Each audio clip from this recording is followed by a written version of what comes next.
You are watching the Vodka stream.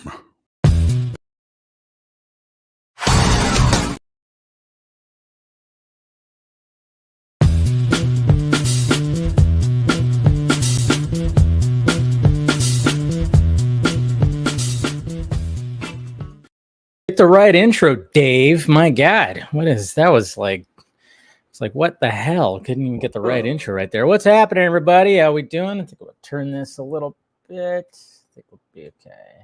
Good. All right. What's happening, everybody? Welcome to Vodka Stream. It's Friday. Yay. How many people have the next week off? I don't, sadly, but you know, it's all good. Cheers, guys. Got my vodka. We'll start doing a Q&A thing right now. And then, you know, we'll do that whole thing. Who's out there, huh? What is happening? All right. How we doing, Party Ninjas? Corn Sweat looks exactly.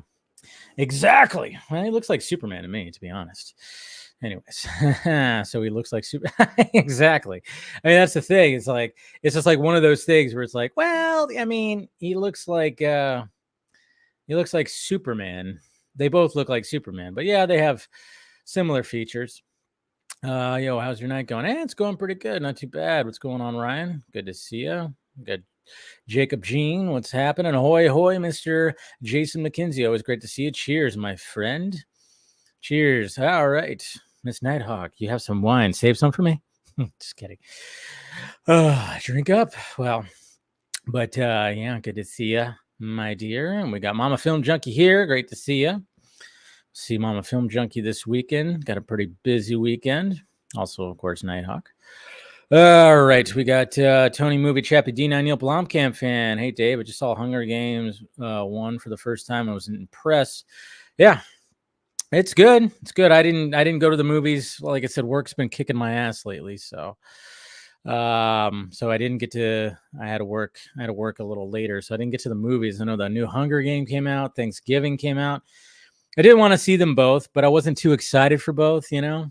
So I was just like, yeah, whatever. Do the idiots that gatekeep Henry's Superman really think that's a good thing? What that Corn Sweat looks like him? I mean, I think we all kind of think it's a good thing because Henry Cavill just looks like a good Superman. Looks like a good Superman to me. That's right. See, my week-long vacation from hell. There you go.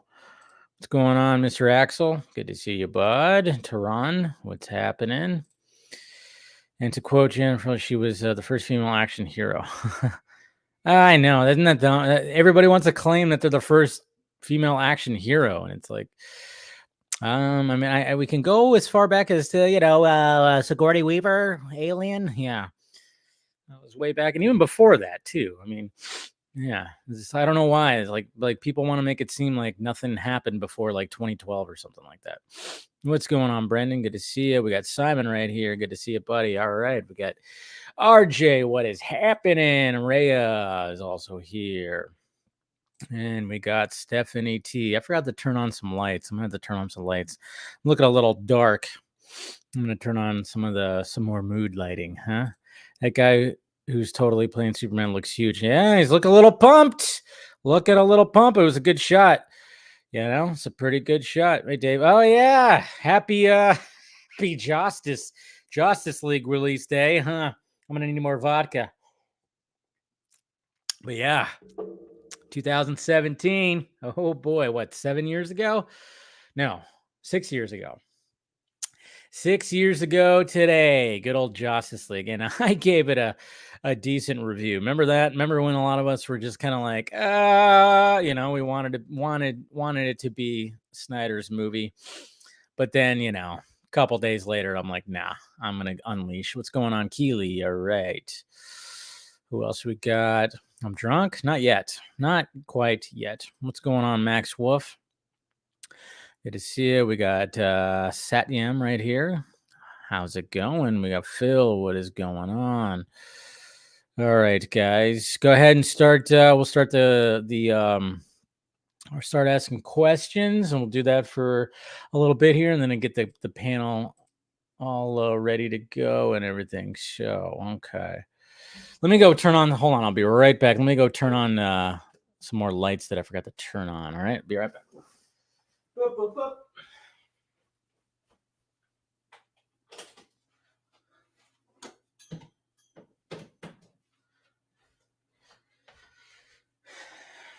Not that it helps that much, but hey, it's something. It makes it a little brighter in here. Anyways, okay, I'm back. Let's do it. All right. What's on your guys' mind? All right. Yeah, he does. He does. But, you know, like I said, it's just like one of those things like, Superman. Corn Sweat's getting shredded. I wonder how bulked up he's a big dude. He's like 6'4". He's 6'4". I mean, he's going to be the tallest Superman. Or was Christopher Reeve taller? Cavill was like what, 6'1". I don't even know what the heights of each Superman actor is, so I don't know. But I know Corn Sweat is 6'4", so he's going to be pretty damn big. Pretty big. So Venom, what's going on, Venomar? Good to see you. I know, so much content, and I gotta find time to catch up on it.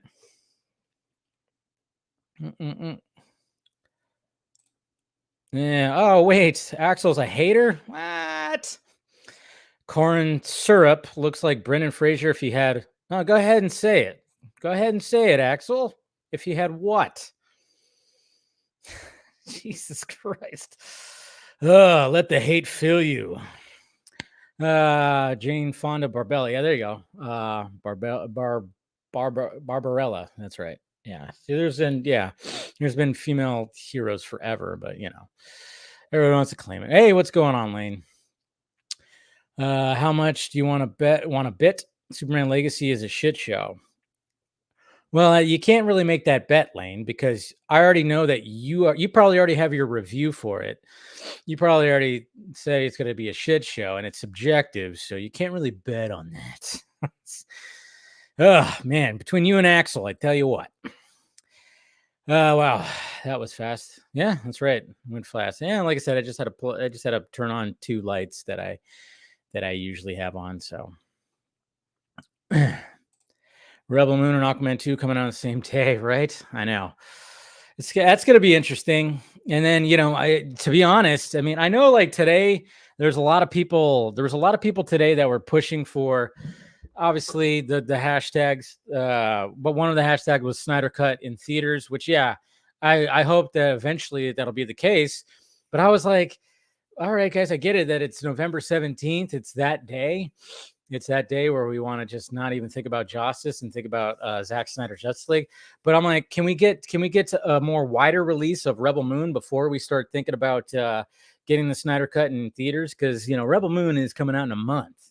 Can we get more people to show up to the theater for that? Again, it's like, come on, guys, let's really push some Rebel Moon stuff. And I know this shirt I'm wearing too. Speaking of Zack Snyder's Justice League, apparently. I know Mick was posting about it. Apparently, there is a new link to get this shirt and the poster, the full circle poster, but a lot of people are saying that there is an error. So I was going to post the link for the stream tonight, but I don't know if it's been fixed yet. So I'm kind of waiting on that. I know. Notice it appears see, even Mick said there appears to be an issue with the campaign page when trying to order. Into the people have been informed. Please wait for further updates. Okay, so we won't post the link. Yeah, I mean, I guess I could post the link in here. Might as well post the link. So just in case you could save it. But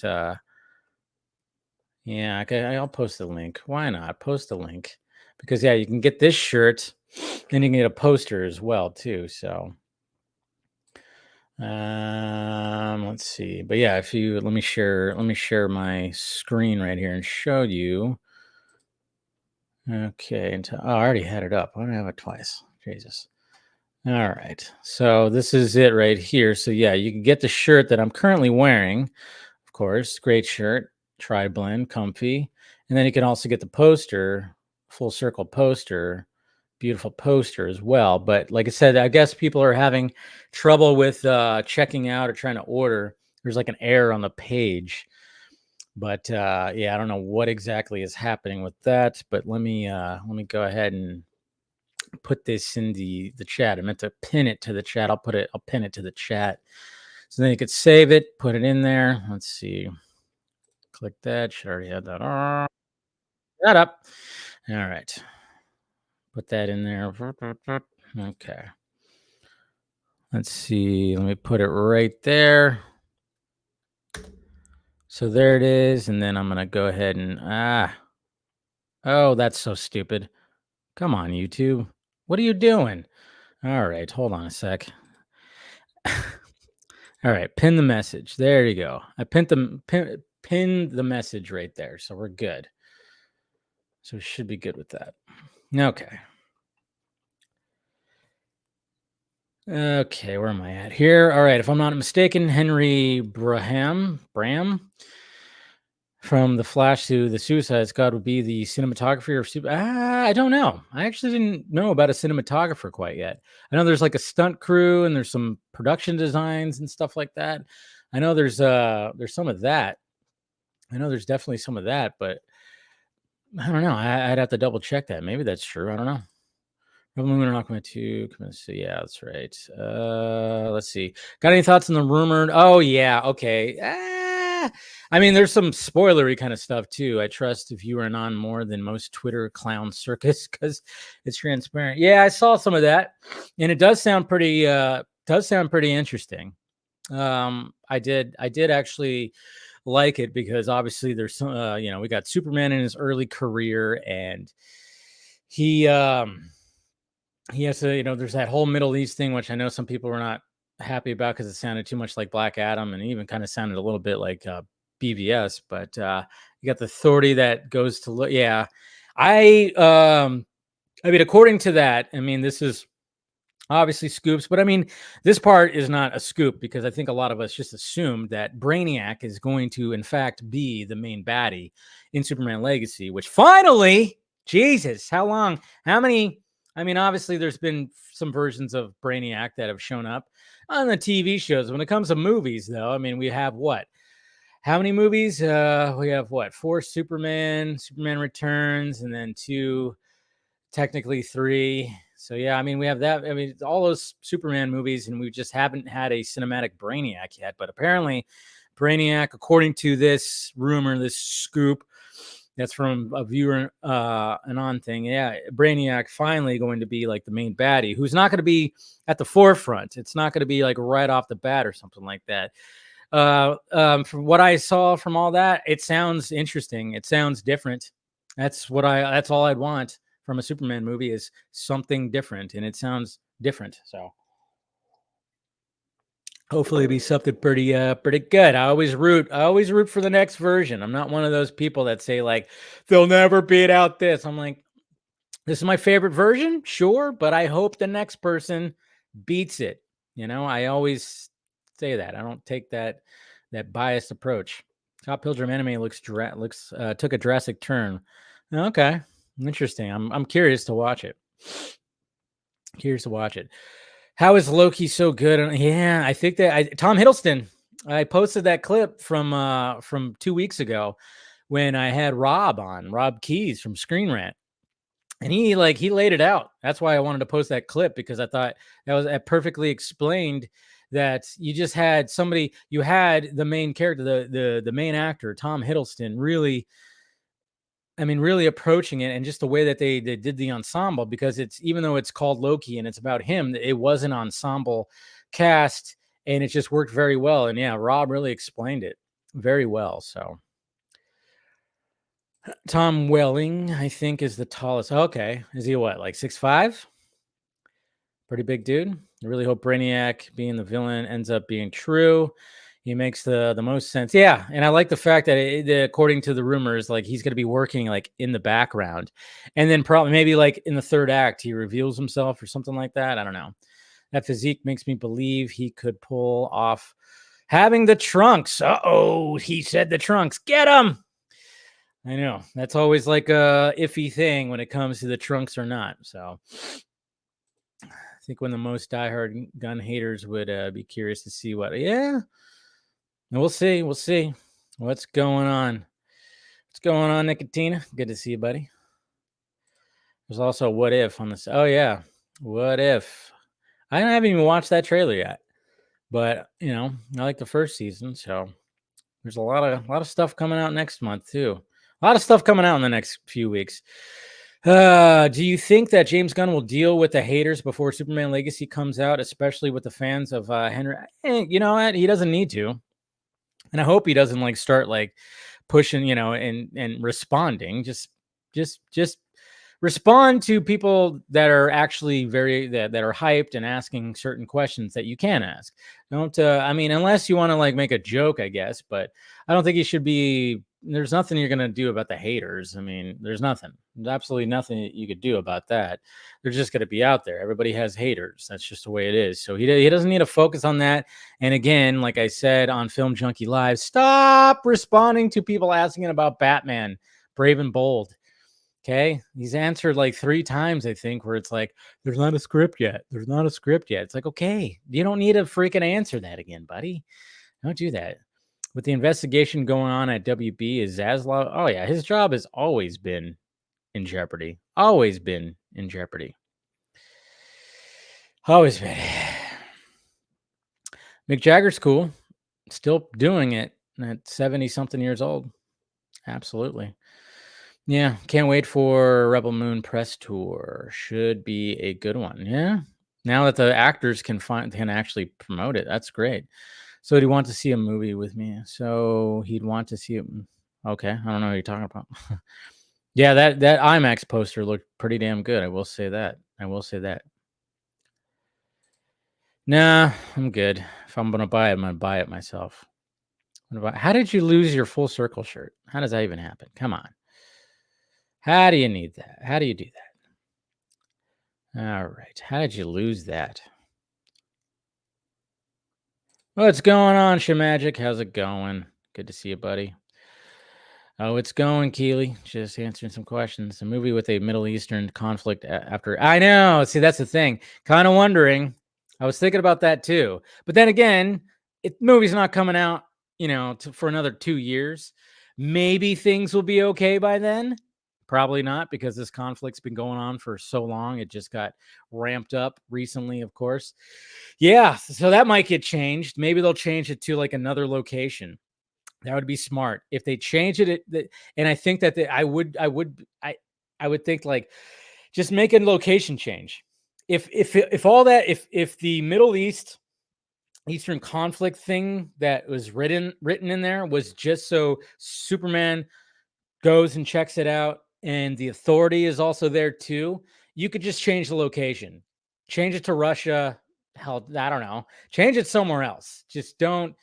In the Middle East, maybe not do that now, especially. But yeah, I was thinking about that as well. So remember plot of Superman Legacy sounds a lot. Oh yeah, Birthright. A lot of people were talking about that too. Yeah, it has similar beats as Birthright, which is good. There's nothing wrong with that. Birthright's a great book, so nothing wrong with pulling from some of that material. Nothing wrong with that at all. Long as it's not a full adaptation, but I don't think that's what he's doing. Just like what Zack wasn't doing when it came to Dark Knight Returns and Death of Superman. What's going on, Shane? Good to see you. Yeah. Okay, so you did that. Yeah, it'll be resolved. Don't think the Middle East stuff is going to be that crazy. It seems like it's more. Yeah, it's an incident. But like I said, if it's something where they're trying to just establish something for the story and the location's not important, I would, they might want to just change the location maybe. That's what I'm thinking. What's going on, Each Ravino? Were you able to get tickets to LA screening of Rebel Moon? Yes, baby. Going I don't know if anybody's going on Saturday, the Egyptian Theater in LA, 7:00. If you're there, I'll be there. I'll be there with Miss Nighthawk, of course, and Mama. No, I should have. Yeah, sorry. Brother Film Junkie's going too, but maybe hopefully it'll be something else too before that. We'll see. Going to bed now. Oh yeah, Super Batsy, good to say. Good to see you. Good to see you. Good to see you. I didn't see you out there at first, but sweet dreams. So they never released the Junkie XL track for. They didn't do that today. Was that supposed to be today? I thought he did a little thing. I thought they were posting like a little thing right there. why I initially said, if I could, I'd watch Rebel Moon in the morning, afternoon, and then Aquaman at night on December 22nd. Also, because it'll be my brother's birthday, and there you go. You got a lot going on that day for sure. Let's see. Oh, wait, what? I thought the rumors of WB buying Paramount was BS, but apparently that is something that, what? I didn't hear about that. That's crazy.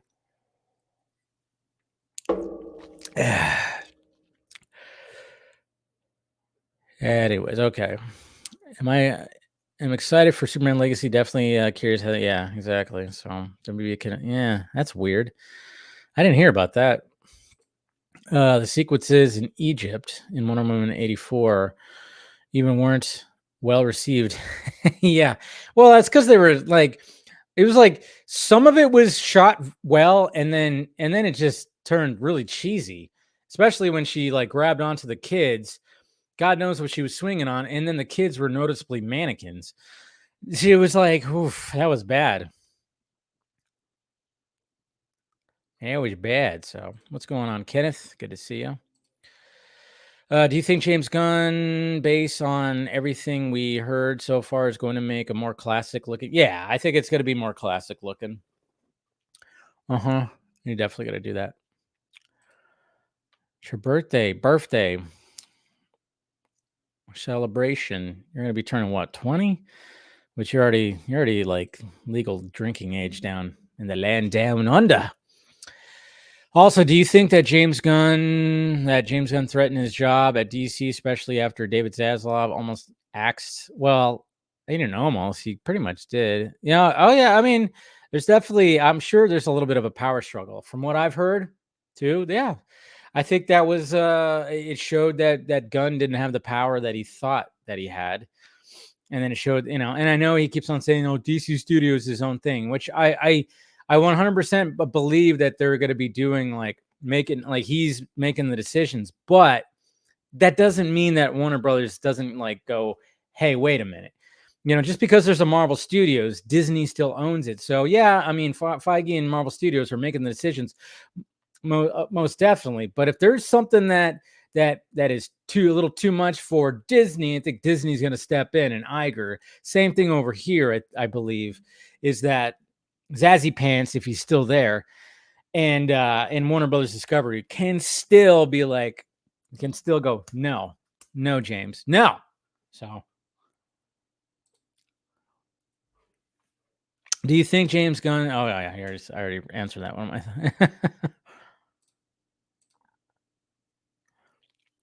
Sounds good. Good textured suits have been done to death. Yeah, but there's something about a good textured suit, though. I like the textured suits. That's the thing. I do like the textured suit. So, I mean, I get it, but I don't know. It's going to be kind of interesting to see what. I'm so curious about the suit, and I'm willing to bet we're not going to get it. Obviously, we're not going to get it till next year. I mean, they're going to start shooting in March. I'm guessing that's when we'll finally see the suit. I don't know. I mean, like the man. I mean, the Cavill suits are just. I mean, obviously you got the Man of Steel suit, and then of course I'd like. I don't know. It's kind of interesting because like the BVS one, I just for some reason I like it better. I like the BVS one better, even though it's just like there's some tweaks in there, and it looks a lot more shinier. I don't know. There's just something about that suit. But I mean, obviously it's just the Man of Steel suit. When that was first reeled, I remember just being like, oh, it was so freaking good. So freaking good. And it looked alien. So that's the thing, is like the fact that it's Kryptonian it just helps it out. But I mean, if they, I don't know. We'll see what he ends up doing,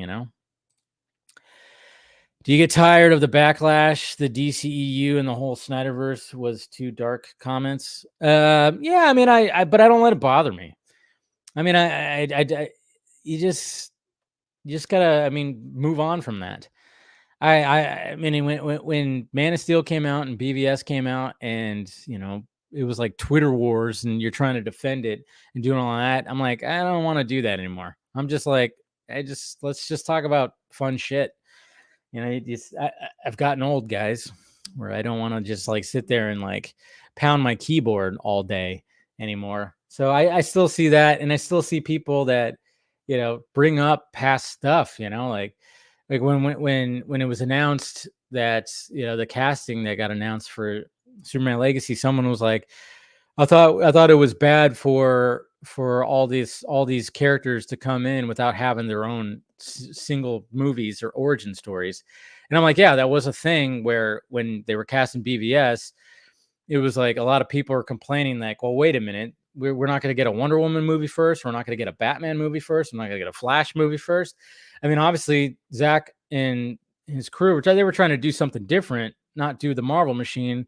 They were going to be like, all right, well, let's have this story and then we'll branch off, as opposed to do the single stories and then we'll come in. But then I was like, dude, that was like 6 years ago. It was forever ago. That's, who cares? I didn't care about it then. I don't care about it now. I don't care if somebody else cares about it. It's just like one of those things where it's just like, we don't have to fight the same fights that we were fighting 7 years ago. Just don't have to do that anymore. Excited new Snyderverse reboot here. Snyderverse, yeah, the new. Well, you're talking. I mean, we have the Rebel Moon Snyderverse and Army. Hey, Dave, do you think Legacy will Nah, I hope not. John Murphy no, I don't think so, because you can't do that anymore. They've been trying to do that, and I'm hoping that Gunn realizes that, and I think he does realize that you can't use the Williams score. You have to have a distinct score for your actor, because the Williams score, you just think Christopher Reeve. You can't use that on anybody else. Hey, it's not the same. I mean, some people have tried to compare it to 007. That's different, I would say, because I don't know. That's different because there's been so many James Bonds, and they've all just started with a dun dun dun dun dun dun dun dun dun, and that's it's just, that's always just been the theme for James Bond. It's like the theme transcends the actor. And when it comes to John Williams' score, as iconic as it is, it doesn't transcend the actor, in my opinion. It just, when I hear it, I just think Christopher Reeve, and then when I hear Hans Zimmer's score, I just see, I see Cavill. So it's just, I think they've hopefully learned their lesson, that it's like, no, you can't do that. Same with the Batman score, when they were trying to like inject the what's his name's Batman score into Justice League 2 with Ben Affleck. It's like, nope, can't do that either. That's Keaton. That's Keaton in the animated series. It's just different. I just say it's just different. Appreciate that Jason Momoa is going on late night shows and letting people know. Yeah, saw that video. He was on Fallon, and then of course he's hosting Saturday Night Live this Saturday, which is great. I saw the little video that he did, and pretty much, let's face it, Jason Momoa is going to have to promote his movie himself the best he can. I mean, I will say that obviously, like when I was watching the playoffs, the baseball playoffs, World Series, I saw Aquaman TV spots. And when I watch football, I see Aquaman TV spots. So they're trying to get it out there on the most eyes possible. They are. But Momoa, is definitely going to try to help, do something there. But I think that thing is just freaking doomed. It's necessary lines. Let's see what else we got. I hope for the yellow and red S shield, but if they go with the black yellow, yeah, it's gonna be kind of interesting to see when you get the. I predict we're gonna get the logo first before the suit. Probably get the logo, the actual like Superman logo. Yes, I'm touching my nipple, but that's where the Superman S is, right there. So that'd be interesting. Very interested to see who Gunn picks to score the film. I think either Tyler Bates or John Murphy. Would love to see. Oh, I know, right? If they got Giacchino, yeah, no, but yeah, Giacchino's too busy. He's been doing way too much. He's been doing way too much. Could be Lauren. I mean, the Black Adam score wasn't that bad. Wasn't that bad. Wasn't that bad. You know what's funny is like Dwayne Johnson was just on Rogan this week. So finally I got Rogan. It was interesting. And I was kind of hoping that they were going to bring up some things, you know.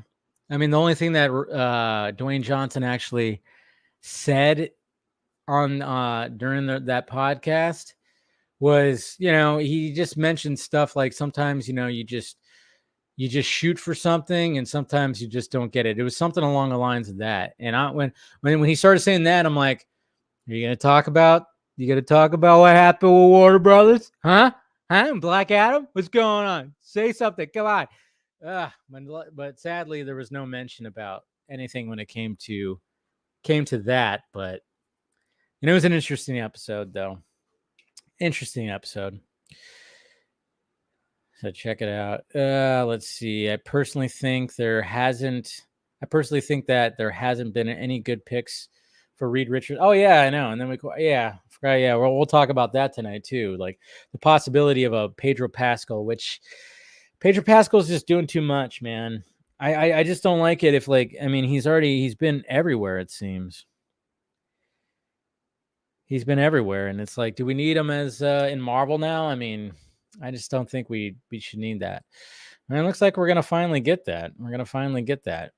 James Gunn, Superman Legacy definitely has me curious and interested to see what his take on the flesher look would be. Yeah, I mean, I would not hate the flesher type of look. I would not hate it. I mean, they already loved it. People were already raving about it when it came to Superman and Lois, and they showed the flesher costume, which is pretty good. Dwayne is too much of a company man to ever. I know. See, that's the thing. It's like it was almost like he was alluding to it a little bit when he was saying, like, when you go for something and you work hard for something, you work at something, and then it just goes away. He mentioned something about that, and and I'm like, I think he's alluding to, trying to do that. But yeah, he's such a company man. And that's what's sad too, is like, when you actually have him on a podcast, just a regular, like the biggest, obviously Rogan's like one of the biggest podcasts in the world, one-on-one. Rogan's not like all into this stuff, even though he likes, he actually wanted to be a comic book. He wanted to draw comic books, and, he was all into comic books when he was a kid, apparently. But, when he's just, but you could tell, like, it's like, it was interesting. It was just interesting because for like the first half or so of that podcast, Joe was doing a lot of talking, and I'm kind of going like, all right, when is Dwayne going to start talking about a lot of things? And it just seems like Dwayne was just kind of like, not wanting to talk, a little bit, but then of course he did. But yeah, he's very much a company man, and you could sense it too. It's like, come on, man, just unwind. I'm like, I was hoping they were gonna bust out, I was like, sip on some bourbon or tequila or something like that, loosen up a little bit, because at first it seemed like Dwayne Johnson was just being the persona that is Dwayne Johnson. Official look for Superman Legacy. Yeah, I think it would be pretty sweet. Okay, I'm gonna start sending out some of the invites. Get some peeps in here. Oh, okay. What the hell happened? Oh boy. Okay. Send out some invites. Some people's in here.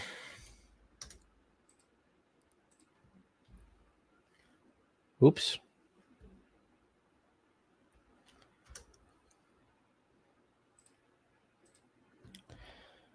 Okay, there we go. All right. Keep on. I got a little bit more vodka here, folks. Let's see. Are you checking out? I haven't checked it out yet. Like I said, just trying to find time to like sit and watch stuff. I mean, I watched Loki. I finally, watched the I don't know, series finale, season finale of Loki. I finally watched that and loved it. I still have to watch the rest of Gen V, and then I got to start Invincible. Like I said, I'm just trying to find the time. I tell you, trying to find the time to fit it. Let's see. Rogan was talking to Post Malone about Blade on his show. Yeah. Did they talk about that? Yeah. Love that Spider-Man poster. Oh yeah. That one right there. That's one of those. I think it's a little cricket, but yeah, it's one of those. I have a Batman one as well. It's one of those. You could order it where you just. I mean, it's. Yeah, it's like made out of like aluminum or something. I don't know, but I got a Batman one as well.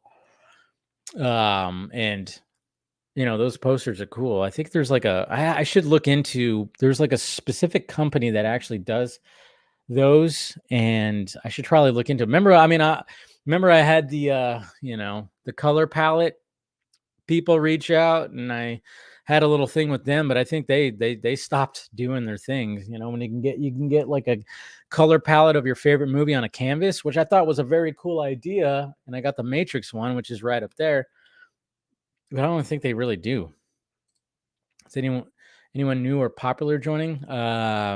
And just seeing chuckleheads coming in.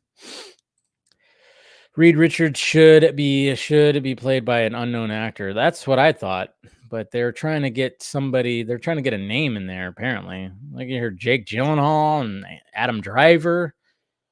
Now Pedro Pascal, and that's like thoughts on course correcting from Kane. Oh yeah, I don't know what they're gonna do about that, but there has been reports even today, like rumors today, that they're not going to do that. In fact, that they're going to still do the Kang storyline, which I think they should still just do it. Why not? I think it's just because I like the Loki, so I don't know.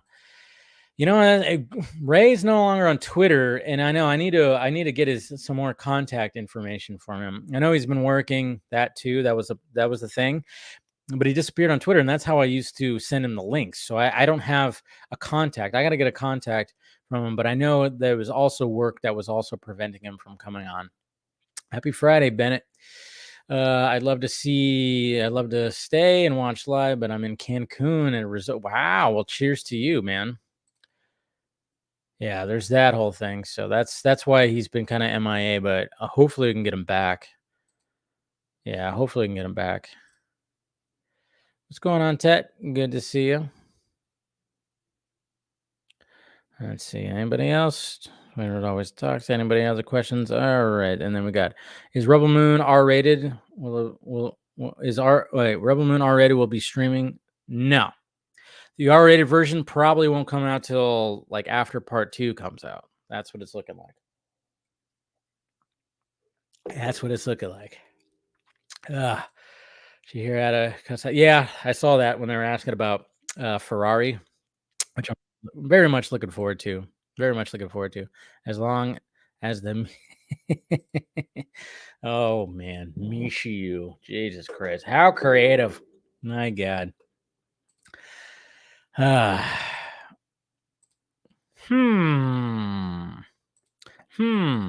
Anyways, all right. Let's get some peeps in there. Thank you for the questions, guys. Appreciate it. Now let's start talking. We got Andy and we got Phil. What's happening, guys? Oh, Andy can show up here, but he can't show up for my stream that happened 2 hours earlier. Thanks. No, I was really disappointed in myself. Because my dad came home today and he's well. Oh, that's good. He's doing good. well. Good to hear. He's recovering. So we had to I started to prescribe him a lot of medicines. So I had to like run, because he can't go in pharmacies right now. Yeah, so I had to get like his like legal permission, but also I had to go back and forth between pharmacies because there was 2 that were out. And I'm going tomorrow again to make sure he gets it. So, and when I came home, I saw your text left, and I was like, oh fuck, I want to go on so badly, but I am like I am not. I was like almost passing out. You're good, man. You're good. And then I did pass out. Yeah, good. And now you're awake when your camera shut. Are you okay? You little phlegm? What's happening? My camera's not on. Hold on. No. Yeah, your camera's not on.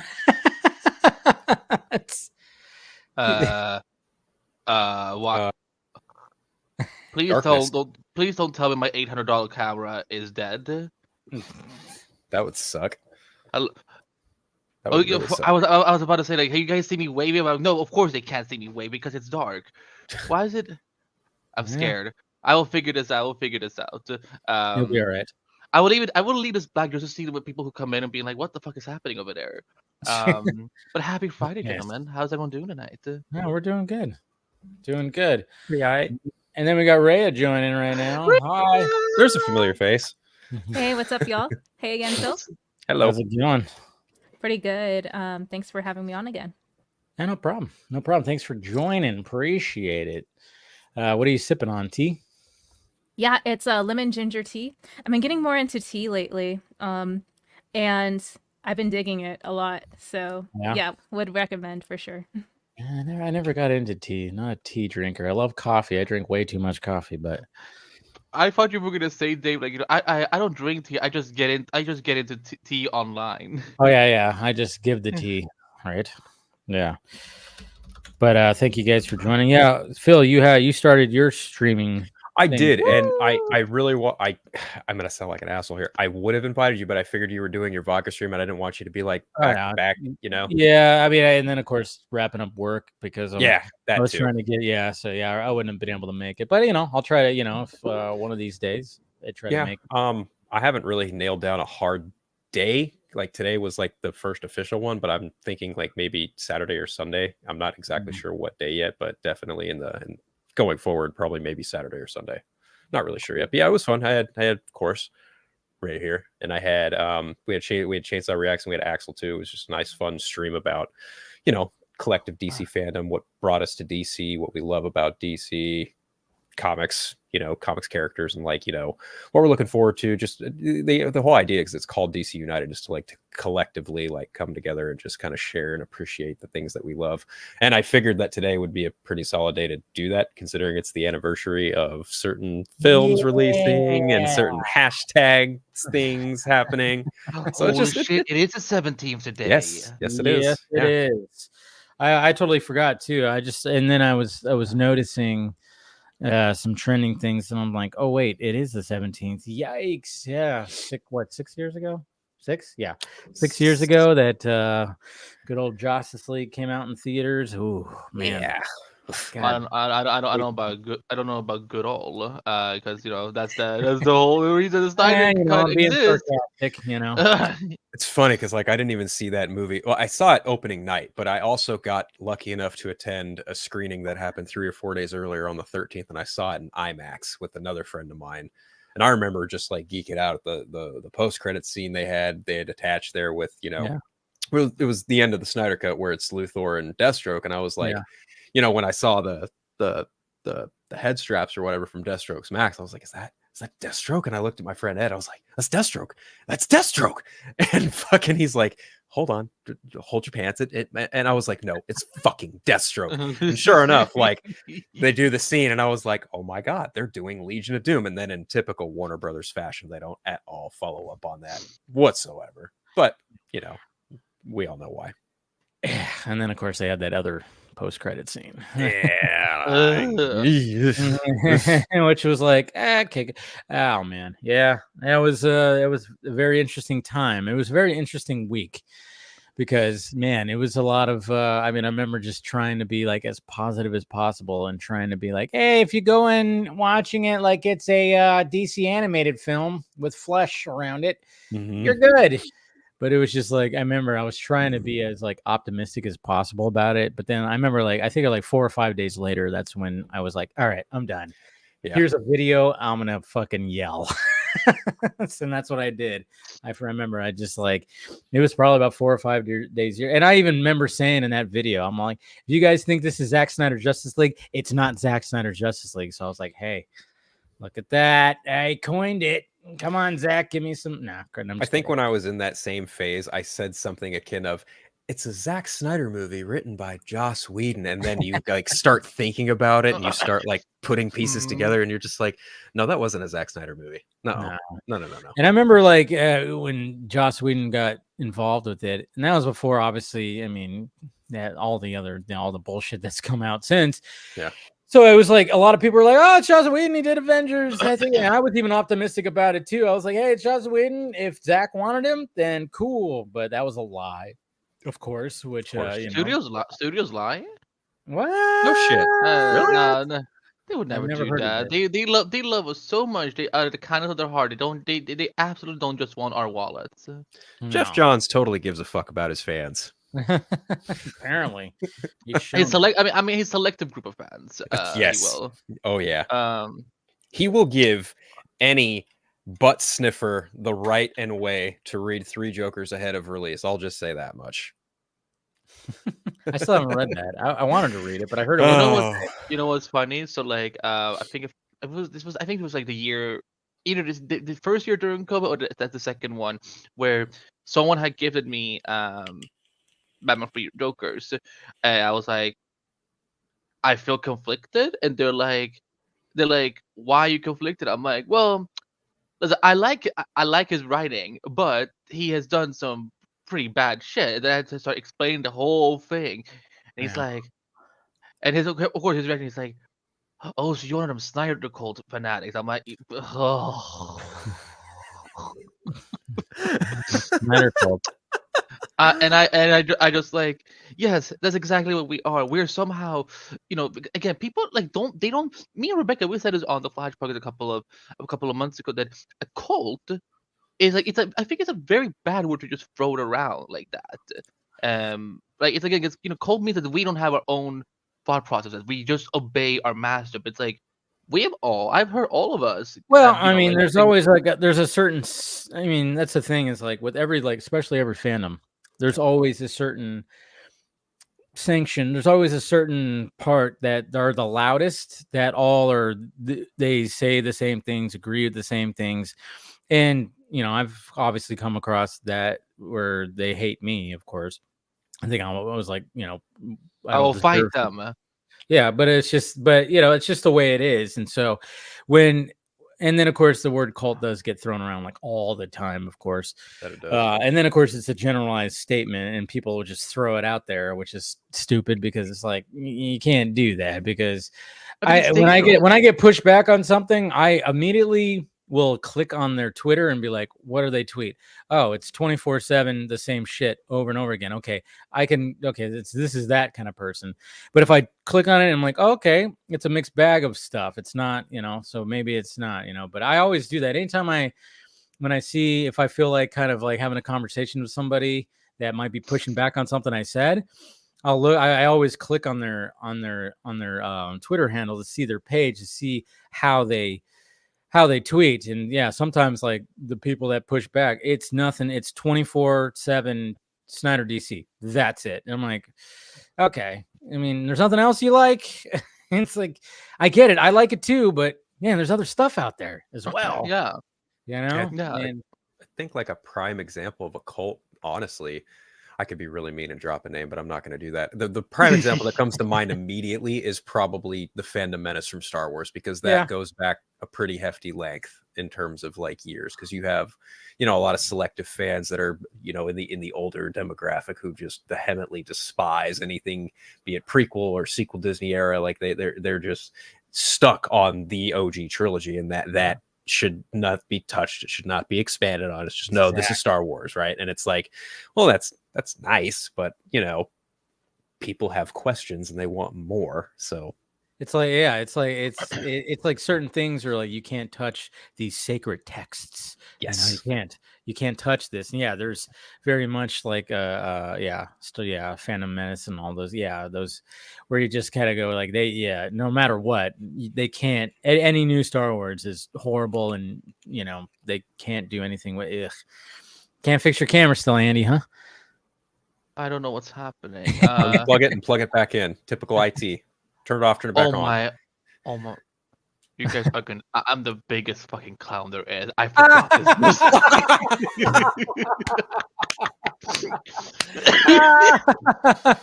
That's hilarious. You had a lens cap on. Nice. Fail. Oh, it has been a day, my friend. Yeah, I could tell. I could tell it's been a day. No, it's no problem. I'm like, it was $800.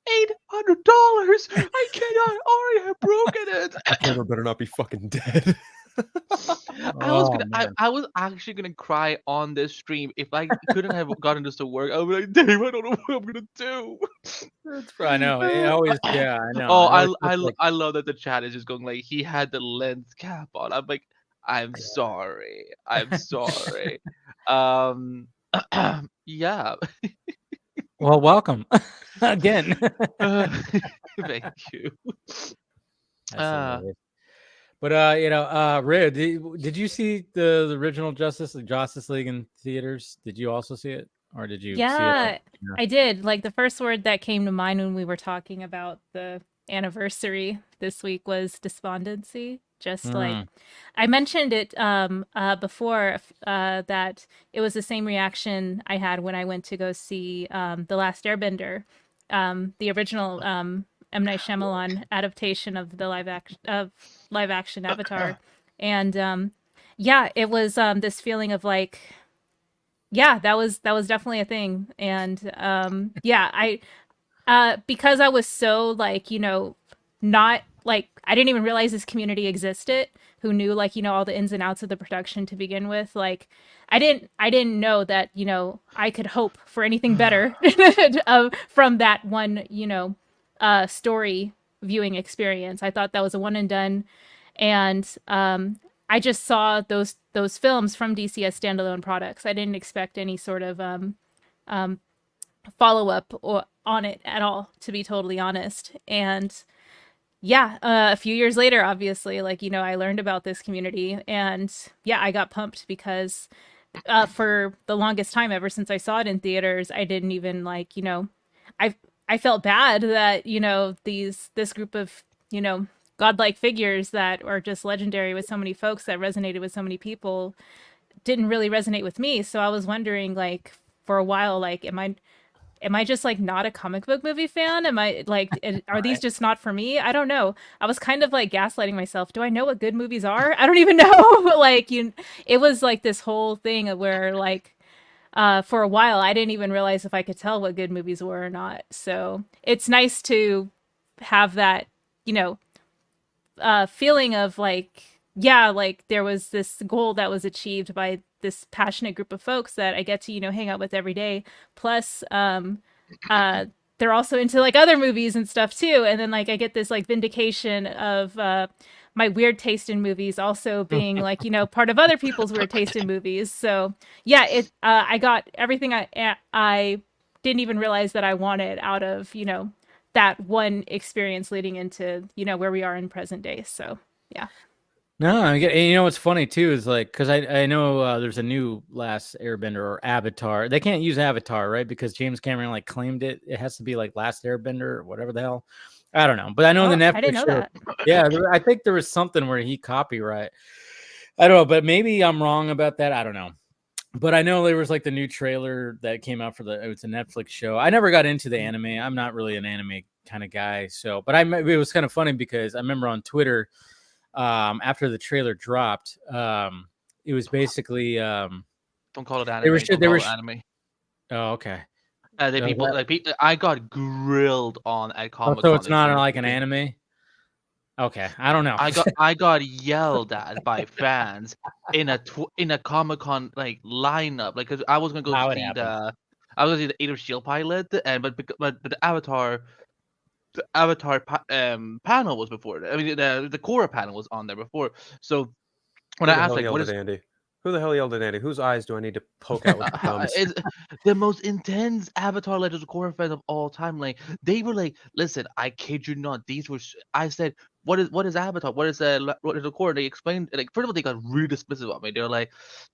They told me, oh, this is this thing, and they showed me a picture. I'm like, oh, it's like anime. They're like, it's not anime. And I'm like, okay, but it looks like anime though. And then I made the mistake of sitting, and then I made a mistake of sitting in the second row, up front. But in front of them, there were all these Avatar fans, and like, if I asked something that because they showed the episode, and if I said something that I didn't understand, like they just got so dismissive of it. And as soon as the panel was over, like they all left, and I was like, thank God, I cannot put up with them. So yeah, I'm So just be trying careful to when it comes to that. I mean, the way I look, I mean, but it was funny because there was a video that was after the trailer came out. I think like a day later, I saw on Twitter where people were. There was an old video that came out of people's reactions out when coming out of the theater after seeing the M. Night Shyamalan movie, and they were all like, "What the hell did I just watch? That wasn't what I love." There's people like dressed up as the characters and everything, and apparently they didn't even say like the dude's name in the whole movie or something like that, or the dude's real like name. They pronounce it Ong. And that was just breaking the immersion for me every time. It was just like nails on a chalkboard. Yeah, and it's not even that character too. It's also I think they mispronounced Sokka's name as Soka. They did a couple different characters like that too. It was not pretty. A friend of mine actually sent me a digital copy of it to watch on my PlayStation 3 at the time. I remember finishing it and going, okay, I've seen M. Night Shyamalan at his best. This is not that at all. Oh, I know. That's what sucks. Like, I mean, Shyamalan. I mean, when it came to that, I've never watched it because it just did not pique my interest at all. So, basically, I that's the only M. Night Shyamalan I never watched really, and I heard it was so bad. But it's just like that. I mean, he went through a string of just like shitters that just even with his one original movies, he had some like, and then it was like, oh boy, you had some real winners, man. Sixth Sense, Signs, Unbreakable. I mean, he had just like 3 straight up just winners. Like those are fantastic movies and I even like The Village. I know some people are like, that's when he started falling off. I'm like, I still think The Village was actually pretty damn good, to be honest. But then when it came to Lady in the Water, that's where I went, all right, you okay. Now you're starting to adapt stuff, huh? Okay. I don't know if you're doing it well. I was just, that movie was kind of just weird for me. And then I didn't even give Last Airbender a chance. But yeah, I saw that video where people like straight up fans were just going, what the hell did I just watch? That wasn't the thing that I love. I don't even know what the hell that was. It was just like, wow. Because that came out, early 2000s? 2010. 2000. Oh, okay. I think it was 2010. I'm gonna have to. What a way to celebrate the 2010s. Yeah, right. Let's do it with that. But I just kind of, 2010. It's just it is one of. What was it? 2010. Yeah. I have a quick question for y'all because this also came up this week. So a lot of us were just chatting about the anniversary of the theatrical release of Justice League, and some of us, we weren't apologizing for that movie, and we weren't really trying to legitimize anything it did. Well, we were actually trying to find some redeeming qualities, I guess is a better way to put it. And it's that's a hard conversation for some, I understand, because it's like trying to find the silver like a needle in a haystack almost for some people. But I guess like one thing that a lot of us could agree on is that there are things about the marketing and the posters that sort of like, were enticing enough to, despite what a lot of people knew about the production process, gave some people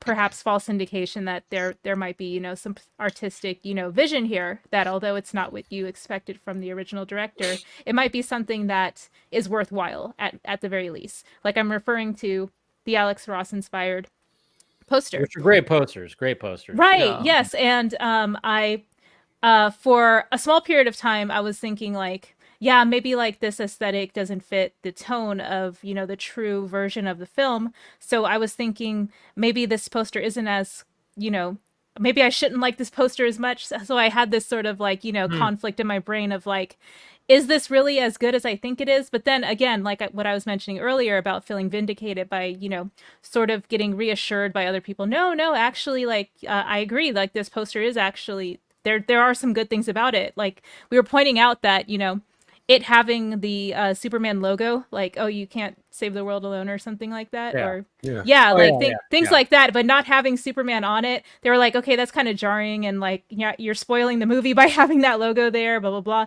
So that was like maybe the only major criticism about that poster. But yeah, it was nice to hear, like, at least, like, we're giving some concessions, because, like, obviously if that movie didn't exist, we wouldn't get the true version now. We should have got the true version to begin with. But I guess my point is that is an interesting conversation to have in this, point of, like, the Zack Snyder's Justice League coming out like over 2 years ago. And now we're like, I feel like there's maybe like some distance from it where like we can look back more holistically at like the timeline and be like, you know what? There was something about this scene that, after some time, like, yeah, I'm okay with it now. You know what I'm trying to say? Yeah, I get what you're trying to say. I think the only thing I didn't like about those posters was I mean, Batman looked almost fucking purple. I mean, they were trying to like brighten, like they were trying to change him to, like, they were trying to change his color palette so much that he like looked blue, purple. like the blue. Yeah. Like, what is that? Stop doing, like, what are you doing? It's the certain color scheme in there. Like, it just, and even Zach, I think it was during like one of the Justice Cons, he even said, like, when he saw a poster, that was one of the reasons why he turned his, the Snyder cut black and white, and why he was posting black and white. I mean, obviously there was like the other reasons, like he wanted to hide some of the unfinished VFX when it came to certain shots. But one of the main reasons too was the fact that imagine going through everything that he went through when it came to trying to make that movie, and then driving around, Pasadena, Hollywood, and seeing these giant billboards for the movie that got taken away from you and repurposed, and you see this brightly colored poster and Batman looking fucking purple almost. And oh man, I can only imagine, just like, he probably wanted to throw up right then, just like open up the door and be like, bah! Because of how ugly. Just stuff like that, how they try to make it, because it wasn't a bad idea to have Alex Ross inspired posters and whatever. Not a bad idea at all, because he's a treasured, illustrator or, artist. I follow him, and anytime he posts something, I'm just like, man, guy's got such a unique style. So they were trying to craft it on that. Good idea, but at the same time, they were just really trying to brighten up too many things, and it's just like, ugh. Yeah, I'm kind of wondering too, like, if Snyder, if we got the movie that we actually, as Rhea was talking, is like, if we got the movie that we were supposed to get, I'm kind of wondering what some of the posters would have like looked like, to be honest. Like, and obviously they were trying to be like, okay, well, we have Superman dead, which was always a thing that the marketing was not easy to do. But at the same time, it's like, well, we know he's coming back. So I'm just kind of wondering if, like, it would have been posters of showing the grave with the silver S on it, just something like that. And then, I don't know, I was just kind of thinking about that, like, man, what would have the posters been if we got the movie that we were supposed to get in 2017? You know what I think one of them would have been, honestly? The poster at the SnyderCon this year with the Snyderverse trilogy, I think that was honestly going to be something. Yeah, exactly. Oh, you thought about which one? The one that Lip has. The one that got signed? Yeah, that one. The one that. Okay, Lip, we get it. You're very special. We I'm not that special. Yes, okay, yes, I had to sit in a line for like an hour to get it signed, but hey, no big deal. Only an hour. I've seen like kids sitting like 4 or 5 hours for like these influencers stuff these days. It's like 1 hour is fine. Well, like where we were sitting, we couldn't get any further in line. We were kind of up in the middle top, because Dave was a row or two above us with Scott. I was next to Steven and Joey, because this was after Batman vs. Superman showed, and then Ray and Jacob were a row or two ahead of us. So by the time the signing actually happened, we were some of the last people to get there. So we were towards the back of the line. That's why it took like an hour for us to get our shit signed. A little bit. Took a little bit for that. Yeah, but I think that was supposed to be something. You think something like that? They would have had like a poster like that at one point, like the statue put back together. Yeah. Yeah, you put back together, or like they will, kind of like a tagline on the poster where like they will unite for him. They're all in for him, or something like that. Might be a question for Snyder if we get him back on here. Is like I asked, like, was there posters that and I'm kind of curious about that now after thinking about it, I'm like, geez. I mean, I'm kind of wondering like what kind of posters we would have had out there, because then of course we had Alex ones. I think that was also part of it, because I think he seems like a really like he. Yeah, I wouldn't be surprised. But then of course there's the ones that, there was the action shot posters which look kind of ridiculous, but Mm-hmm. I think like some we're of like my Batman favorites... is like standing like this. Hey, Jordan. Good to see you again. Hey there, buddy. You guys are talking about Avatar live action movie. Oh no, that ship has sailed. Yeah, it's sailed. I was like, oh god, they're talking about that horrible fucking Ung. That was my fault. M. Night Shyamalan. I still have war flashbacks of the 4 of the Earthbenders doing all this shit, and then one little rock flows by. I'm like, oh god. Oh my god. Oh yeah, that shot is so bad. It's so terrible. That's why I have not seen it. I'm like, you don't need to. I don't. Hopefully the live action show will be what that movie wanted to do or tried to do. Hey, guess what? We were talking about something cooler. Justice League posters. Yeah, we're talking about these Justice League posters. And we were just talking about like obviously today's 6 years ago, Justice League came out, so we were kind of just going back to back in 2017 and being. I still remember. I mean, I saw it beforehand, and I saw Facebook memory. Facebook memory popped up. That was actually not a bad poster, but not a bad poster. Well, but I mean, I saw it. I remember seeing. I saw it on the Warner Brothers lot, and I remember walking back in my car, just being like, "Wow, what the hell?" Getting a gut punch for sure. But what was I gonna say? Shit. No, I remember. One of my good friends. She of course loves Henry Cavill, as as the ladies do. Yeah, as they should, right? As the ladies and Andy should. And it was funny because I was going with her and another group of friends on that Saturday, that opening weekend, and when we got to the movie theater, we all met at the movie theater, and I walked up, and she's like, "How was Henry Cavill's face?" Because I was telling her that I was hearing certain things, about the mustache, and then I went like this. I just took a deep breath, and she went, "Oh God." I'm like, "Yeah." and then it was funny because as soon as we see that opening scene, I saw her do this. Like, in my periph, because she was sitting next to me, and she went, and I just kind of went, "Yeah, the rumors were true." It's like, I just remember doing that. I was like, I saw. Oh man, I was surprised my mom didn't say nothing, because she was sitting next to me, and that scene came up, and I'm like, I know how bad it is. I'm waiting for her going, what the fuck? I'm like, no, she didn't say that. I'm like, I'm surprised she didn't say nothing.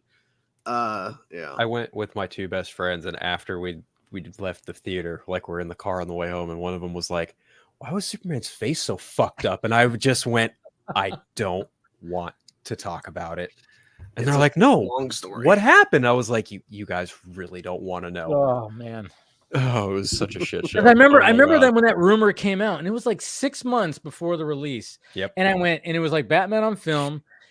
And and I'm not like the biggest fan sometimes when it comes to some of those guys, because they're a cult. Yeah. They're a cult. Let's call it what it is. They're a fucking cult.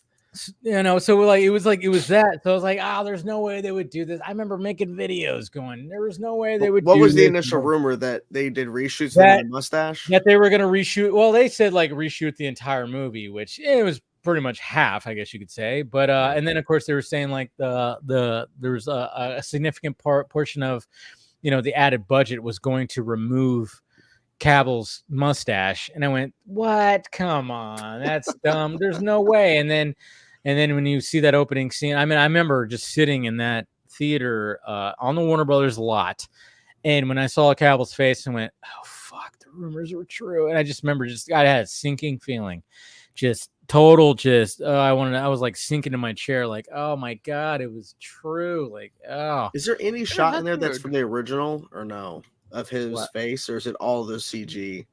There is some like for instance, when Steppenwolf, like you see the slow motion of his his claw go by.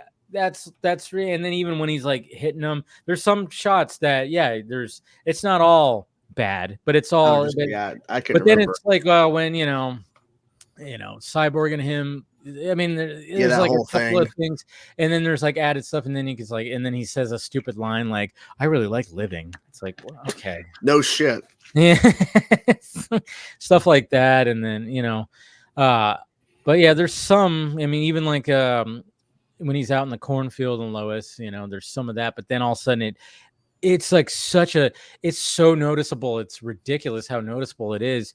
Like once, like when they're in the cornfield and he's like, I guess that's a yes and blah, blah, blah. And then all of a sudden it just goes into the Justice League part. And it's so drastic.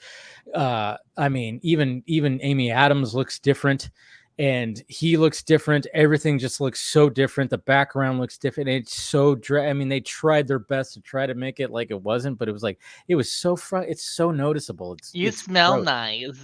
That's that they just added that line in like ADR. Yeah, that right there. Yeah, you smell. Yeah, she goes, "You smell good."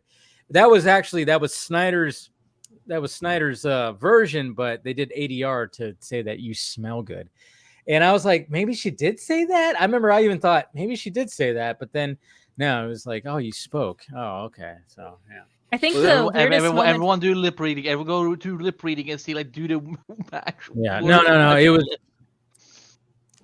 Oh, sorry, I was gonna. Yeah, no worries. I think like the weirdest moment for me when I saw it in theaters, I went to go see it with family, and for me it was this weird exchange between Lois and Mama Kent in I think it was Lois's office, I think, or in the lunch break room, something like that. And then the TV was like, it was like this weird announcement thing. It was like kind of like it was going for laughs, but they just didn't land. And then there was like kind of like this awkward dialogue exchange, like, between them as well. Like, I think there were some awkward pauses that were meant to be laugh breaks, but it just, there were no laughs to be had. I mean, we literally have Martha telling Lois that she's thirsty. Like, what? Like thirsty as, the sexualizing, like thirsty for Clark kind of thing. And like, cause she said like, oh yeah, he said you're the most thirstiest woman or something like that. It was like, I don't think he would say that. Why would he tell his mom that? Why would anybody tell their mom? I don't think Clark would even say that. Nobody would. No. Who would? Would you say that about your wife to your mom? Oh yeah, she's thirsty. If I ever do, shoot me, please. Good God. Like Clark is the kind of Superman is the kind of guy who would go, what does LOL stand for? Like he would never know. Like he doesn't know. He doesn't talk. Like, he doesn't know Gen Z at all. Like he would not know that type of language whatsoever. So he would be like, if someone says JK, he's like, "What's that?" Joking. He's like, well, "Why did you just say joking?" And then it's like, it's just one word. So, yeah, that's first thing. I was like, this is the same guy who played a Buffy the Vampire Slayer who did this. And that's why I'm like, he smoked something. It wasn't his ego. It was bad. I remember too, like I remember before I think it was like a couple of weeks prior, I got actually invited to go to a private, like it was like it was a test screening. And it was like, I heard that it might be Justice League. And this was maybe it was like a month or maybe it was, I don't know, 3 weeks, God knows. But I remember it was like a chance. But again, going to LA is always a pain in the ass. I mean, it's always a 2-hour drive, even though like I should get there in like a little bit more than an hour. It's always a pain in the ass. So I didn't go. And then sure enough, it was Justice League. And even like the guy who invited me, he sent me pictures and, Joss Whedon was there and some of the other higher ups were there too. And it was like, I was like, fuck, man, I missed it. But I was like, thank God. Yeah. I remember just like after I'm thinking back to that, I was like, thank God I didn't actually go to that. You didn't want to meet your hero? Oh, Josh, wearing his skinny jeans. Yeah, he was wearing skinny jeans. Oh, God. Apparently, skinny jeans and that makes it better. Skinny jeans and a flannel, because he like my friend snuck a picture. Yeah, he's cool. And I was like, that's not a good look for you, bud. Just saying, But then again, skinny jeans, I'm not a big fan of those in the first place. But I don't even like jeans, so there's that. I mean, I like jeans, but not skinny. I mean, I'll wear them snug, but not skinny jeans. Not skinny snug, no thanks. I like a boot cut. That's what it is. Anyways, there you go. We're going off on jeans now. No, speaking of LA, Oh, go ahead, Andy. No, I was gonna say like what a week we had. I mean, I thought we were talking about everything. We'll lead into stuff. Yeah, but what were you gonna say, Rhea? Yeah. Speaking of which, okay, so yes, I was contemplating, going to the Rebel Moon premiere, like Egyptian theater, all that, chopping it up with y'all, like big mood. But I was just like, it's like smack dab right before Christmas, and I know other folks are making it work too, who live far away like me, but in the same state.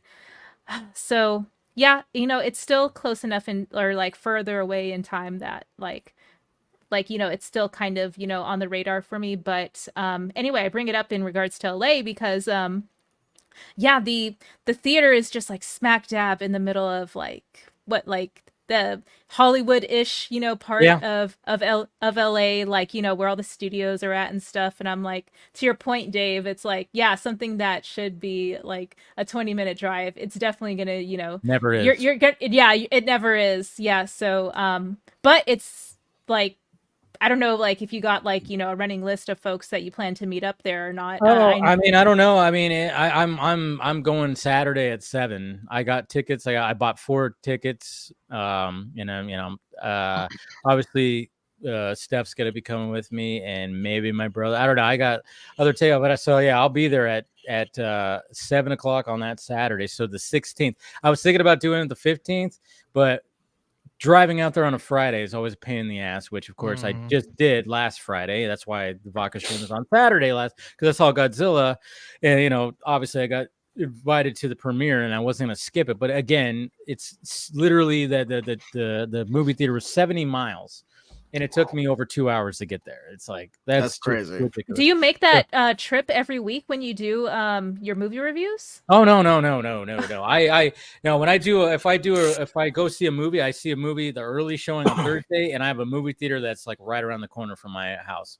So, but so I definitely I would. There's no way I would want to do that, make that drive. And even when I got invited, I even had to think about it. I was like, when I got the invite to Godzilla -1, I was like, it's worth it. I was like, apparently it is. Apparently it is. Oh no, it's a fantastic movie. Yeah. But then I was like, it was one of those things where I went, all right, I've never been to a premiere. I've never been to a premiere. And I thought, okay, this is going to be, this could be, a thing in the future too, from the connection that I got it from. And I was like, okay, so maybe I can't pass up this opportunity, so I just did it. And, it sucks to drive there, but yeah, there's no way if I had to drive there all the time, I would, ugh. Then you would not be the film junkie. You would be the film nutty. Yes, I'd be the film nutty. Yes. Yeah.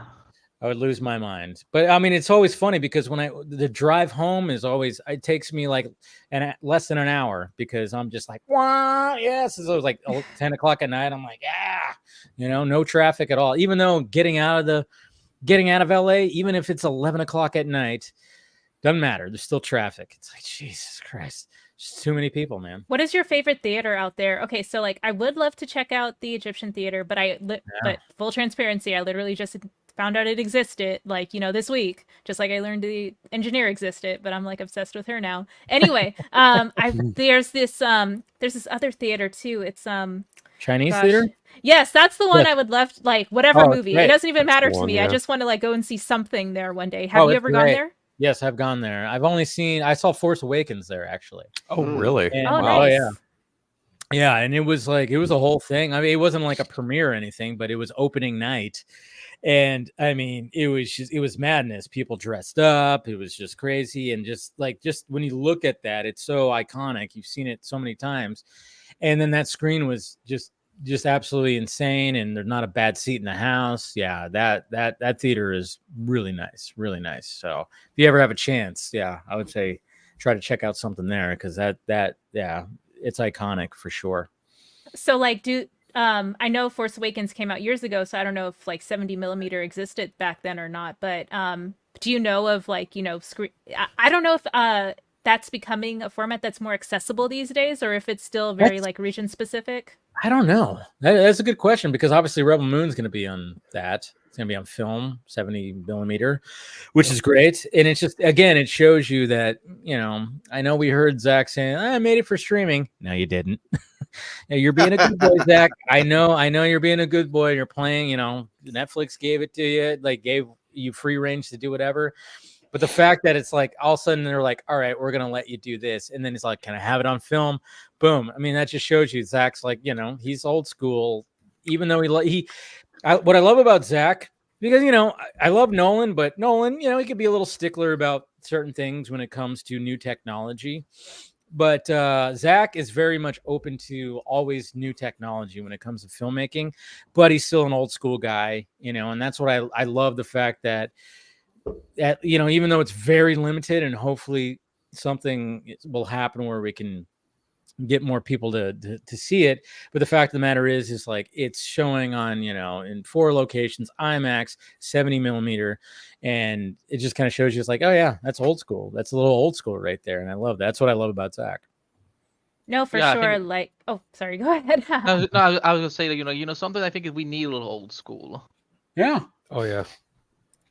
No, there's just something about the presentation of film grain too. Like, yes. I've played around like with editing software and like applying a film grain filter, but it's literally not the same. It's more annoying to look at because like, oh God, this person's so pretentious. They're trying so hard to make it look like a real film. I remember ever since Fight Club, one of my favorite movies, when I watched that when I was a teenager or whatever the hell, is like when they pointed out the fact that when they were talking about the reels and stuff, and they're saying like, oh yeah, you'll see these little spots like in the corner. They're called like cigarette burns. That's what they call them in the biz. It's when the reel is changing, so you'll see like a little boop, just a little spot, boop. You'll see it twice, and ever since then, any movie I went to, I always saw that little boop.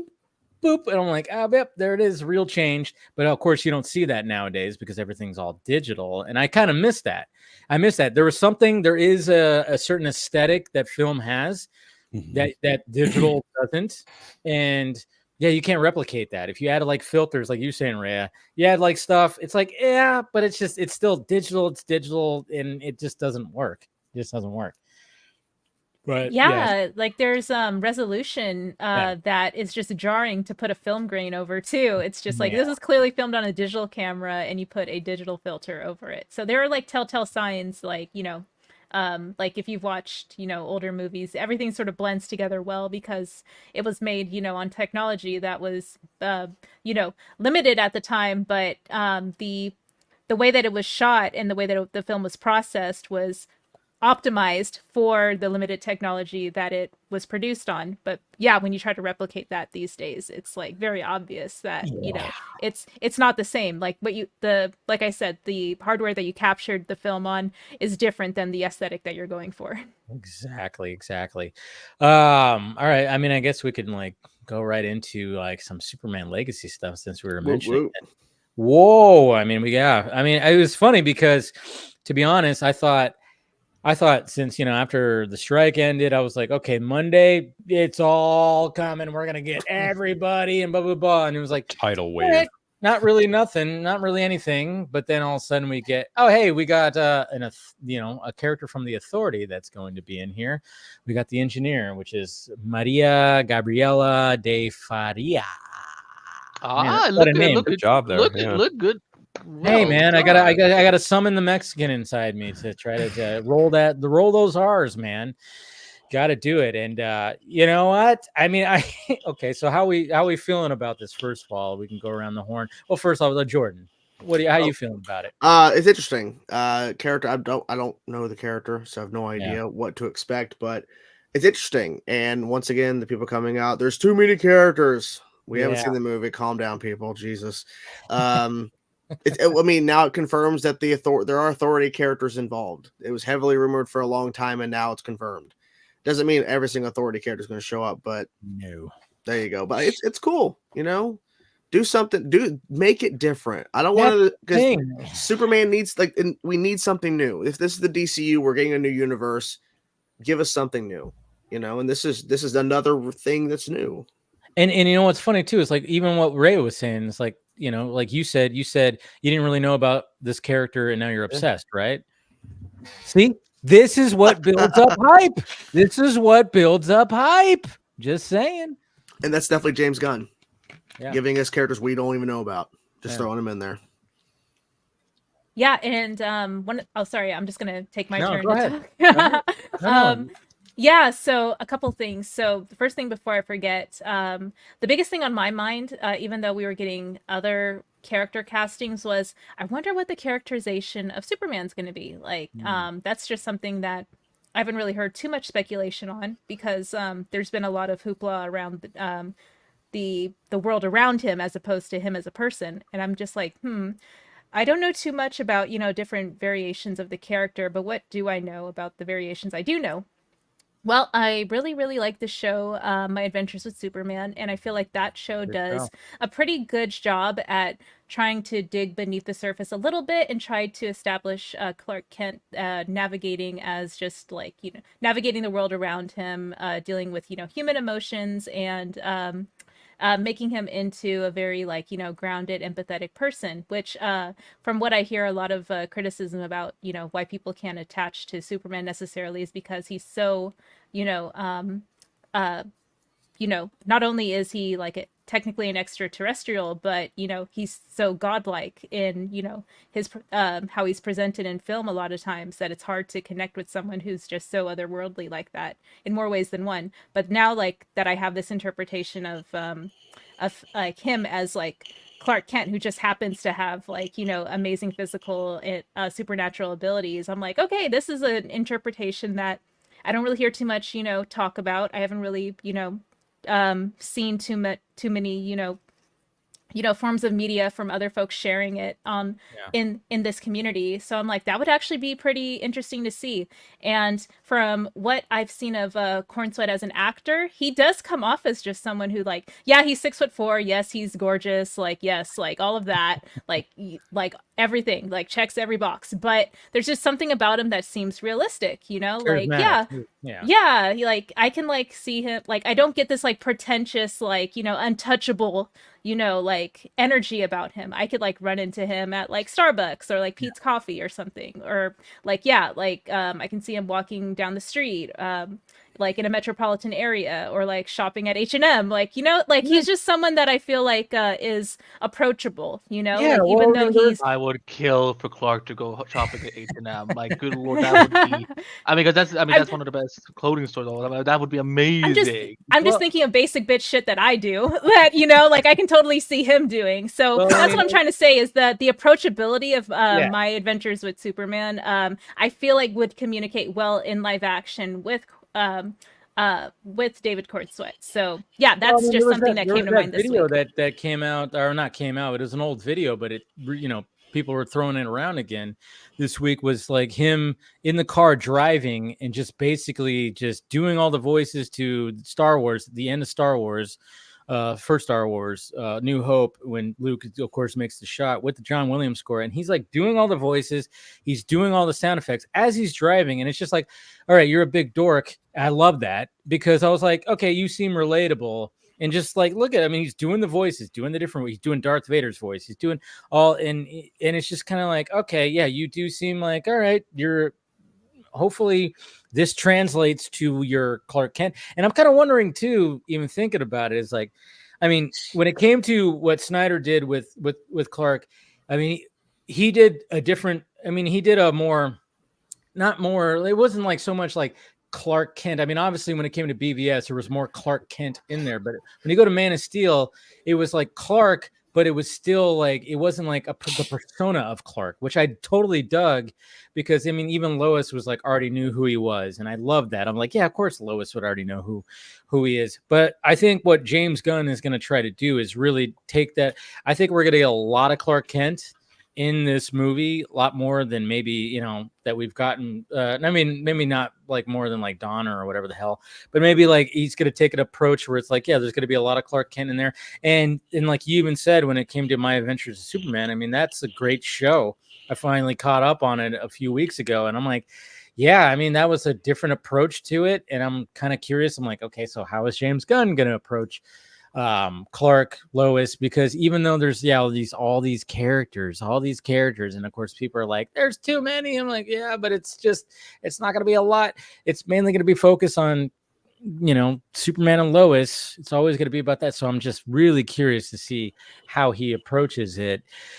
And in regards to like what's out there right now. And then of course I'm, Scott and I are going through Superman the animated series and just revisiting that. I'm going, all right, what's going to be referenced here? Because this was also great of how to balance that out too. If you're not taking like if you're going to take this approach of having this being that's been around, and if you go by that scoop, one of the things that it actually said was like Superman, of course, is there, but he's not super known yet. I mean, he's like a myth at this point. Yeah, like people know him. Metropolis, of course, knows him, but worldwide, maybe not so much. And maybe that's why when it comes to like a conflict on the other side of the globe, there might be some like what the hell struggles. But I'm just really curious about how he handles Clark, to be honest.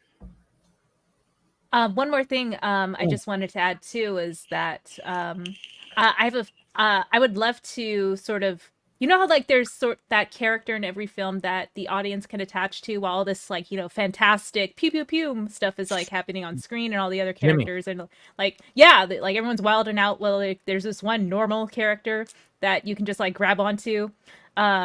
Yeah, I would love to see that be, Clark Kent. Like, yeah, okay. like I thought you were gonna take Jimmy, like Jimmy Olsen. Yeah, I really thought she was going with Jimmy too. Yeah. Oh yeah, plot twist. Yeah, no, like to make this audience that they're trying to capture, like connect more with Superman. Yeah, like go full throttle. Like, yes, this is Clark Kent. Like, but I see what you're saying too. Is like even going back to like when Corn Sweat was like doing the whole Star Wars thing. I'm like, James Gunn, put that in there. Make Clark do something like that where he's nerding out on something. I mean, obviously, I'm dying to see his screen test. Like, I hope they put it on the Blu-ray or something. Yeah. I'm sure there's something out there, but I'm just saying, like, I mean, obviously they can't use Star Wars because they would have to pay for that. But just like to have like, and that's what I think My Adventures of Superman, and that's what I like about the different twists of that is like, you have Jimmy and you have Clark, being like, they're all young and they're nerdy and everything, and it's just I want to see. I think I would want to see like something like that with Clark as well, but I don't know. When I saw that video, I'm like, come on, man. I mean, I think I wanted something like that with. I mean, if you have this guy who's already nerding out about stuff, and he's like, maybe have something where Clark is like, and it's not like fake. It's not the persona of Clark. It's just, it's actually, it's him being him because he grew up. And let's flesh out more of like maybe that aspect of it. Even revisiting Superman the animated series and seeing like right at the beginning, The Last Son of Krypton, and seeing like those episodes of young Clark. I'm not saying they have to like flash back and do all that, but I don't know, just a little bit more with that. I mean, the way that Zack approached it, I loved that and really added some depth. So just like take some of that and then add some more. I don't know. Nerdy stuff. I don't know what I'm. But that was one of the good things with Smallville. When because I can just like think that like Clark one of the things that was always very popular with Clark was that he had his famous telescope that he would when he would go up to his own Fortress of Solitude that they called the Loft, he would go look at the telescope. He wanted to look at it, so he was obsessed with life outside there. He was also a big basketball fan. Like he also there are traits that like we actually know. We're like, oh, he likes things. Like there's like this is things that we know Clark would like. Whereas I think like other Superman we don't really get to see often with. So hopefully like maybe like I don't know, maybe this Clark that David is gonna play. He's he's a huge he's a huge sci-fi nerd or something. Like maybe he's like. Yeah. Like, and the reason he always relates to sci-fi was like he could say, "Oh, I'm an alien too. Like, I can actually now I see like how the world looks to aliens as well." So there you go, something like that. Yeah, I love that take, especially like coming to terms with like, why do I feel so different from the world around me? My take on that is, or like similar to what you're describing. I don't want it to seem too derivative of the boys, especially because we're learning that the Authority has a lot of traits that are similar to the heroes who kind of lost their way. From a real understanding what it means to be a hero. Like, since we know Clark is going to be in a world that already has, you know, super beings like in it, like, and we know the Authority kind of, you know, is a, you know, by any means necessary type of, you know, like enforcer in that unit, in their, you know, their story. I don't want it to like be, you know, criticize her being taking too much from the boys, but also just sort of like, yes, like, you know, Clark realizes he has these powers, and like he's kind of trying to navigate, you know, like what is it that I should do with my abilities compared to what I see being like other superhumans doing in the world around me. So maybe like there will be consequences for and that. I'm sure there's going to be too, and it's going to be interesting to see how there's the approach. But we got somebody else joining right now.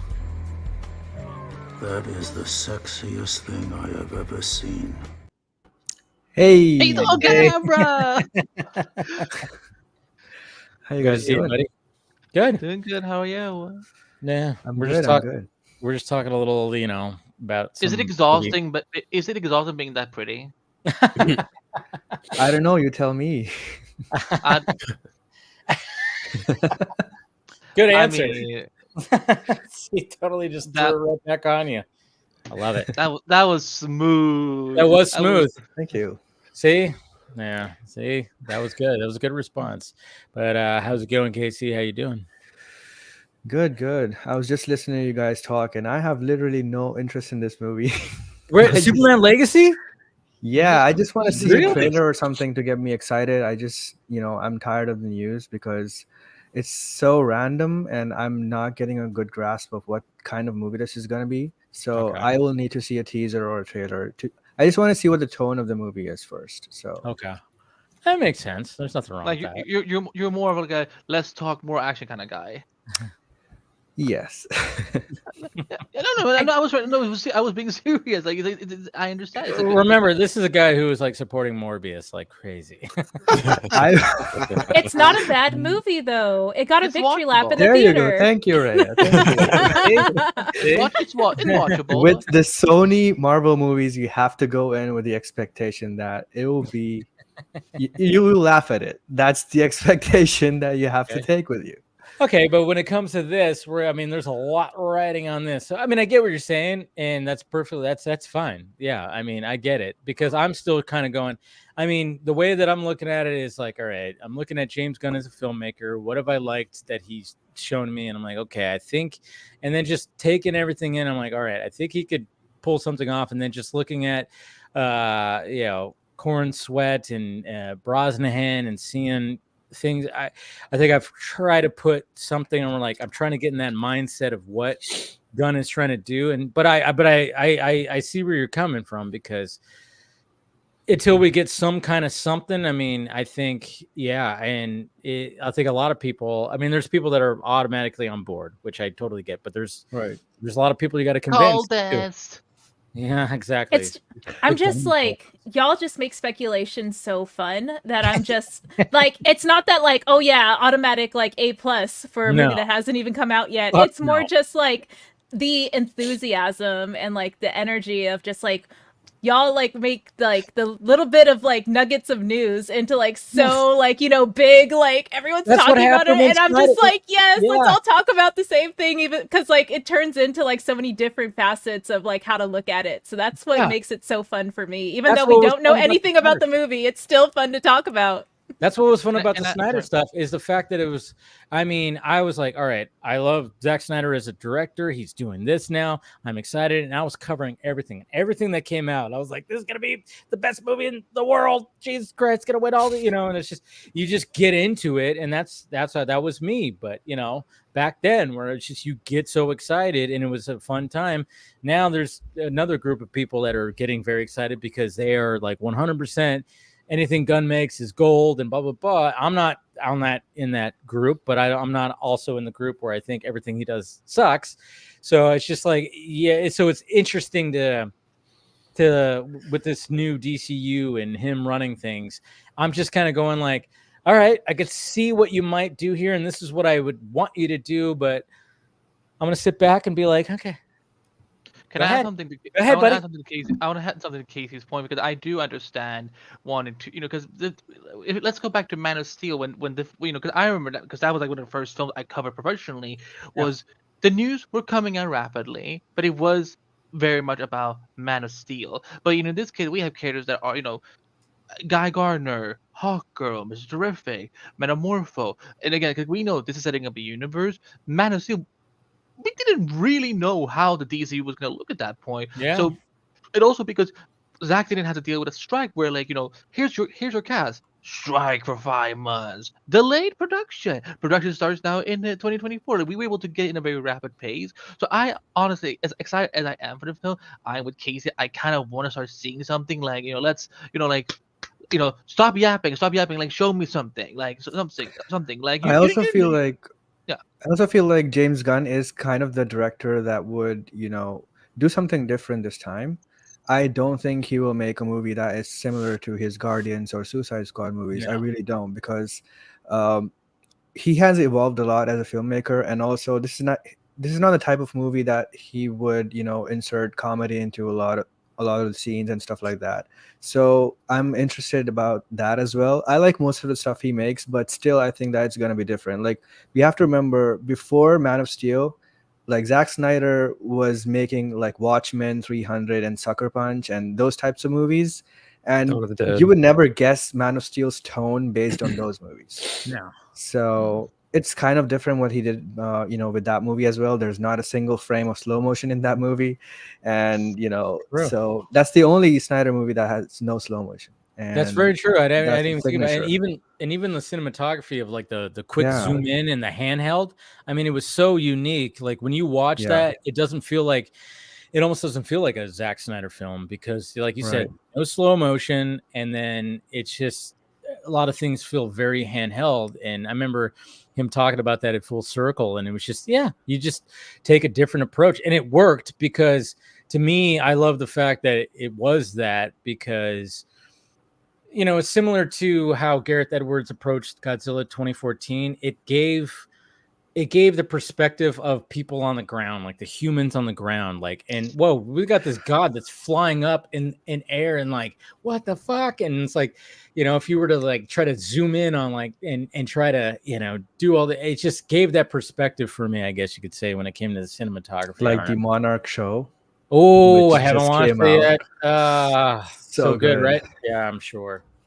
God, anybody who's a Godzilla fan is being fed like crazy right now. I'm just saying, and you guys haven't even seen Godzilla -1, and you need to, because that movie's phenomenal. Take it from me. I want to see it. I want to see it so bad. I can't wait. Yeah, Chainsaw. We were just talking about how they made like a small budget, $17 million, and the use of like practical effects, lighting, staging, cinematography. You can do a lot with a little bit of money. Like, you don't need, like, Phil, we were literally just talking about this maybe 2 hours ago. Like, you don't need $200 million for like every movie to like be legitimately good. Like, no, like $20 million, flip it and make $100 million. There's your budget for the next movie. There you go. It doesn't have to be a horror movie to do that. Yeah, wait till you see the movie. You're gonna think that it costs more than it did. Yeah, the trailer makes it look like it was at least somewhat expensive, because the Godzilla shots are crazy. Ray, I wanted to ask you a question, because you mentioned My Adventures of Superman. You mentioned about Clark and how Cornswell, like, is it gonna be kind of like that Clark? I was thinking this too. Like, okay, we pretty much know Jimmy is going to be in the movie. I'm wondering if they're going to kind of see that dynamic of how they handled Clark, Lois, and Jimmy at the planet, and seeing if they're going to actually incorporate that kind of vibe. Would you want that? I think that'd be kind of interesting. Obviously not the whole thing where she's trying to figure him out, like if he's Superman or not, but the actual dynamic of them. Yeah. No, I totally want that. And like, I know historically we have gotten, similar traits that I described. Like, it's not just My Adventures with Superman is like the first and only example of like these traits. I know that they've existed across film and television as well. But the way that it's communicated in this animated series, it's a little more like, I think it is like, a generational thing as well. With like each adaptation, it becomes like, you can see this, version of these characters existing in like, you know, the 2020s. Not necessarily like, you know, with humor and dialogue that dates it, more just like, you know, mannerisms and how they communicate that, you know, is still timeless, but also modern at the same time. So I guess to answer your point, Chainsaw, I would love to see like some integration of those characterizations of those the three core characters. But I don't know if it'll be like a full live action adaptation necessarily, because I like aesthetically, like, you know, Lois does not look like the Lois in my Adventures of Superman necessarily. And I think that series was in the can before the regime change. So I'm just stoked that, you know, it's surviving and, you know, we're getting a season 2. And yeah, I hope in the future, if not like, you know, in Legacy, we get some, you know, like, you know, transfer of those traits into live action. So yes, like TLDR, yes, I would love to see that. I kind of want to be. I really want. I want. Too long. Too long. Don't read. Too long. Don't read. Okay. See, I'm so out of touch. I don't know that either. I was like, what is that? Yeah, I was like, yeah. I'm showing my age. I can't keep up. Yeah. Yeah, I would not want to hear Lois say TLDR in the film. No, like that would date it entirely. I think if like it was Joss Whedon, he would have made her say that. Probably. It's also used in company emails now. Like they send these long emails. It's like, what's the point of you like even having all those paragraphs to begin with? I only read the TLDR. Just not care about the rest of the email. I just watched a trailer for Godzilla -1 because I hadn't seen it. I'm like, dude, you know what helps? You know what helps? You know what helps? Like the VFX and the fact that it's low budget is the director was a VFX artist. That's the thing, and that was one of the things. Like when I was at the premiere, they did the Q&A, and that was one of the things that helped when it came to doing all this stuff. And again, like when you watch the movie, I mean, what did you guys say? It was like, what was the budget? Like $15 million. Jesus Christ. I mean, like you watch it, you go, how? But at the same time, you have a director that's a VFX artist, so he knows the ins and outs. And if this movie is a critical success, I mean, if financial success, I would not be shocked. But I mean, it's telling when the director of the the other Godzilla movie is like, yeah, I'm like kind of shook because this is how you make a Godzilla movie. Oh, dude. I mean, Gareth Edwards even was quoted on saying like, oh yeah, that's how you do it, you know? And but I mean, again, like one of the things that he mentioned during the Q&A was he was able to just mock up things. Like when they would be done with production, he would go home and just, because he's, you know, a VFX artist, and he was like, well, I want to see what it looks like and we can get some things. So he was already mocking up things and already doing some of the VFX work just like as they were doing production. And of course, he probably was working with a crew and everything as well, but it was just the fact that he had great knowledge of like already that it just really helped, where he's not just telling somebody like, this is what I want it to look like. This is, you know, this, he was already just he was crafting it. He was like already setting it up as they were filming. So, but yeah, you guys. Oh shit! What? Oh, he did his. He started to do his blast. The tail starts glowing up. I was just looking at your face. I'm just like, what's going on? Were you breaking news? Were you watching the trailer? Were you watching the second trailer? Anybody exactly listening to me? Yeah. Sorry. Were you watching the second? It was good. Although he was about to blast, and then like, you know, so that's the second trailer, right? The second trailer. Yeah. Because that's something me and I think it was me and Phil, we talked about that, about how when the spikes start elongating when he's powering up his atomic breath, like we love that visual. I had to go back and watch his VOD. See, that's the thing. What did my face look like? And what's crazy about that is like in Godzilla 2014, Gareth Edwards had an approach on that, which was kind of similar, but the spikes, glow. Yeah, it just had the glow, and you heard this. But instead of the spikes like getting big, it was just like you heard the sound effect, like a subtle sound effect of just. Well, didn't they do like something kind of like a hybrid of that before this movie in one of the other Japanese Godzilla movies, where it was kind of like that? I don't remember. But it was like a slow glow with that sound effect. Yeah. Oh, one thing I'm speculating too is that like, okay, like not to knock the, you know, how they kept the budget so low, but maybe like, you know, reusing sets, reusing, you know, like stuff that exists already from all the other films, and, you know, getting creative with the cinematography and stuff. Maybe that's how they were able to, you know, like keep the budget a lot lower than, you know, current Godzilla stuff, where I imagine everything's made fresh from scratch and, you know, like fresh slate of, you know, digital effects and things like that. I'm just guessing, but yeah, especially if it's like what is it, Studio Soho, or sorry if I'm mispronouncing it. Toho. Yeah, Toho. I apologize, but yes, I would imagine there's like a warehouse, you know, full of like, you know, stuff. And Andy, I'm distracted by your face right now. Well, you know, but I know, look at his face. He's like totally into What it. is he watching? But he's watching he's watching clips and stuff. You know, but the other thing too is like, and this is what is surprising, not surprising, but the fact that when you talk about the budget, it's like, this is not a present day story. This is post World War II. This is in the 40s. So you have to capture that. And not to mention, like, there's a lot of scenes in the water too that they had to accomplish, and they really went out there. And I mean, we've all seen that clip where it's literally like Jaws. It's like Godzilla is Jaws. How did you know, Jordan, that was the exact shot that just happened? Yes. Well, no, I'm just guessing that's what you were referring to. When you said the boat, that's when the boat crashed. Yeah.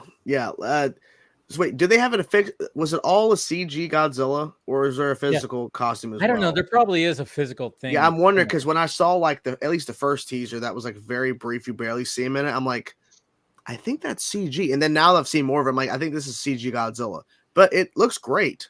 I mean, it looks really good. I mean, especially when you see that clip where, like, because it has to do with, you know, again, this is in the 40s. So there's like these mines that are out in the ocean, and Godzilla has one in his, you know, mouth, and they're like, you know, get him. And the wires cut. And then you see that one dude who's the main character of, and again, this character, he goes through the ringer when it comes to the story. This is why the human level story is so great. Like, the way he is in the beginning is not the way he is at the end. Again, I can't say enough about the human story of this. But then of course he fires like the gun, and then you see it blow up, and then the clip ends, and I'm just going, oh yeah, you guys aren't ready for what happens next. I'm like, oh, like I just start sharing my screen for a second. I'm not gonna play it, but like this is like, how often do we see credits like this? Like, this is actually like pretty fucking cool. Like, VFX, written and directed. Yeah. See, told you, like, the guy is a VFX artist. That's why they look so good. That's why they look so good. That's a great. I love that shot. Look at that shot. That's awesome. Such a great shot. I mean, shots. Wait, are you gonna get copyrighted? Wait, what? No. If it's still shots, we're good. We're good if it's still shots. It was on that, and like, yeah, look at that. The destruction of it all. 15 million. Look at that. Yeah, the boat, and then there's that too, and then that guy was like, oh shit. Yeah. Oh, that scene. Jesus. Oh, there was also like, there was another favorite I had. They were I think he was swimming under. I think I don't know what's going on. Oh yeah, he swims underneath the ship, right? Yeah. Which Gareth Edwards kind of used that shot, which I love that shot. That shot. There's a shot where in 2014 where they have a similar thing. Yeah, and that's my favorite. But this feels like a horror. This feels like a horror. That's the thing. It's a Jaws shot right there. Yeah. See, that's the thing. It's like, oh man, and God. I mean, Godzilla is. This is when Jordan said boat, this was literally like falling into it. The boat came into view. Because I was like, because suddenly I hear Jordan. I'm watching it, and suddenly I hear Jordan go like, boat, and I'm like, oh yeah, because the whole boat scene where they're actually being chased on a boat by Godzilla in the water. I mean, the thing is, Godzilla's been in the water at times, but like, this is like the first time that I've really noticed that they've went the whole, like you said, Jaws kind of thing. 15 million. 15, like this looks. Dave, can you confirm that Godzilla's really angry in this movie? Because it seems like off the trailers he's really mad. Dude, you don't even. I can't. I'm just saying, just based off the trailers, like people are saying, "Oh, he's." Really you don't even know. The first time you see him, it's frightening, and every other time, every time you see him, I'm just saying, it's frightening. And even Yeah. like the director in the Q&A, he's all, I wanted to make him truly frightening. He's not going to be a hero in this one because obviously, Godzilla turns out to be a hero in other versions for sure. Even Godzilla 2014, he's technically like, at first it's like, oh shit, but then it's like, oh hey, can you fuck up those guys over there? Those guys are really pissing. Didn't they explain in the movie he only woke because the Mutos were like a threat to humanity or the planet, so that's why he was taking them out. Yeah. So he's like a protector. So I'm like, it's a different interpretation. I get it because a lot of the versions, it's like, oh, Godzilla's here and he's going to destroy shit. Yeah. And this, he's like, I'm getting rid of the bad guys. But they don't know that. They're like, what? But I know, from the trailers, though, he looks kind of villainous too. Like the face is very horror. Like I said, the first time you see him, it's like, okay, that it's very different too. It's different. Speaking of, if this movie is a financial, sorry. I was just gonna say, like speaking of villain, like the one thing that kind of bothered me about the new casting for the engineer in Superman Legacy is like, a couple trades ran with, so and so has been cast as the villain for Superman Legacy, and then when Gunn confirmed it on Instagram, he says villain is such a disparaging term, and I took that as like, okay, so this character is clearly not a villain in this movie.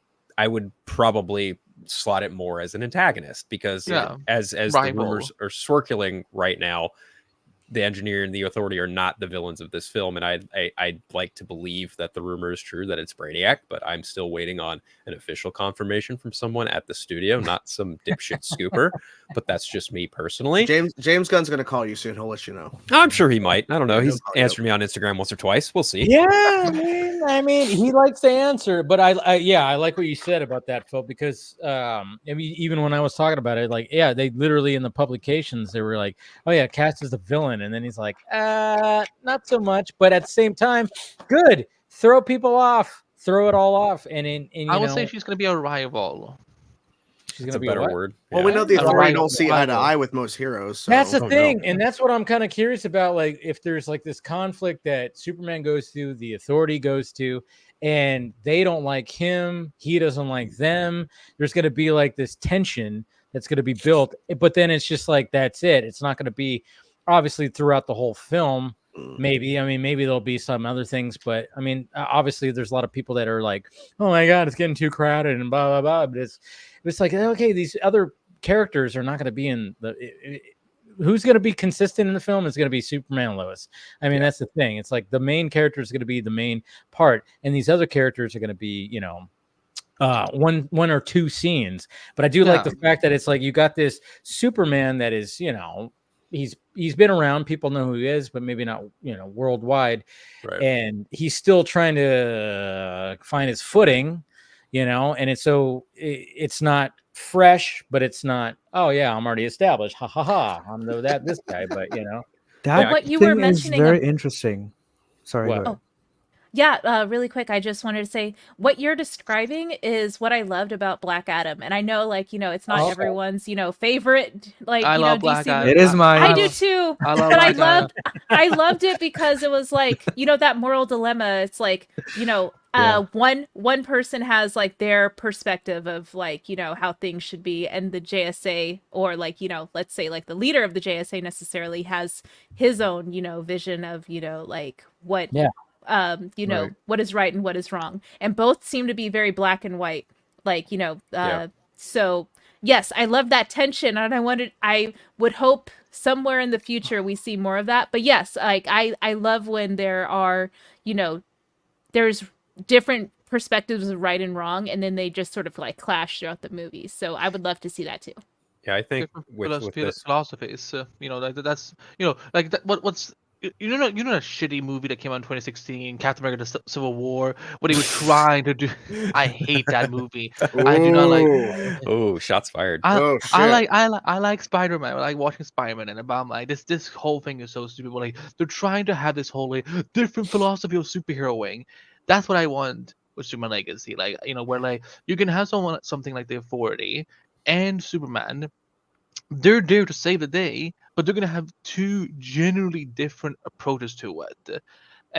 So that's kind of what Ray said. I kind of want to see that too.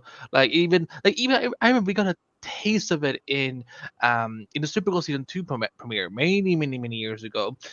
They established that Superman and Martian Manhunter were not on the best of terms. They were not. They didn't see eye to eye on a lot of things.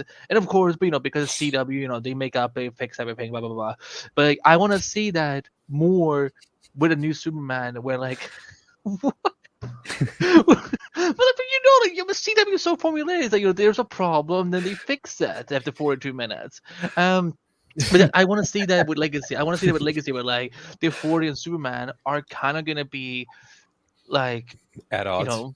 Yeah, exactly. Being why do you think this is right? Well, this is why I think it's right. Why do you think this is right? And etc. I could see that absolutely being a thing, because you have in terms of the characters in this film, right? You have Superman on one end of the spectrum. They're obviously going to try and shoot for some kind of take on truth, justice, the American way. And then you've got the Authority, who, for all intents and purposes, are these authoritarian type characters. I think RJ might have even mentioned in the chat, where they are means to an end by any means necessary. And then in the middle, you have characters like Guy Gardner, you have Hawkgirl, you have Mr. Terrific and Metamorpho, who are looking at both sides okay, you both need to calm it down a little bit, because we're all here trying to accomplish the same thing. And then you have a bigger conflict that kind of comes together at the end of this film that would have presumably bring them all together in some capacity.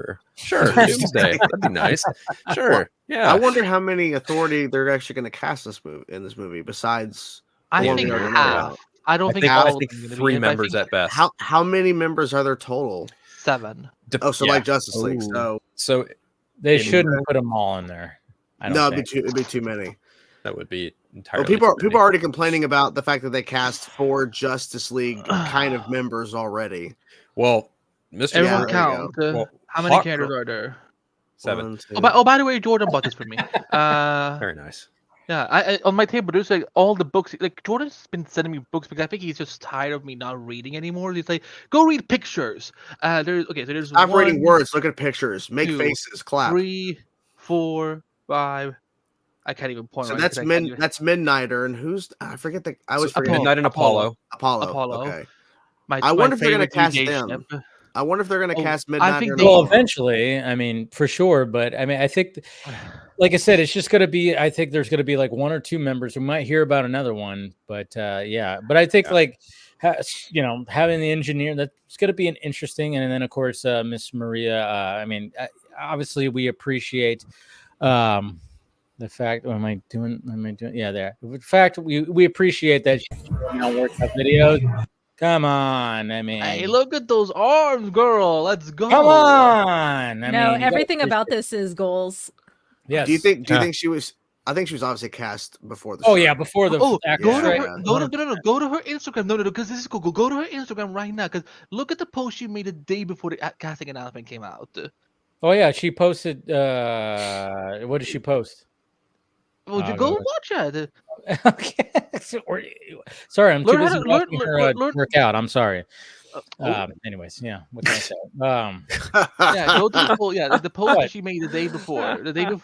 What? I can't watch the workout video for the rest. Okay, of course you can. No. That could be the rest of the stream if you want. You do. I mean, hey, it's your channel. It's your channel. Your channel. It will be changed. It will be changed on Reacts after dark. Watching workout videos. You already know why I'm watching Madam Web, for the plot. Oh yeah, the plot. It would be a fun. It would be a fun short to put Andy's Godzilla reactions underneath that Instagram video. The plot and the meme. I don't even know what her name is. Oh, there it is. Okay, there's an okay. Can you say her name again, Dave? No, I was like, what's her actual screen? Okay, so what did she post before? The day before. The day before, but it's all in Spanish. I'm like, I don't know that much Spanish. Okay. You're talking about yeah, okay. Yes, that. Okay, And David, okay, wow. I see what you're doing here. Okay, so is that her right here? Is that her right there? Oh my god! Oh, kill me already! I will show you the post. Hold my god! Okay, what the fuck? Do you not know how to read dates? Of course, he knows how to read. That's the one before the announcement. I clicked it. You try to find it. Because I wrote about it for Screen Rant. Okay, but But like literally the oh, that's a pin post. That's what it is. That's what I looked at. I was like, wait a minute, are we seeing some like silhouette of a naked? Oh, is it the one of her sitting down? See, hold on, I'm loading up my Instagram.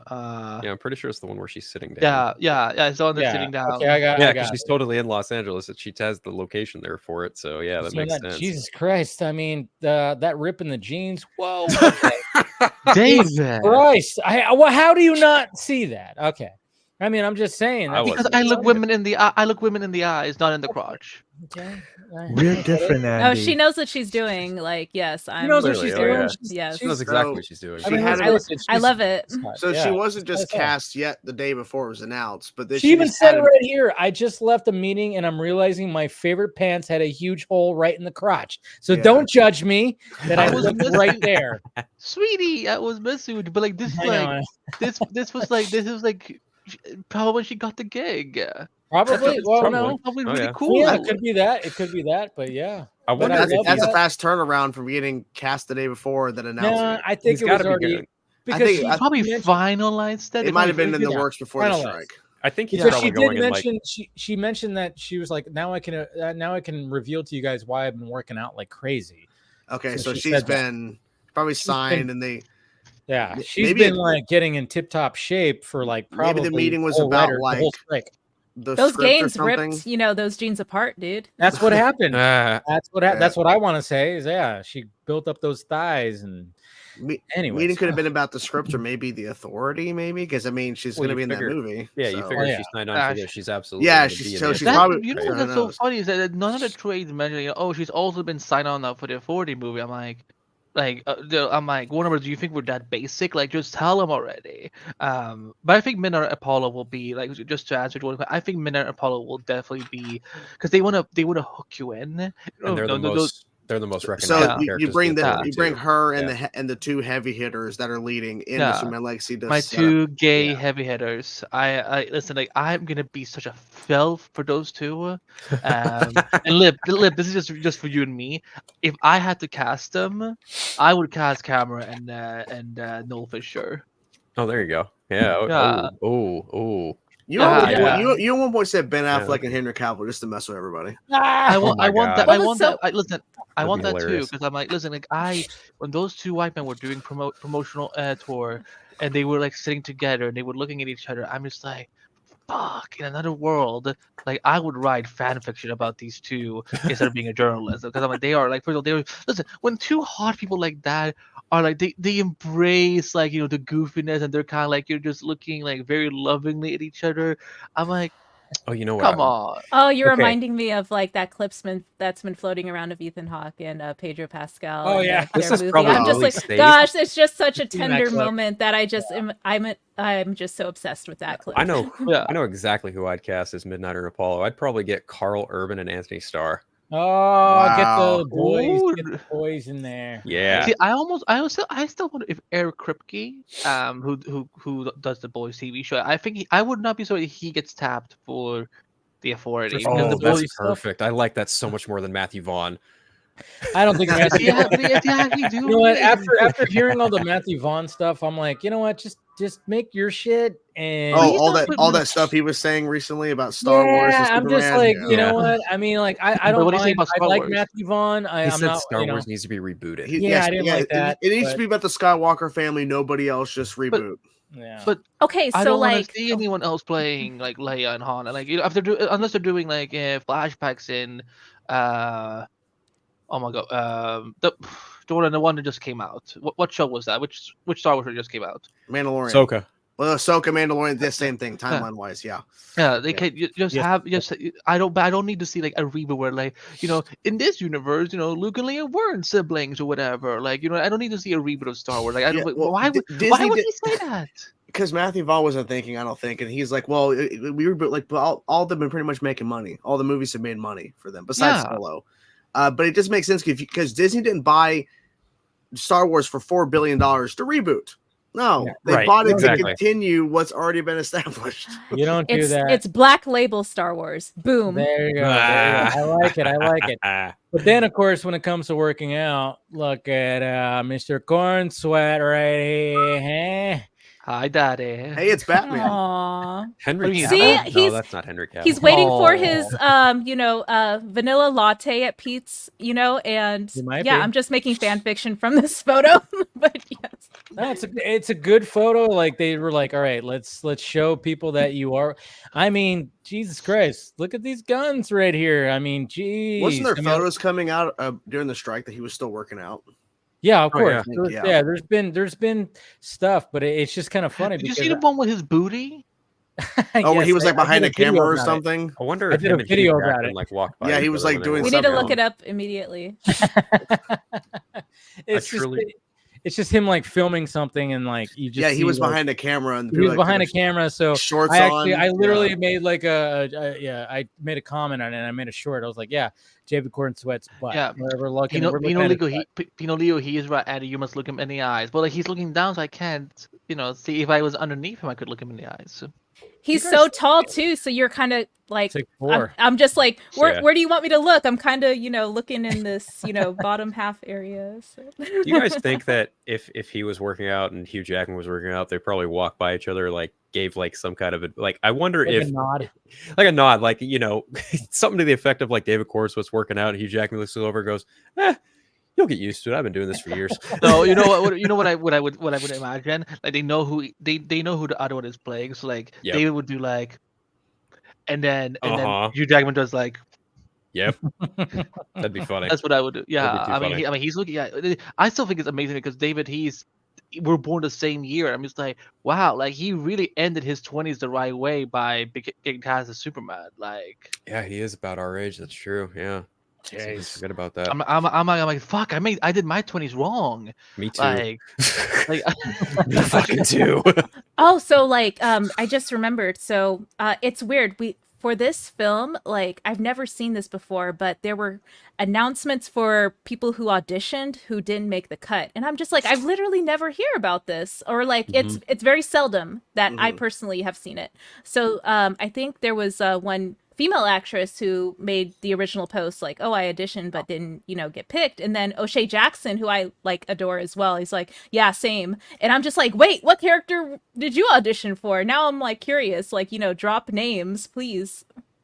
But yeah, I just noticed that too. I don't know if like that was on y'all's radar or not. No, it's actually cool because we didn't have this back in 2013 with Man of Steel. We wouldn't hear, we would hear it maybe like one different- time yeah. of like like other candidates on the list were X, Y, and Z. But this time like people are actually like now they're talking about it. They're like, oh yeah, I went in for this, or I went in for that, or they're like Jacob Elordi, like it's too dark. I don't want to audition for Superman. Meanwhile, he's I know that was a Euphoria. little. I'm still very curious about what he I meant. think he was by just that. talking about this particular movie, not the character. I know, Something but in this movie is We're- probably we're- No, pretty- no. Casey, here's the thing. Okay, but He's- Casey, the thing is like he didn't. on He turned Euphoria. down the audition, so he didn't get any script pages. I You think don't it get script did. pages. You think he You did? don't? I don't know. I thought you got script pages when you actually auditioned, but if you No, you turned down the you get sides. okay. What sides? Like you get some mashed potatoes and green beans. What's going on? God, That sounds like I'm an some actual bomb joke. right That's now. like an actual joke. Somebody no, has to make it. He's not here. Sides, they're like Because of audition you. pages. Okay, so like for example, so Oh, want is me to it like explain or not? if our main pick doesn't follow through, then yes, we'll reach out. Is that what it is?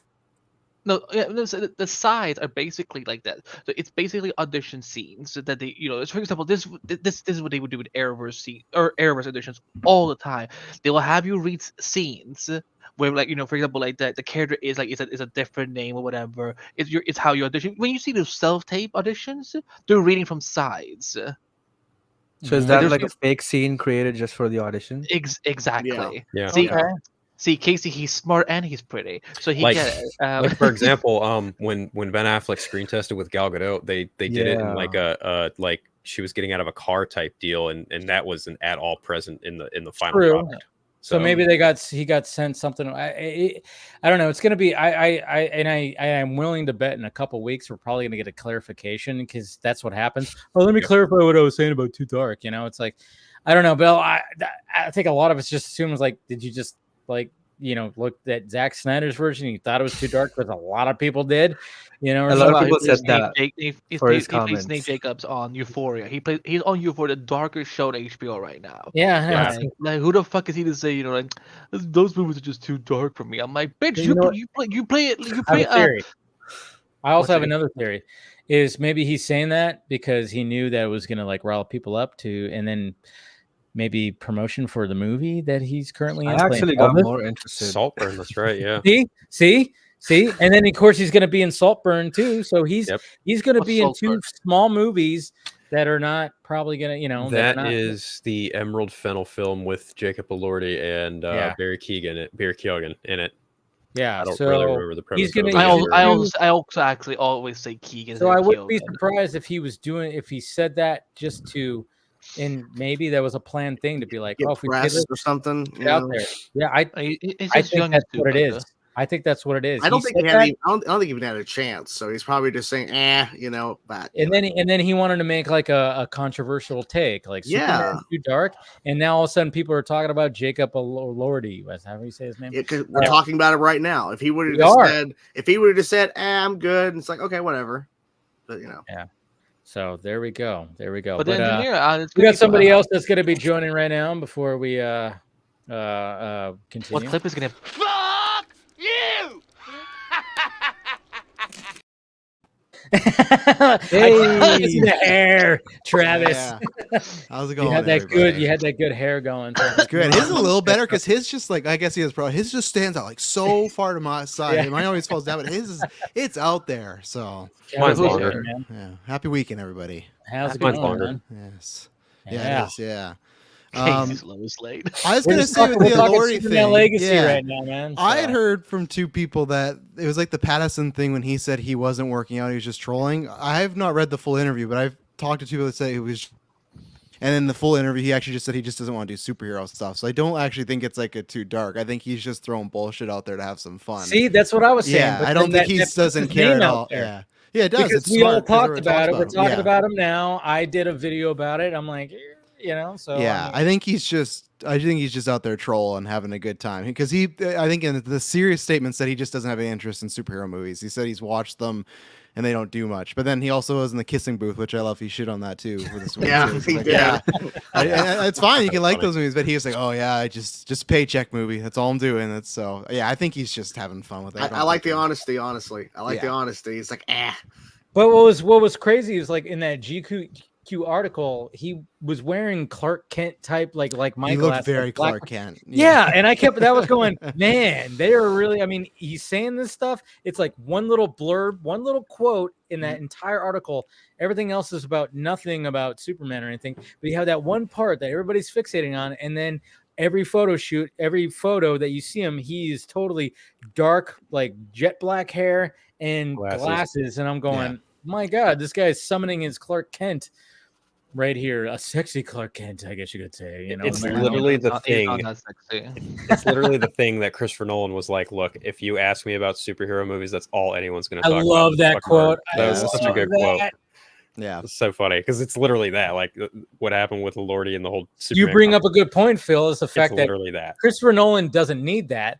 Jacob Elordi, he needs that because Elordi, whatever. To get some more. So everybody knows the game. It's like you start, these superhero, he's dropped some like banging quotes. Oh, sorry. Oh no, I was just gonna say like we saw it today with the Nathan Fielder did that thing. He spoofed the Anyone But You trailer with Emma Stone, and then after the directors of the movie started to go that way, so it's like I guarantee you a bunch of people that didn't know what the curse was know what the curse is after today because they've been having some fun with it. But I still don't know. It's A24. It's a show about two people that are like hosting a reality show. Like, we come in and like make your house better. Like pretty much like all those type of genres. Yeah. And then they're obviously they're married, but they're kind of having issues, not having issues, and then Nathan Fielder's character, it's not a spoiler, it's in the first minute of the trailer, he gets cursed by this little girl because he's like an asshole to her, and I think the idea is like a bunch of bad stuff's going to start happening, but it's A24, so I don't know if it's really bad or if it's going to just be in their minds. But the first episode's good. It's pretty dry humor, but I've never watched Nathan For You or any of that stuff. I just watched it because Emma Stone, and so far it's good, so. Emma Stone, love her. But yeah, Our beloved Gwen Stacy. Yeah, maybe she'll be back. One day. Maybe one day. We'll see what happens. There was I don't know if you guys have seen it because like a couple months ago, me and Jordan we watched this like it was a fan that was meant to act as like a sequel to After No Way Home, where we see what happens to Andrew's Peter, where he instead of getting home, he accidentally lands in a universe where Gwen is Spider-Gwen. That's the movie. I don't know why they didn't right after No Way Home greenlight that the next month after. I don't know. It was really good too. Like, they did like Sony has a Madam Web movie coming out. There was a selfie with her with the haircut. Are we? Yeah. You know, I know we were all kind of like, now. a lot of us were like, "Whoa, what's going on here?" And it's like it could work. I'm still very waiting well. for that Amazing Spider-Man 3. Oh well, did you hear what was said today? Oh God! Oh no! Yeah, about like everything what's be combining. Oh, all that the Sony- rumor. Travis, it's your fault that you don't like Venom. Okay, I'm gonna be enjoying that shit. Are you? Yeah, but Okay, that comes yeah, with let's Morbius. get That comes with into it. Craven. It's not just Venom. It comes with Woody Harrelson's Cletus Cassidy. What's wrong I'm with gonna that? be There's laughing nothing in wrong that with theater it. so There's hard. Spider-Man was there to get a wrong paycheck. with that. There's nothing wrong with his. He was so much Oh, fun. no, he was So awful. basically, what was Razzie. said today? I mean, obviously, you got to take it with a grain of salt. It's a scoop that basically, when it comes to Tom Holland's Spider-Man 4, they're going to bring in all the Sony characters into. It's going to all merge. That'll fix It's going to all merge, and I'm like, That sounds like okay. fan fiction. You don't it's think gonna so? happen? With Okay, Feige fuck being that. so, So you don't think? upset about especially the with No. Adam West No. coming in? That's not another continuity he has to look after right now. It's like he has enough issues right now. It's like bring the Sony one. I'm yeah, this fine is like a distraction from that. yeah, he's like, yeah, look how bad this stuff is. Don't worry. But I'm all Exactly. for it if Sony if they're taking Spider-Man away, then I get it. Of like put them together, why not? But I don't know. I think because everyone keeps going, oh well, next year there's only one MCU movie. That's true, but there's these also 3 movies, which a lot of the audience doesn't know the difference between Marvel. So they're just gonna, in my opinion, get 3 more shitty Marvel movies and be like, man, yeah, Marvel's really lost it. Like other than Deadpool, people out there guarantee you think that Kevin Feige or the guy at the hat is producing like Craven, Madam and whatnot. Web. Yeah, and it's just I'm gonna defend Madam Web to my what That's his Casey worst said. nightmare. I was just About- waiting for that topic to come up. Sorry. Well, here we are. Here we about are. Amazing Spider-Man 3 before we move on. If I wish they just scrap Mad Web, Craven, and Venom and take all that money and put it into Amazing Spider-Man 3, and I guarantee you make more. Who knows about Venom? We'll see. But Craven, Madam Web, those things are gonna bomb. They're not gonna. I it's gonna be like don't more. care Yeah. about Oh, that's quite anything the as long opinion as there, Andrew Travis. is in the Oh movie. no, I have to disagree. No. I've been having this convo with other folks saying like, okay, yeah, y'all want to talk about CW quality this, CW quality that. Okay, those budgets that you're, talking about, it's gonna flop. That's gonna make it a success, and we're gonna see more of this stuff, Hopefully. and that's gonna lead into this merging of the universes that y'all want. So why are you like I don't want upset that. about this? No. No. Well, You know who else don't want it? Well, I'm trying to Kevin figure out 'cause Feige. What was No. Morbius's budget? Did budget Daniel was 75 RPK million. there's been Did you see the post-credit scene for No Way Home? Kevin Feige literally just Kicked him rejected. out of there. Yeah, Exactly. yeah. Look at how happy Tom Hardy looks. Come on. No, look how stressed out that production person looks. Even if those two movies make Morbius money, Morbius had $83 million budget and it made $160. So like just maybe it ate. It definitely did not make a profit. If anything, it just like broke even. I don't know. I don't know what they're doing. It's confusing because people say Daniel RPK said this was happening, but then someone said, "Oh, he confirmed that he didn't say exactly what's being reported as what he said." I don't know because it's on his Patreon, so I don't Well, know see, exactly that's the what he thing. said. That's the Yeah, thing yeah, when it it's comes on- when yeah, it it's on comes to his RPK. Patreon. When it comes to RPK, it's like sometimes he'll like follow up a tweet and clarify, and I'm like, okay, Yeah. Well, it 'cause, can yeah, get a people little get that confusing. wrong. Yeah. But I mean, who knows? But at the same time, it's like when it comes to the Madam Web trailer, how are we feeling about this? Rhea, I'm gonna let you go first because it seemed like you've been waiting for this topic. How do you feel about the trailer? Okay, and Phil, I know you're gonna like know exactly what I'm talking about. Like, folks are like, saying like, "Oh, this is like the Birds of Prey for Marvel," and I'm just like, I like that movie. Now I'm even more stoked about it. But anyway, so obviously there is like, sort of like the shooting in Canada. You're gonna like, see a lot of forests and stuff, and a lot of lighting that is reminiscent of, films that like, let's say, a lot of talk has been about, the main actress being like from 50 Shades of Grey, and obviously that was started out as like Twilight fan. Yeah, Johnson. Oh, Johnson. Fanning. Fanning's the young kid who grew up. Yeah, she was in Twilight, Breaking Dawn. Yeah, that's what I was getting at. Is that like you're going to see a lot of like similar Twilight aesthetics in the forest, but then there's also there's a huge cast of what I'm assuming is going to be like other female spider folks and spider people. Yes, thank you. And yeah, I am just like. I'm here for it. I want to see like these, team up films that establish a bunch of different characters, different like, traits and characteristics, powers, and they all are, teaming up to fight, a common goal. Maybe like there's, conflicting interests and, morals like we were talking about. And a lot of us find that to be really compelling to watch. And then this is just, the version that we're going to see with this universe of characters, or a facet of this universe. And yeah, I'm excited for what it will lead into, but at the same time, like I'm setting myself up for expectations, which I don't necessarily want to do, but because we're so driven to follow the news cycle on it that it's hard to kind of stay away from that. So I'm optimistic, like I was saying, because of like the news cycle and what we've been seeing from the trailers. To me, they look really good.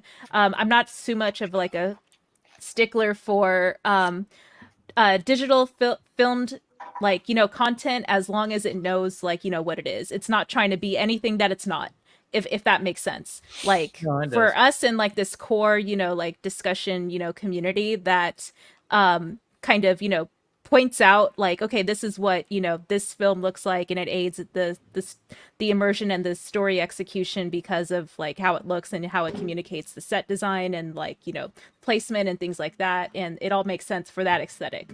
When it comes to the Madam Web film, I guess like my point is that I think the trailer, like interpret this as you will, is setting your expectations for exactly what you're gonna get. Like, so don't be pissed when you go into the theater and it's not your cup of tea, because this trailer told you exactly what you're getting yourself into. That's what I'm trying to say. That's exactly that. I completely agree with that, because I feel the same thing. Like I know this is gonna be bad, and that's why I'm gonna enjoy it. I'm with Gates. Like I like the visuals of it, and I like usually the Sony way of filming the Spider-Man movies. I've always liked that. So even the Venom movies, both of them, I like them. And Morbius kind of also looks similar to that. And I know this looks very bad and memeable as well. And I know that it's gonna be fun watching. Very bad. I'm very intrigued by the story. I like the story of the time travel and the premonition. It's the same writer as Morbius, by the way. Yeah. Okay. Here's the thing. That writer is only credited as far as the story. Sorry. As far as the screenplay goes, it's S.J. Clarkson and one other person. The person who did the screenplay for Morbius is only credited as far as story credit on Madam Web. So yeah, let's get our facts straight. They worked off his ideas. Awesome. I like Gods of BFD. Egypt, so. BFD, big fucking deal, dude. No. Oh no, no! It's like, hey, this guy who cooks terrible food. Guess what? He gave your mom the recipe. Now, my mom might be a great cook, but the recipe's origin is still from a very bad cook. That's the thing. So. This is the problem, Lev, is that this is what I haven't read Ray just said. She's the type of people that we need more of, because we've just forgot, like people online, the film community has just forgotten to have fun with these films anymore. Yes, everything has to be like, yes, Travis. They've had 3 chances. I don't know, like. No. This is fun. Like this discourse is fun. I think like, again, I mentioned this before, like the character limit is like, what is making people like discouraged about, interacting and engaging in the news cycle. And I get that, because a lot of the information that we do get is just so like, keyhole, perspective, especially when it comes to like these nugget announcements that, they kind of get eviscerated because of the small amount of context that we're given. So yes, I do think that, when there's, actual like, yeah, I can actually hear what you have to say outside of, the 240 character limit, then like, I'm like, okay, yeah, there's like common ground. There's, bipartisanship here. Like, I get where you're coming from. It's not just a a retweet or anything like that with like, no context or some sort of inflammatory remark about it. So that's what I love. So yeah, just wanted to add that. If there's any kind of pitfall with that trailer, they used a Billie Eilish song. Well, yeah, they did. That's the pitfall. We can't even pitfall for me. I was That's like, the pitfall. I love that song. That was good. That's Yeah, I like Billie Eilish. That's fair. But again, apparently it's now like what did you guys? I mean, the score is probably not even done yet, so like they can't even probably utilize. You're watching for the plot anyway, so The I plot. am. Yeah, I am watching the plot. Of I am course, watching- I'm obviously. totally watching it for the plot. plot. That plot being Plot. Sydney Sweeney. You're absolutely right. yep. I will say, First Billie hand. Eilish, her music is sort of like hit and miss for me personally. I loved her original song for Barbie. Yeah. So yeah, like that is compelling me to be like, oh yeah, let's see what kind of Fair. bangers she cranks out for this. That's fair. Should be good. No, I mean, like when I watched the trailer, I was like, okay, this feels 2000. Can we go through it? Can we go through it? By the way, What's that? can we go through the Oh, trailer? I don't know if we need to pull that. No, we don't. You should just to torture Travis. They'll strike you, Dave. Sony's bad. They're gonna take away. They're gonna Oh yeah, demonetize that's the thing. stream. Sony sucks. When it Sony comes to sucks. that. That's what I'm saying. Sony's Don't do crap. it. Yeah. Yeah, that's why I'm like, you know what?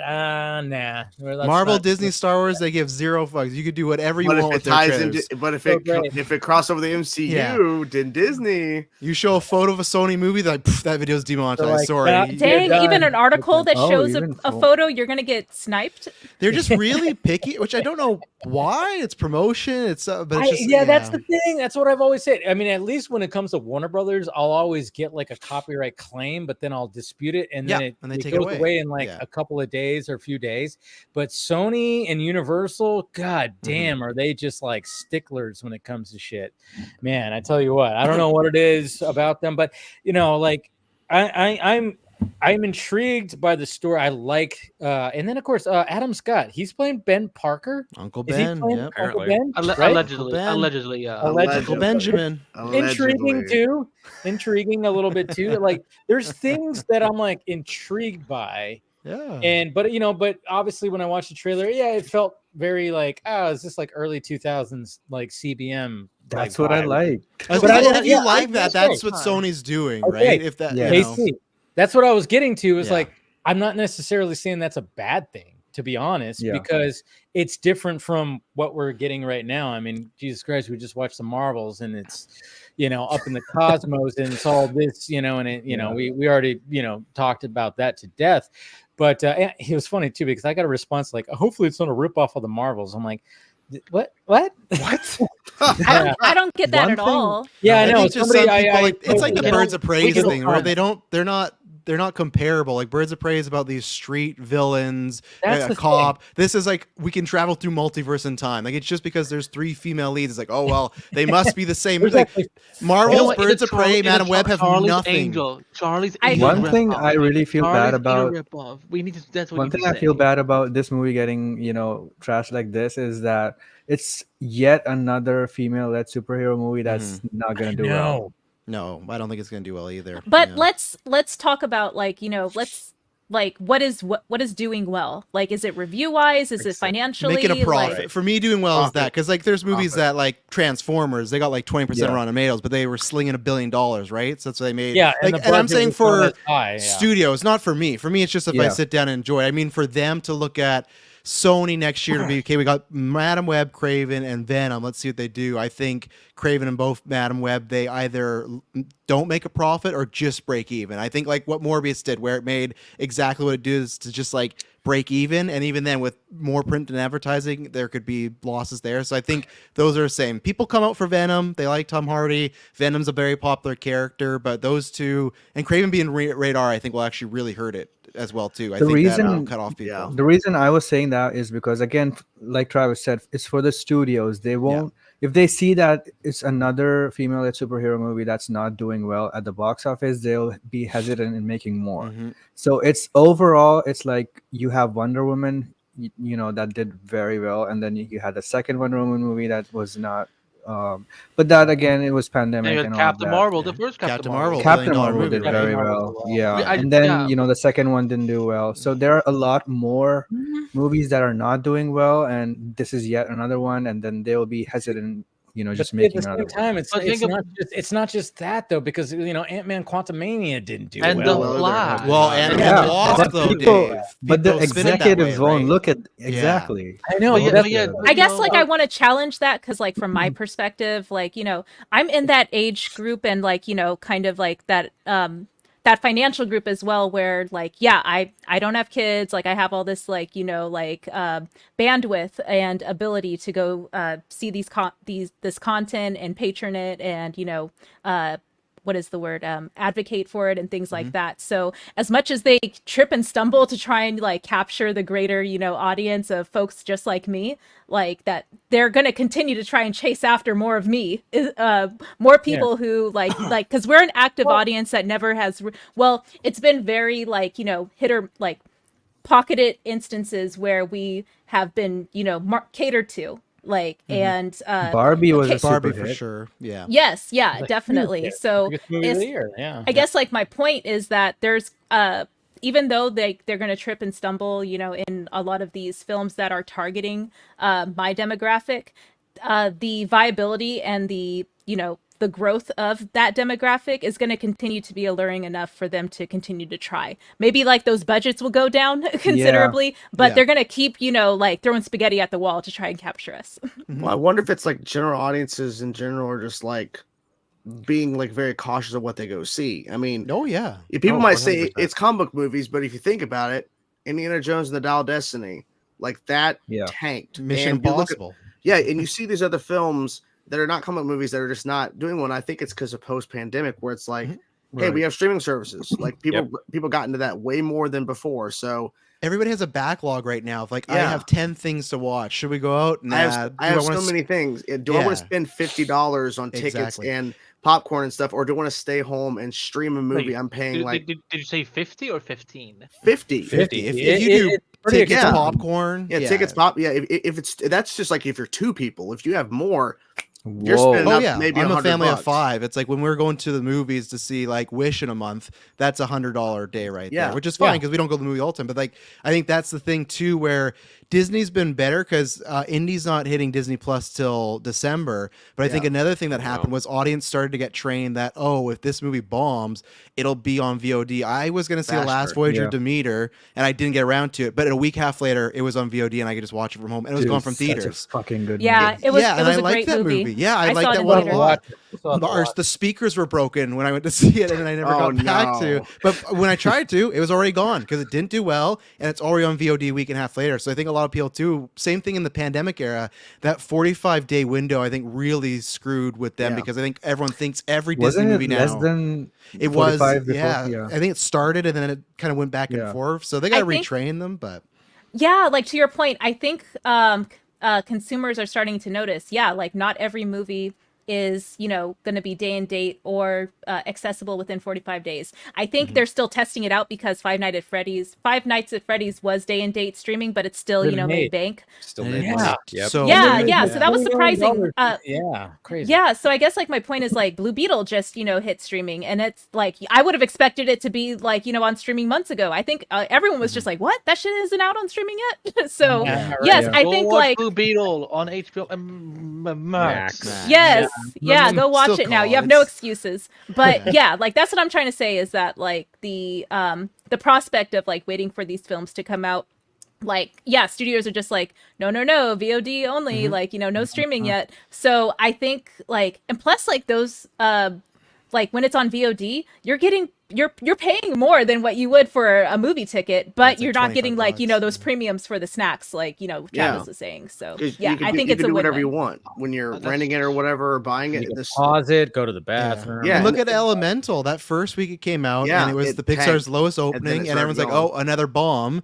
But then I think what happened was parents realized, this is not going to Disney Plus right away. If we have to see it, it's going to be in theaters, and it went on to make almost $500 million, made a profit for them. It had legs. Really? It had legs. In maybe a year ago, they would have said, okay, just throw it on Disney Plus. It bombed. Get rid of it.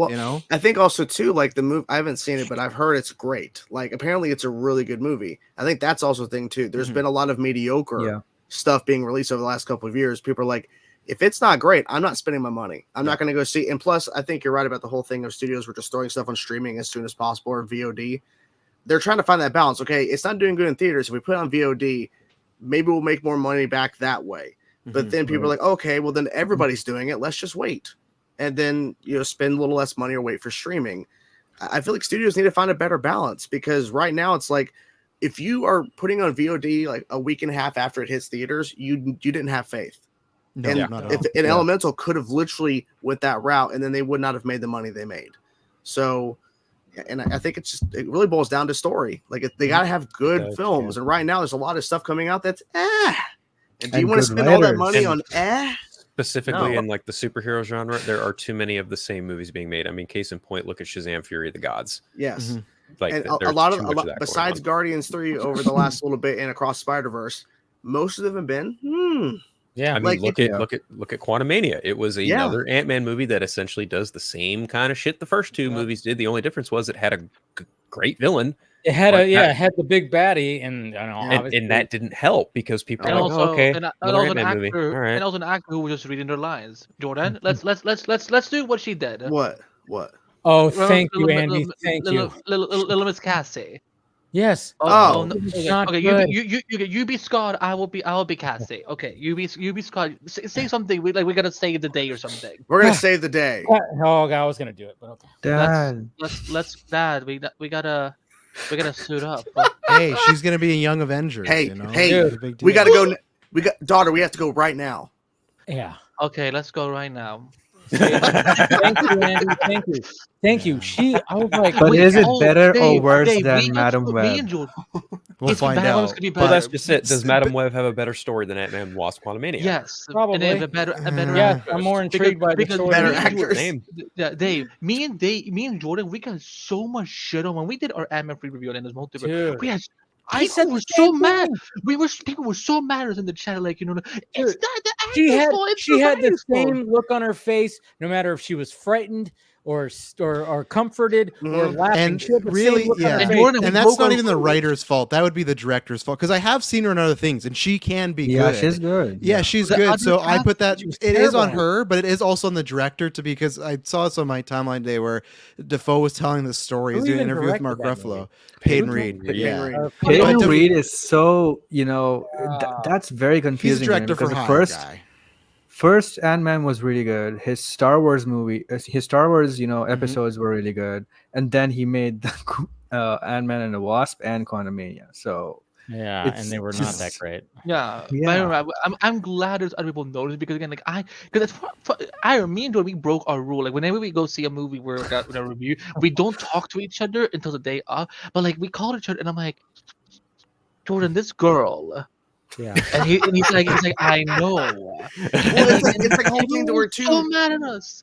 The girl who played her originally in Endgame got recast and found out when they announced the new casting. That was shitty. That was bullshit. That was the worst. That was total bullshit. Especially because it's a really good scene too. Like, obviously, you don't know what she'd be like in a full movie, scene. But that's my favorite scene with Paul Rudd in the MCU. Like, him coming back, him seeing his daughter fight. Like, it's like this. He's getting all these emotions put through him, and it's some of the talking about worst acting. It's actually some of the best acting Paul Rudd's ever done in that scene. Getting to the gravesite and seeing his daughter. It's just like, man, like, this guy, like, he could take a real dramatic shift if he wanted to, but he won't. He's gonna go to Ghostbusters and do his thing.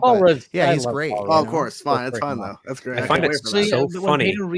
Peyton Reed was like, we needed a more experienced actor. Like, we wanted someone more. That's basically, what they we wanted cop out answer. That's what that Which was. is strange, because like, she's a young Avengers superhero, so it's like when you cast them, and like the MCU, like, they fucking cast Mahershala Ali 5 years ago, and he's just been a voice in Eternals. So it's like, there's no way at Endgame they casted this lady and no one thought, oh, right, she's gonna be a superhero in the future. Like, they should have thought about that beforehand, and it was a weird pivot for them, and that's why maybe that actress they just felt wasn't gonna be strong enough for the role, but obviously didn't end up panning out anyway. Marvel Studios has like the strangest criteria for when it comes to either recasting or not recasting a character. I swear, it's just such an up and down conversation with them, and that it's so strange to me. I mean, in the case of, unfortunately, William Hurt's no longer here, so bring in Harrison Ford to bring in as Thunderbolt Ross. Yeah, that makes sense. Then you had even with Iron Man 2 when they recast Terrence Howard with Rhodey. That was a downgrade in my Don opinion. Cheadle. I agree. Howard was great. Yeah, and then you've even also got Edward Norton from Edward Norton, Mark Ruffalo. Anymore. I think now- Edward Norton's one was easy for them because Well, he yeah. Oh, it was having an easy difficulty decision. getting- It was- Yeah, movie. he It was the sounded like he second pissed a lot of people off too. Like, Oh, yeah. like everybody, like writers, directors, actors, Feige is like, we don't want to work with this guy. You know what? You know And what I then- think about. If you want to think about like when it comes to Edward Norton and the way that he maybe works with people, I always look at his character in Birdman. I'm like, is that how you really are, dude? People have said that's him. Yeah, the same way Yeah. in that. Or him in Glass Onion.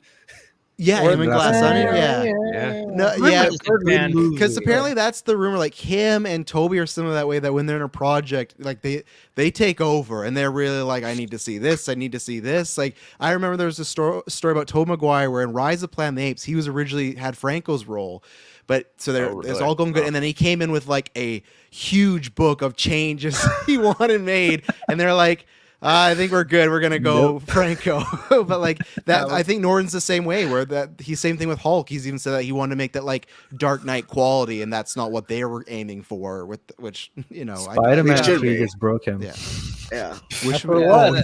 Now look, we're over the Hulk. He's a joke now. Who? Hulk. Yeah. In the Oh, I I know. thought you said Toby. I'm like, don't you dare Yes.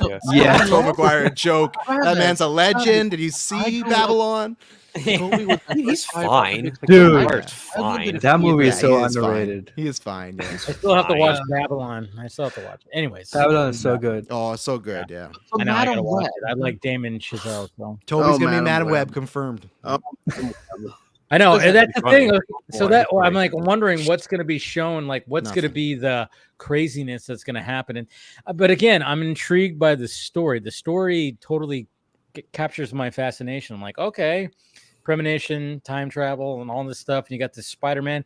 Does the costume look that great? No, it doesn't look I that love- great. But you It's know, the eyes. It's yeah. the eye pieces. It's The the helmet eye looks pieces that like really it's kinda- something from Toys R Us. I don't know. It's just like the headgear.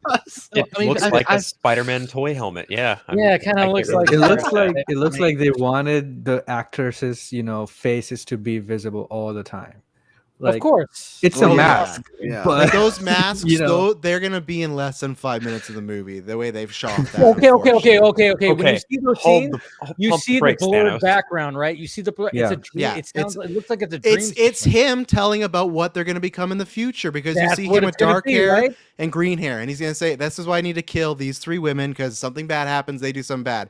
So they're gonna show these on posters and everything. But when we see the movie, less than 5 minutes of screen time, I guarantee. I don't you. buy That's that. what but I'm wondering. will he be because able to I see don't Uncle buy Ben that die dream. though? I don't. There's buy a that. chance. Probably. There's a But chance. I Just hope a not. I'm gonna mild. die in Hopefully this not. Hopefully- movie. I I don't hope buy you're that. wrong. I hope I don't you're buy wrong. that. I don't buy that But at all. I feel because, that too. Yeah. like it to me that whole sentiment just reeks of the when the Venom movie was made, there were rumors circulating that Venom's only going to be in like 20 minutes of the movie, and that turned out to be absolute fucking bullshit. Yeah, so. we need to stop reading Twitter so Well, much, guys. but this Come is on. not a rumor. I'm Fucking just real. saying, like, I'm like Dave, like the trailers. Anytime you see them in the looking at- trailer, it's a Yeah. different perspective, it's shot a different way. It's very dreamlike. And maybe at the Sure, end, but it's 2 minutes of footage from like a 2-hour movie, dude. Like, Understandable. that's but how much the that's costume's that's gonna what be we're in there. just trying to. That's what we're. That's what- okay, okay, that'll be my letterbox review. okay. 2 minutes of costume. It's gonna be like the MCU or Netflix, right? Whenever like the last episode of the Oh the my episode, they get God. their costume. Daredevil Like, season 1. oh, But yeah. that's what I was saying earlier is that like you kind of have your I feel like the trailer is actually doing a good job at communicating the expectations for Yep, what I you're agree. going to get going into the movie. Like, Travis is like, this is going to be shit. Like, Casey's like, this is going to rule. The meme value is there. Like, how do you not see Yeah. it? Like, yes, like, I love that, we're all taking something away from this. It's not necessarily like, yeah, no, don't go see this movie. It's like, yeah, y'all have like, an idea of like what it is. And it doesn't sound you like you'll be disappointed. That's what I'm trying to say is that like, as folks who talk about movies all day long, like you already kind of have like an idea of what your taste in movies are, and you can kind of like read tone within the trailer well enough to know like, yeah, no, like there's not going to be a discrepancy here from what for the most part from what I'm going to get in the final product. Like, Yeah. so yeah, that's what I like is that like you're not telling anyone else not to go see it. You're just like, Oh, yeah, no, I have like a good feeling that this is what I'm gonna get. So yes, I love that. I'll be I'll there. be I was asking there for Travis Blue to go Beetle. see I it. was there for Shazam. There you go. Can I show pictures without you getting? Yeah. Oh, he's done. You're good. Is this the Okay. This is none this of the same? The Kick-Ass. trailer, Sorry, yeah. go No, I mean Trailer. Morbius and the other guy were fighting here too, right? Right In the subway. Oh, But what here's was his possible. name? I actually think this looks pretty good. I don't know, like Yeah. it looks practical, like it's in real space. It's okay. Yeah, listen, they don't like having fun. We do, Raya. It's also important to note that this Casey film is having should- fun with this. He's like, "There's a meme. There's a good meme right there." But you know what? I'm What is tired this of the thread you're lost in? So Lip actually sent it to me because he's watching for the plot. Oh, there you go. Yes, Yeah. yes, I am. Again, like There's- a little there's hot one- girl, a little hot girl. Yeah, I know, right? Yeah, It's kind of Jordan, funny that Jordan, Isabella Jordan, wait. Merced is like gonna be like, all of a sudden she's like in Marvel, and then she's gonna Yeah. be hot girl Good too. for I'm her. like, Jordan, good for her. Jordan. Yay, hey, When you- you know, when you I saw this, like it. Jordan, Rock on, Nah. with you, did you What? not? When you saw this, like, did you not get for a second like Cecile? Yeah, well, that just makes it worse for me personally, but you know, From Arrow? No, Cecile is from The Flash. the best, the best character. Oh, ever. right, Actually, yeah. Oh, right. Like, I feel like these articles, like, sorry, Andy, I don't mean you necessarily, like, but some Attack articles me, just go attack out me. of some of these like publications go out of their way to find the worst frames. And then they're just like, look, guys, like this is what it is. Your DMs are open, Andy. Oh no, who do I talk to? I never know. I just like, in case they- something's in there. you know? This handsome fella DM me a link. Yeah, let's see. What's here's he my showing it? Yeah. Here's my apology to Lip because I couldn't be on it. I talked to Zeke. No, actually, I sent to Zeke like, did you see Zeke? Did you see the Man and Oh, Web? yeah, he must be happy. Yeah. I know. No, Hopefully listen, get but like the helmet, the mask looks good here. Like here, it actually looks. I mean, listen, Everything Hey, looks right good. there, it's not bad. It's not I bad. love yeah. the Tasty texture. I feel like they stuff. did go out of their way to Good. do it. He looks like and an also, like, evil Spider-Man, right? The suit That's Yeah, what he he does the looks look lead like like to to me. me. Spider-Man. Yeah. yeah, because like when you look at like Uh-oh. Kane Now Park- search history too. I know, We're right? getting really risky.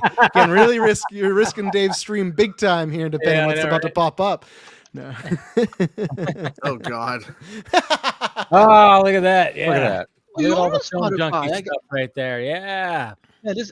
You're on There you go. SoundCloud too. Go subscribe, follow, Film Junkie, I Podcast used Stream, to be separate on feeds. SoundCloud. Let's take a look at this. What did you have? Oh, Did you that's start- old. That is Yeah. old, man. SoundCloud was SoundCloud great has back in become the like day. Facebook now. That's what Yeah. the Flash Targets was used as before. Because like Yeah. 8-7 years Slide ago, Lord with the- with Wow, all the man, I forgot about podcasts- SoundCloud. I was all on the SoundCloud. podcasts like Oh, hosting Jesus. websites. Chainsaw React. I lost my mind. I did. That's how Is I'm YouTube sure podcast still a thing? Yeah, I think it so, still yeah. is, yeah. I've never Okay. used it, but yeah. See. You have your own Wikipedia page? Yeah, someone. Yeah, it was way back in the day. See, I didn't create it. That's This not was- good. Open up, it's a trash can. Well, Damn. this years ago, someone created a reactor Wikipedia, and then there was actual stuff on it, and then I guess they took it down years ago. Nice. I don't know. See, Someone notified me like, there "You're on you go. Wikipedia." I'm like, "What?" Like, no, I'm not. No, but like Kane Parker in the comic, there is a suit that, if you look at now, this is very small. Hold on, Mhm. You but gotta like there make was it a big, Andy. what? I said you gotta make it big. Oh, sorry. Yes, but like basically there was a suit that Kane Parker wore that is basically this that what he's wearing Okay. here. Mm. So they Yeah, kind it's of like like a combo of three combine. characters. There's another Yeah. character too, because the creator of Ezekiel Sims was like, I created this character. It's nothing like the character I made, but it's more Yeah. with this other one. So I don't remember. It's like Mondo or something like that. Morlin. Thank you. Yeah, there you go. So it's like it looks like it's a combo of three separate characters, which I'm fine with. They do that all the time. Like look at Iron Man 2. Whiplash is like Whiplash and Crimson Dynamo. Yeah. I'm not trying to make it. I'm not trying to say it's gonna be Whiplash, but I'm just saying like that's fine. And the costume. Screw you! Screw Yes. you! I want my bird. What is my bird? Where's my bird? You know, but like And that's it looks Elon like Musk. it's like an early good prototype. Who is that model for in the back? Calvin Calvin Klein. Klein? Sure. Who? Like which model? No, he's is talking about that? the male model, not the brand. Like who's the actual guy? I don't Computer know. enhance. Casey, it's easy. It's you. You know what's funny is like I Nice. saw You. somebody who We'll actually know which wrote year that this is model in. This is I It's actually supposed to be well, early didn't know 2000s. The that. rumor That is, yeah, Yeah. the early 2000. because obviously Ben Parker, and I think they'll just insinuate that we'll see Baby Peter, and then they'll just leave it up for us. Oh to no! decide which Peter. Have you not Yes. heard? Yes. So she's pregnant in this movie. Yeah. The mom, yeah, because that's who I cannot believe Emma I cannot Roberts. believe that we're stuck with Emma Roberts. Like, but she's gonna be in there for like I think just like a cup of coffee. I don't think she's gonna be leading this or anything. She's not even in this trailer. So Bro, she's giving birth in that movie. Come on now. that's fair. That could be one of the multiverses. watching for the plot, Lev. Watching for the plot. But like, I am watching for the plot. Yeah, basically, like this is the dude I was talking about. Yeah. I wish he had that hair. That'd be sick. Yeah. It's your hair. Your big flowy hair. Yeah, I just need it gingerly like that. But that has some curls to it. I got like a 3 or 4 curls. That right there, throw That's that more on like the me. throw that on the Madam Web costume. I can movie. Listen, give me 10 minutes and I will fix curls for you. Like it will be fine. I'll fly right over. I will fly right over. Yeah. So yeah, I think they're combining some characters. It's a, yeah. Oh, I don't see. What I'm hoping with Madam Web is that I hope it's a success. That they're like, oh, so people want to see these other Spider characters, so we can start seeing Spider-Man. I mean, we're getting a Spider-Man Noir TV show. We're getting Silk. Thank you. I want to see Scarlet Spider finally in live action because that dude is sick. I want to see. I also want to see Miles. Like, I finally want to see us. Like I think they're testing the waters again. Live action Miles, right? Live action Miles. We're gonna get. Give us a nice Blade Runner Spider-Man movie because I don't think we're getting Batman Beyond anytime soon. So no, beat them. Sony, like it's true, right? I don't think that's in the cards. So yeah, not after Flash. So it's like Sony beat them too. Like do a Spider-Man in a neo-noir sci-fi sort of world, and also have Oscar Isaac just play him in live action. Oh, it'd be great. I'd rather have that at Blue Knight. Oh yes, done, dude. Yes, he like when you watch Across the Spider-Verse or it's like he's in both. Oscar Isaac could play that character. I mean, 100%. They did a very good job. Yeah, he's so good in that movie. Like when he's on the train yelling at Miles, like dude, I want to see the behind the scenes when he's in the booth just yelling. Yeah, is it not on the Blu-ray? Is it not on the Blu-ray? I'm sure it is, but I want to see it. I don't have. But the point I was going to make is that I want this movie to be successful because again, I think it genuinely looks, listen, not everything's going to be Endgame. I've accepted that. Like, I just want good movies, and this looks fun. Like again, like the fact that Sydney and Isabella and the other girl, like, they're all wearing like comic accurate costumes. They look great. Like I really want this to be successful so that we can get more of this because again they're building up to this whole Spider Society thing, and I'm hoping that we that's why I'm like I want people to go see it not only because it's a female superhero movie but because I'm like listen we can get more of this. Like we can get more of this. Hey, I root for everything. Like even though like maybe I might go, all right, not Rachel Zegler. Fully grab me, but I mean, not Rachel Zegler. Fun. We're not rooting for. Dave is totally going to go see Songbirds this weekend. Ballad of Song, or whatever the hell it's called. That Hunger Dave, Games I will movie. pay. Dave, I will pay Hunger you not to Games. see that film. Nah, I'm not gonna see it. It's I like got 2.5 hours. It's a. I know. Oh I can't. God. Yeah, that's where I'm like, I'll wait for home. Yeah, it was like Hunger I Games wanted to see stories. Thanksgiving Like, as well. What too, else does because Lionsgate have though? They got that. They got Saw. They got a couple others. John Wick. Yeah, they got to milk these. Even though there's like conflicting reports of whether or not John Wick 5 is actually happening. Yeah, I know. Oh, that was a weird thing for me. What do you mean? Haven't they already confirmed John Wick 5? I've seen Well, Chad apparently Stahelski directors say don't. we're done, and then I've seen Yeah. Lionsgate say no, we're making a 5th one. So it's like, well, I'm gonna kind of take Chad Stahelski. But the thing is, you gotta. What does Chad say? That's the thing. And It's Keanu like- too. If he's not contracted, it's like Keanu. you're not making a John Wick 5 if he says no. He's gonna be busy with I hope Constantine so. too, I right? hope Constantine 2 actually happens. I really. But again, that. but again, like as much, yes, I'm sure there's gonna be things we can make fun of with Madam Web. Again, it's like like sure. But again, I think this generally looks good. Again, that's why like I took a lot of offense when people were saying like, this looks CW content. Like first of all, you basic bitches out there. Like listen, CW is the same brand that gave you all these amazing crossover that We're you love. spoiled. That's what it is. We're very spoiled. Oh yeah. And it's like there's some stuff on the series that is bad, but also a lot of things that are good. And I'm tired of it. As soon as something looks bad in film, they're like, it's CW. It's like, no, we need to remember that Flash Season 1 is one of the most defining comic book seasons of all time. But like, there's not a lot of people that come up to like the Flash Season 1's quality, for example. So I'm tired of that conversation. And like again, it's like people just don't want to have fun anymore. They all wanted to be like, you're right.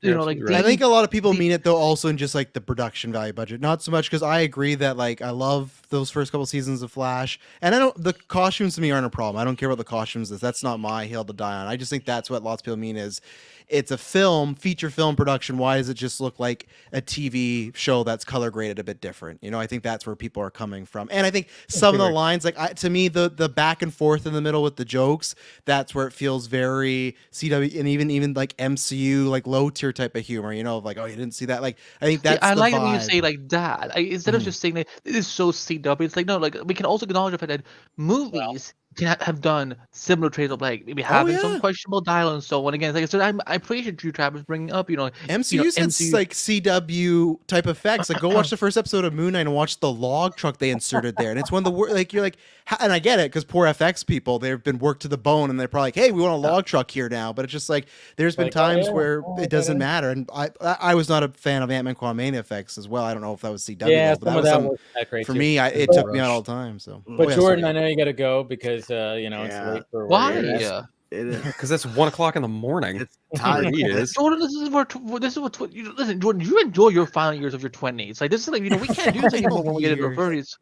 So like what? Wait, are you turning 30 years old next year? I'm 31 now, idiot. Oh, you are older than me. He enjoyed his final years of 20. They're over. That's why he's going to bed. That was I go to Barnes and Nobles because I read Dipshit 2.0. I still think about that line. I still love that to death. That's so funny. I'm so glad I was there for that. Yes, I appreciate the invite. Dave, really do. Man. Thanks. I know. I did want to talk about because you saw Metallica finally over this weekend. And it was great. Yeah. But we didn't get around to it. But I'm sure you had a great time. I know Friday was rocky, but Sunday I'm sure Rocky doesn't even qualify. I know. We talked to DM. Yeah, but at least you had Sunday. Also, we will talk about it. For sure. All right. Great talk, everybody. Bye, everybody. See you. Have a good weekend. Take it easy. Hey, look at that. We got Jason with the super chat right there. Thank you, sir. We need to see a runtime.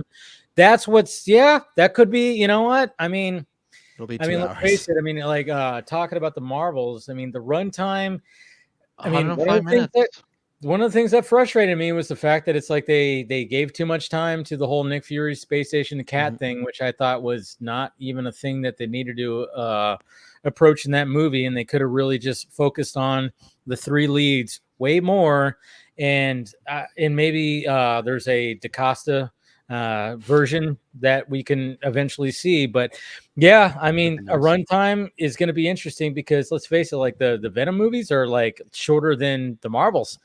They're like 90 minutes. I think Morbius is pretty short too. Like I'll get the Morbius runtime, is also, so this is probably going to be around the same runtime.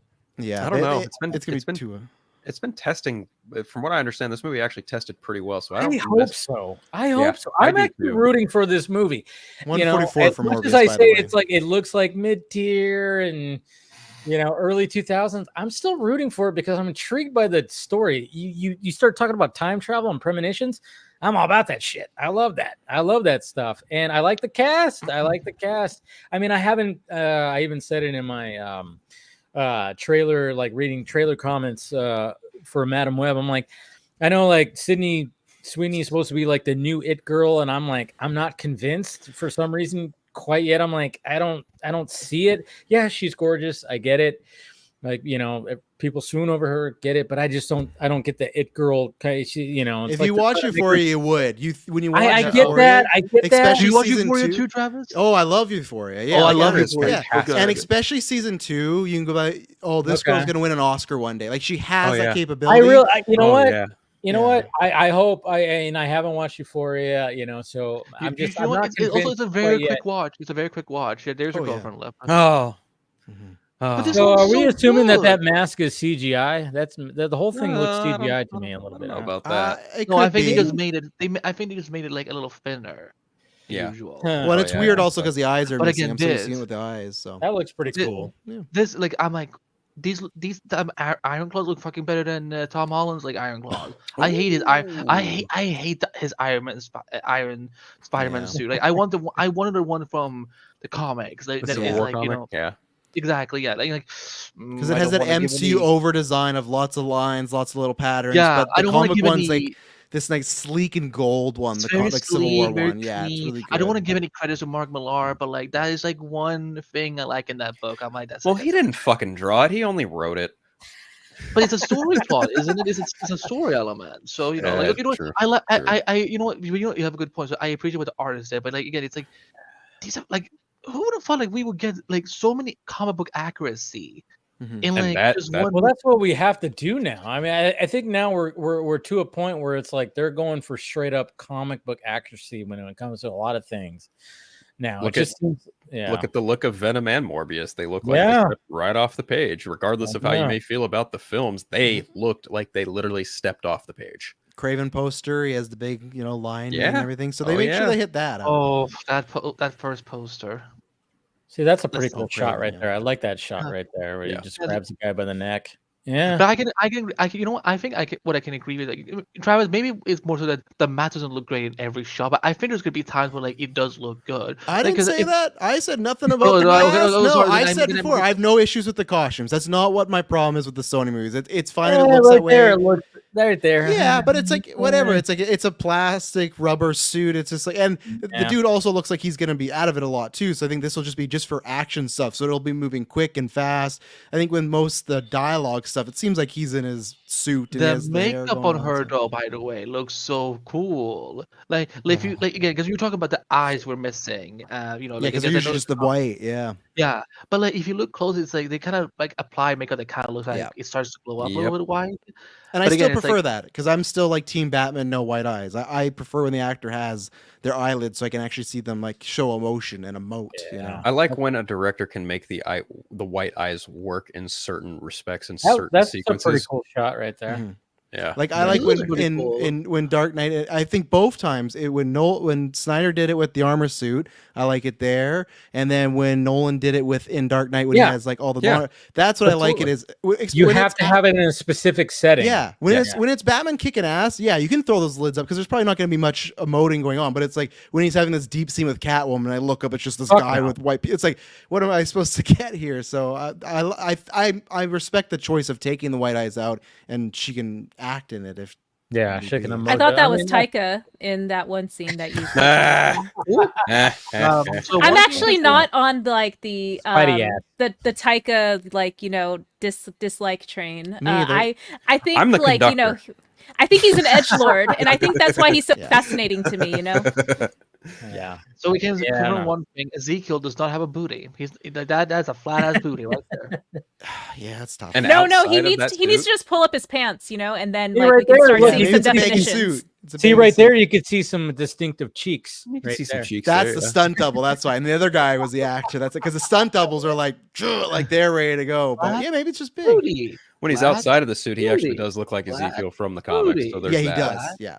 Booty. So they cast him well because he does look like the actual character. So they did a good job when it came to the actor. But I mean, And even obviously, Sweeney, they dyed her hair like it looks comic Yeah, accurate. I Like, mean, wow. well, that's Yeah. a wig. yeah. Yeah, Well, yeah, it's a right. wig. Yeah, it's a wig, but it's like Good that wig. strawberry Good wig. blonde, whatever it is Yeah. that Julie Carpenter Yeah. has. So, yeah. Again, it's good. I mean, again, I am not ashamed to be excited for this movie. I think it's gonna be like probably what? one of the better movies. And again, Yeah. like also like we're gonna see Dakota Johnson, but like she gets some like fucking big badass. Like I Yeah. said, I like it. There's something about Dakota Johnson where I'm like, oh, I like you. Also, she's the slayer of Ellen DeGeneres. and I haven't even seen the Ah. 50 whatever the Shades of Grey movies. I've I only listen, seen those. She's one of the certain scenes. she's one of the great Um, stars of the No one social could be network. good in those movies. Yeah. Yeah. No, yeah. Yeah, That's I like just the I theory. just searched those certain scenes. That's all. If you want a Anyway, movie that she's good, in, watch Bad Times at the El Royale. She's really Yes, good I in watched that. that. It was great. Yeah. Yes. She's good in Yeah, that. no, And there was a she's movie that great. came out last She's year called great. Cha Cha Real Smooth where she played a single mother and she was fantastic. I So didn't see that one. yeah, I didn't it's see that really either. it's about this like guy that's just getting out of high school and he dates this older woman. It's like the struggles of that, and she plays the older woman, like older, but in a sense of high school versus someone with a child. And no, I to me it's just it reminds me a lot of Twilight when people thought Kristen Stewart and Robert Pattinson couldn't act, and I get it, but that's the same thing as 50 Shades. Those movies, I think you only get a certain amount of room to act. Like those aren't the actor movies where you get out there and make a great performance. depth. Sure. So Yeah. Those are the Yeah. meme movies. Those are the memeable. Well, movies. I mean, when she Yeah. called out Ellen for not inviting her to her Christmas party, I was like, I like you. Because she flat out did too, that me on too. Ellen's show. Like, oh yeah, she's like, I mean, that was like one of the most watched things, and we all know Ellen now. It's like it's Yeah. been revealed that she Maybe was not the best maybe person. Dakota Johnson can maybe bring a little wake up call to Miss Rachel Zegler and calm herself a little bit. Again, here it looks yes. great here too. I feel like they took elements of like both Toby and Andrew's suits and said, let's just give it a bit of a Miles makeover, Yeah. and that's the suit they came to with this. It But looks very fine with shiny it. like Andrew's first suit, which I'm a defender of. I actually really like the very first Amazing Spider-Man suit. Yeah, Yeah. Amazing Spider-Man Like suit's the great. lenses, For yeah. not liking Andrew's second suit, but I'm like, because the first suit looks unique. Yeah, It looks and like something I Oh, wish yeah, he I had get- that suit in No Way Home because I think he would have stood out a lot more. Like he has those Yeah, eyes, but oh, it would I look. like the big eyes though. Yeah. I like the big eyes I that got- He they- kind of I has those in the the back of the first eyes one. work. but- I yeah. mixed them up so many times. I'm like, oh look, there's Toby. No, that's Andrew. Like they look Yeah. so similar, but like They yeah, do. like this. Also, like how cool is it gonna be to see? Like I want because again, I grew up with the Spider-Man animated series as a kid, and Madam Web was a big part. So I'm I actually love really excited. Andrew to there, see yeah. It is the best. It's tied with the Spectacular Spider-Man as the best Spider-Man animated show of all time. I agree. For me, one of the big misses I always loved was Madam Web. Like, how did she? Where did she come from? And I'm kind of excited to see what this backstory is gonna look like. So Yeah. again, like I want people to support this movie. Like again, like this will be my Blue Beetle for 2024. Because again, I think there's great actors in it. The suits, like again, I mean, like it's just I didn't think they were gonna go this deep with the Yeah. accuracy. I'm like, this is ridiculous. I'm like, these are freakers we've never seen. Like again, because I've never seen them in, I've never read them in the comics, but I know of them, and they're all so accurate. Like this is ridiculous. In one movie, like usually we comic book movies where like some of them are accurate, and then some comics are just like we're making our own interpretation of it. But it's like here, it's like Thor: Love and Thunder. Just gonna throw that one out there. I'm with Annie on that one. Like if I'm being really honest, like of the Marvel movies that are coming out next year, my list goes Deadpool 3, Madam Web, and then Venom and Kraven are like tied for third place, and then Joker Folie à Deux. That's kind of where I'm at with it. Yeah, Joker under Madam Web. I said what I said. Venom. That's a hot take. I said yeah, what I said. That's a hot take. I'll Still, what I watch out. Because I have That's Joker. fine. I have Joker at number like 1. I'm That's like, fair. all right, yeah, That's totally I'm like, fair. I'm I get curious. it. No, I like it. I like think we the just fact that the you said first that. glimpse Yeah. of this. I think this scene is going to be taking place in the future because look at Ezekiel. Yes. Yeah, the gray Oh, yeah. hair. Yeah, that's why I think in that scene when he's talking to Dakota Johnson, he's like, "Oh, you don't know what they're gonna become." He's gonna talk about what they become. It's gonna be like a flash forward, and that's really all we're gonna get. And then maybe at the end of the movie, they'll be suited up and be like, "That's fantastic," and then cut to black. You know? That's fantastic. What did you say, Ben? That's fantastic. What? They thought they were What? cooking with that one there in 2015, eh? What'd you Oh say? my god, It's that was fantastic. horrible. No, that's fair because I know lots of people. Society. Phil, is it just that you're more excited for these ones, or are you not a fan of Joker 1? Because I know lots of people are not a fan of that. It's not movie. even so much as like I'm not a fan. I just it's just like I don't know. I feel like the first film didn't necessarily need a sequel, but you can It make said that it all. debate you can make that debate about any other standalone comic book film, right? But it's just like I don't know. I'm just of the comic book films, Joker is the one that wasn't necessarily meant to be a traditional one, and I feel like just as far as my own sensibilities are concerned, I picked up the last two comments.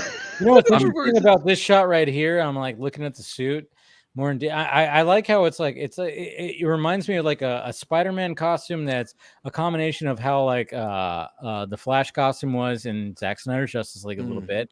Yep. And then it's also got a little bit of Miguel's costume in the mask too, a little bit. Yeah. It reminds me a little bit of Miguel's mask a little bit too. But He has some powers. Like I think he can make them sick. it's possible. We gotta give him a These cold. movies will make Travis sick. Yeah, they Probably. will. They will. But I'll be there because I'm like Andy. I want them to all do well because I don't So do want to I. get back. I don't want to go Dude, the back to the helmet days where difference. it's just Batman and Spider-Man, which I think we could go back to in a few years. I think the next because I'd say 2025. to 2027 is going to be the real telling mark because we got Legacy, we'll have another Avengers movie, we'll have Batman.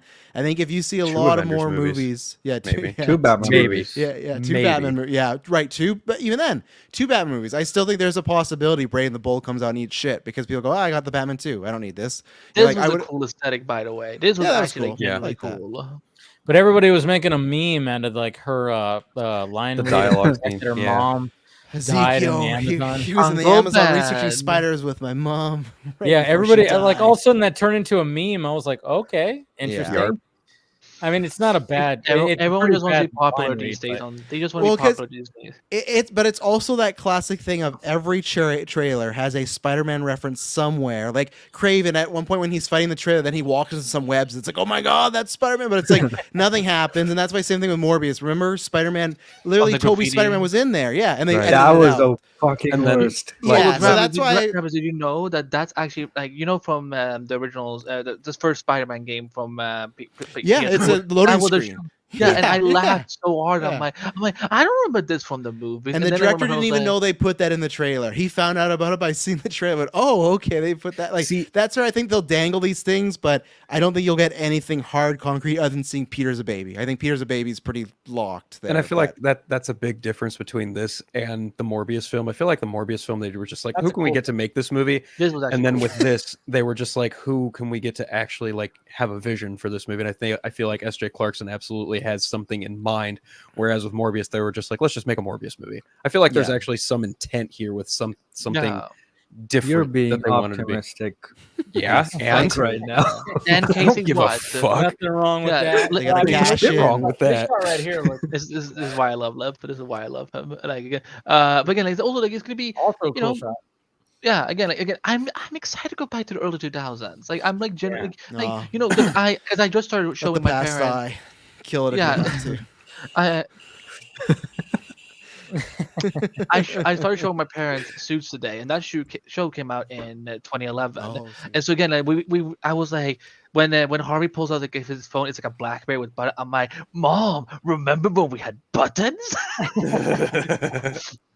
She was like, I could almost like tell my dad was thinking like, I miss those days, because he does like it's a challenge when I went to iPhone. But again, I'm excited to like again, if this is a prequel somehow to like, because eventually we're gonna see the Spider-Man of this universe. We're gonna meet him at some point. Who's it gonna be? We will see. But I'm genuinely curious to see Andrew. Andrew's not going anywhere near. You show him the Madam Web trailer, and the guy who stars in Oscar Academy with things. Like, I'll come back. Like, no, I don't think so. I don't know. I'm not really concerned about who the Spider-Man is going to be of the collective Sony cinematic universe of Spider-Man characters. I'm not really worried about that, because the point of doing these other movies with these other characters is to showcase them. I mean, Spider-Man shouldn't necessarily be worried about. Yeah, it shouldn't. If we see a Spider-Man, make a good story about these characters. Yes. Yeah, but if we see a Spider-Man, we could like, why couldn't it be Ben Reilly, for example? Why couldn't it be? Sure. I'm ready. That's the thing that I love about Spider. Can you bring up what Versus Seeds said? Can you bring up what Versus Seeds said in the comments? That's so funny, because I'm almost wondering if that's what they're gonna do to Travis's point. You're talking about where is it at? This one right here. This one? What are we? Some kind of Spider-Verse? Yeah. Say it again. Spider-Verse? Yes. Fantastic. Yeah. That's what's gonna be interesting. I mean, what I kept saying when it came to Marvel, like obviously their struggles with the multiverse saga was like, I mean, if you're gonna lean into the multiverse stuff, lean into more of the Spider-Verse stuff. And I think they probably want to, but they can't do it as much because they're sharing it with Sony. So I think there's like that struggle there. I mean, they're trying to do this multiverse thing, and Loki worked so well when it came to multiverse stuff. Multiverse of Madness, I thought was, great. Maybe like when it comes to the multiverse stuff, I know a lot of people were like hoping for a lot more, but I'm like, well, Deadpool is gonna like blow that out of the water most likely. But I'm just kind of like, I always thought, lean into your Spider-Verse. That's why I was like thinking, like, when the fact that there hasn't been an announcement of more Tom Holland Spider-Man fully. Like, I mean, I know we're kind of, you know, we're assuming yes, it's gonna continue, and now there's the scoop out there that's like, oh yeah, they're gonna merge everything. But I mean, it's just, it must suck. Kevin Feige must be like, God damn it, you know, because Amy Pascal's over here going, I'm gonna do this. That interview, always look back at that interview, right? Like, I know, yes, yeah, all of it the is in the interviews. MCU. Who wants to do Oh, their best you Kevin talking about Feige? when he did this? Yeah. They need to host a podcast together, those two. Yeah. I would love to see Kevin and Amy, a conversation with Kevin and Amy Yeah. and stuff. But Yeah, I will. Wait. They do the face again while Amy, like, so they're gonna connect and they're gonna be together. Yes, and they're gonna MCU, be Venom. they're gonna be crossing over at some point. She was doing a lot of. Kevin Feige answered that in the movie, in the post-credit scene. yeah, That was, yeah. I Oh, yeah, was when the laughing Venom- my ass off when It- that scene Yes, came up. It was the best. It Oh was- my god, he was there justice. for 2 seconds in the MCU and he just fucked off. So there's a man in a tin suit. He can fly. Like, he just plays Louise for like a minute, and then he's gone. And then because I looked at that too. I'm glad that merge thing was a wrong thing. That RPK didn't tweet that out. So someone just took that as it would be connected, meaning they would merge. But whoever tweeted, like, RPK put out a report, and then it was Spider-Man News that tweeted that out because they got a big following, and they posted an apology tweet saying actually that I read that wrong. So luckily, I think it's pretty important to good. also remember, like, the writer's strike literally just ended. They're still trying to figure what that fourth movie is going to be. They started even No Way, even like No Way Home even began as like a Spider-Man versus Craven movie. So Yep. I'm not entirely sold on the idea that we're going to do another multiverse movie for Spider-Man 4. That's just You're because correct. months Daredevil. ago, exactly. That's my point. Like months ago, it was it's going to be Kingpin and Daredevil, blah, blah, blah. And I'm just like, people don't fucking know. So just What do you mean, you people? the collective scooping madness. That's what I mean. Nerds. No, I always, that's something me and all my buddies do. Like when like, as soon as like when a white person says "you people," we will go like, "What do you mean, you people?" Well, yeah, So, it's like, a good no, line from Tropic Thunder. I love that. Yeah. What do you mean, you people? What do you mean, you? I've even said that too. What do you mean? No, but Phil's right. It's like we don't know because This is the who movie I knows, want for who Spider-Man knows 4. what kind of early things that we've gotten from all this, you know, and like who knows what the information that they've been given. It could be old things. Oh yeah. I mean, this whole like Superman Legacy thing that got like scooped, that could be changed as Okay, well. so what I is got a that better example information? for you. I got a better Can we- example for you. Okay, what? How many times has there been a fucking casting for Reed Richards in the last 6 Oh months? yeah. They're all gonna be. It's gonna be the Council of Reeds. We're and talking about each that? one of them are playing. With this. Oh, look at that poster. That's a pretty what- cool poster. So, Andy, This is what I you want for Dope Spider-Man. poster. you brought up the 90s Spider-Man animated series, and that's why ever since I was a kid, those episodes of, and we got a taste of it in No Way Home, of Matt Murdock being his lawyer, and that's what that's all I want is street level, him, Matt, Kingpin. That's all we need. You can save a little bit on the budget too. You don't need fucking Mysterio and stuff, like just I don't Kingpin. want. No, you know who you could- need? Yeah. You know who you really need? You need to make good on a promise from Homecoming and bring back fucking Scorpion. Yeah, Scorpion. Let's get that suit. That'd be Yeah. great. That'd be Yes. fantastic. Yeah. I want agree. to see someone create like a good physical Scorpion suit because I was playing Spider-Man 2, and I'm like, like I want to see what this would look like in live action. So, Yeah. but like, I really want to see. I would really want to see like that poster you guys saw it's Spider-Man leading the Defenders. Yeah. That'd be Like, cool. like this is a good way to bring back, like we can bring out Luke Cage, Jessica Jones, recast Iron Fist, and I like that. That's the one that always He's not gets coming recast back. no matter what. Yeah, Finn everybody's Jones ain't coming like, back. man, he's not coming back. Yeah. The other ones, yeah, okay. Oh, throw Frank Castle in there too. Those were some of my other favorite episodes in the 90s yeah. series when Yeah. Spider-Man had to interact with Frank Castle, and like they couldn't say he was a murderer in the cartoon show, but they would just heavily imply it. And Yeah. I would, Peter, Frank, Matt. Well, didn't they already like kind of all but confirm that Bernthal is back as Punisher Yeah. for Yeah. Daredevil Born He's Again? back. he's He's gonna confirmed. be in the series, but For yeah, sure. he was in an Thankfully- article or something. Yeah, I the mean, like, showrunner, he worked on Punisher. Very true. The new one, showrunner yeah, the is new one, right, yeah. And the directors are the ones who handled Loki, so there's that Yeah. too. yep. and then they're It's- saying that they're basically starting from like day 0, and they're like, Yep. hey, Yeah. we're consuming all Daredevil content to make sure we do this. And it's so funny too because I mean, that Echo trailer really like represented what the Netflix Daredevil show was all about. It was like, oh shit. And then you even see like a cool Daredevil shot where he like dives through that one thing and he like, does like a little twirl around. And it's like, okay, how are you guys having trouble with Daredevil when you have this? Yeah, I think it was because it was too much of a legal procedure that it's supposed as a like a dramatic superhero. Yeah, like episode 4, we were having to see him in the studios. Episode 4, I'm just like, but guys, do that. Yeah, like he's already established. Like, what is he gonna do for 4 episodes? And then there was supposedly that Foggy had died, and so I was like, no. Too. Yeah. But I don't care about Karen. Wow. I like Karen better when she was in Punisher. Actually, yeah. Okay, you know what? I liked them better together. I don't give a shit about Karen. As soon as Matt and Karen started smooching, I'm like, oh no. Yeah, no. I need Matt with She-Hulk. That's what I need. I'm sorry. Yes. They got such good chemistry, her and Tatiana. Like for just a episode they did together. Like when they're at the cookout and her dad's like, "Oh, what's your job?" Like they're trying to like wife him and husband him up. Like ask about, "Oh, do you want kids?" And he's just like all embarrassed. Like, yeah, I need more of that, but maybe not.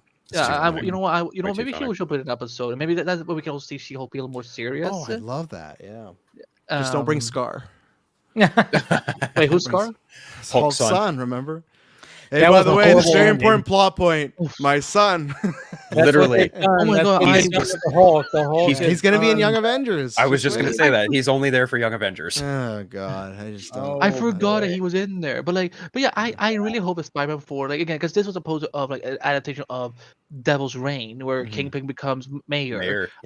Like, can you see Spider-Man going up against politics? I'd rather have that at this point. Like, because again, now he's not in high school anymore. He's an adult now. He's gonna have to.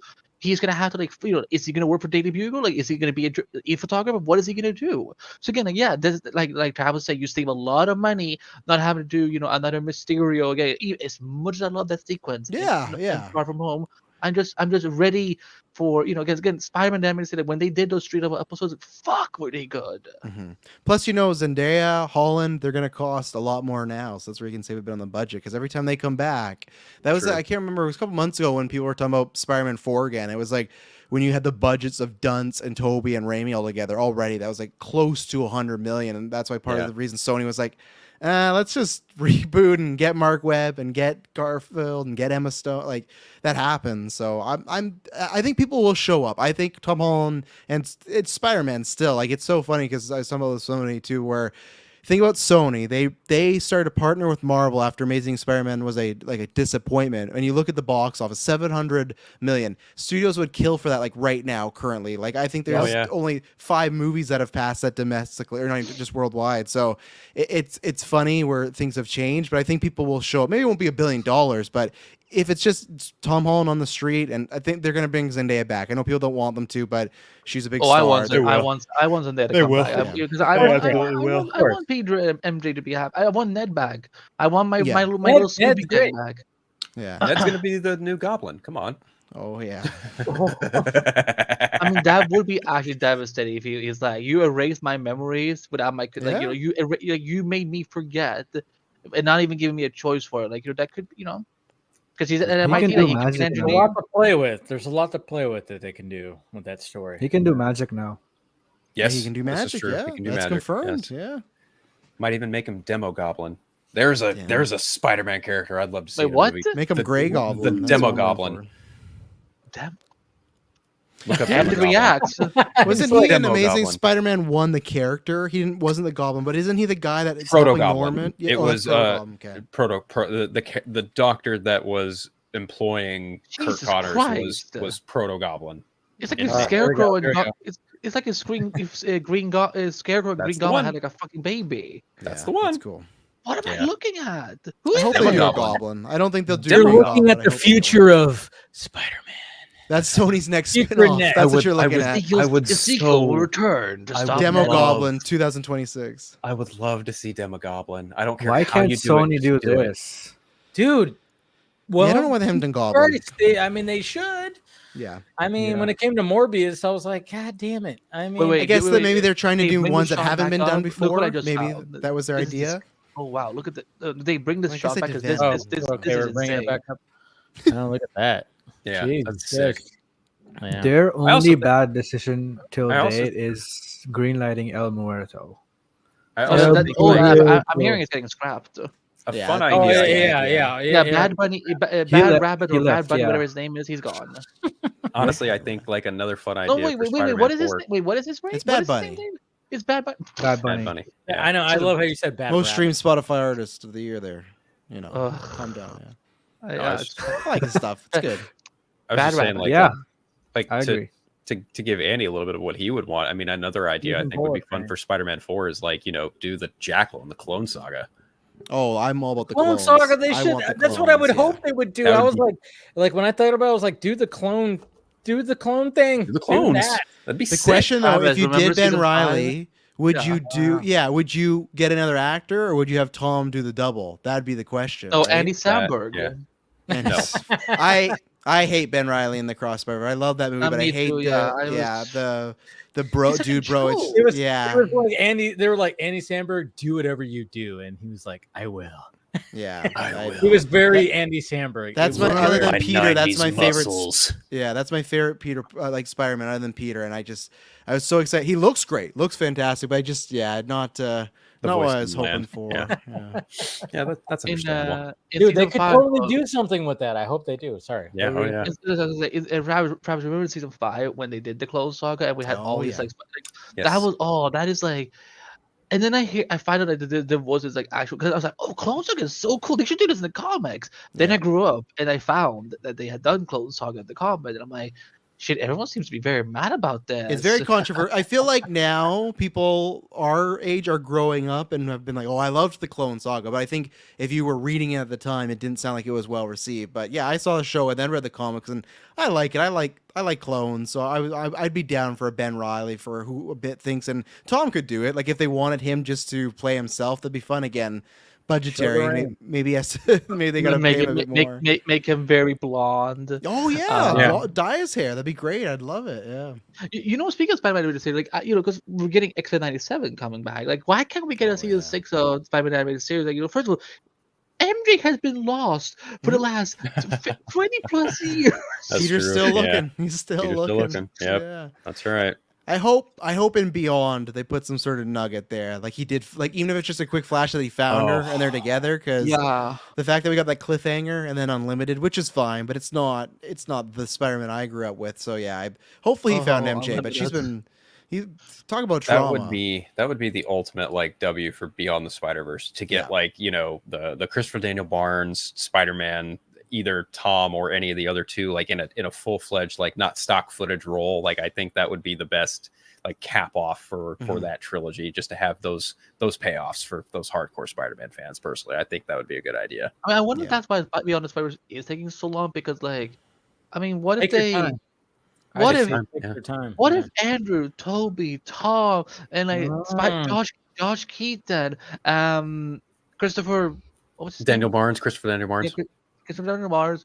Like, what if they're all there? Like, what They if might that's be. why? I think they would. I mean, be. even Yuri Lowenthal had a speaking part in Across the Spider-Verse. It was Yeah. minimal, but it was still there. It's weird Barnes wasn't even in the second one. I was expecting something, even if you didn't see him or hear him, like see him. So it's my hope is I doubt they'd be saving him, because they even did Spectacular Spider-Man, which I feel like I people read always somewhere hold. that might be due to like a licensing rights type of deal for that show specifically. I think wait a you're right, minute. and that's why It was to on Andy's Fox. point, when why don't they revive it? I think, like Phil was saying, there's something with the rights of that show that it's tied. Wait a minute. Think Yeah. about it. It aired on Fox. Yep.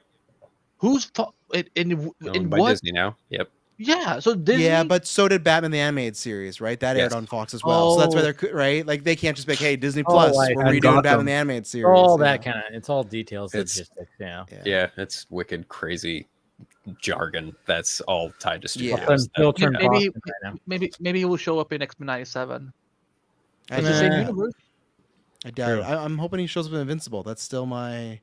Ah, He was in mean, the comic book. You know, He was in the yeah. comic book, and Sony Yeah. does handle the TV stuff for Amazon, so it's Yeah. plausible. Oh, I'm Silk's excited. over there. Yeah, and Didn't one that's- of the that- writers or someone say that Cryptic. just wait or something? or- Yeah, he said like, "Oh, you never know." One of those like never Yeah. say never thing. Yeah. So He said a I- never say never thing. Yeah. I think it's gonna Never happen. say never. Invincible's Wouldn't shock me. fantastic. It wouldn't that's what he shock me, does. and I'm not even that big of an Invincible fan, to be brutally honest with you. Oh, by the way, Mr. Robert Kirkman going out to me like, oh yeah, Steven Yeun, he's playing a Sentry. Yeah, that was funny. When he was drawing, right? He was drawing, and then he was just like, "Oh yeah, no fuck." Steven Yeun, he's totally." Like, he called me and said he did a costume fitting for Sentry. The full quote is even funnier. I don't know why those publications didn't add that, because he basically said like, "I don't work for Marvel. Like, what are they gonna do? Like, even if it's a spoiler, what are they gonna do?" Yeah. He basically just did not give a fuck and just said it out loud, and that was it's already been news like way like before. It was like news like what? It was rumored. It's it was rumored, but it was like we already kind of knew about. They like to do that in their big announcements, because remember, Kate, what's her name? Haley Steinfeld was filming Hawkeye. There was set footage of her, and then at Comic-Con, Kevin Feige's like, and we're happy to announce Haley Steinfeld is playing Kate Bishop. It's like, dude, we saw her 2 weeks ago, like hanging out with a dog on set. Like, we know she's in the thing, but they like same thing with F4. Like even if a deadline Variety comes out and say we have like video proof of Pedro signing, they're gonna wait till they get to do their big rollout of it and say, because I think they're gonna wait till they have all 4, and I think that is a smart thing to do, whether it's a Comic-Con or a press release. Like they like to make these things, even the smallest thing, an event, and I think I could see next year with Comic-Con, I think they will go out of their way to try and have a banger Kong. I really do. Like, you have Deadpool, but even for 2025, like, I think they're going to try and use Deadpool and capitalize and change the narrative. So I think you're going to get, like, announcements, trailer. Like, they're going to make sure Comic-Con next year is really good. And same thing with DC. Could have a really good Comic-Con, too, next year. Like, depending how far Legacy is and some other projects. If the script is done, because people don't ask James Gunn, but let's say by July or, like, summer next year, maybe there's a chance you could have a Batman. Like, I think both Marvel and DC, they're gonna have like. Don't I got a hot take for you about Batman.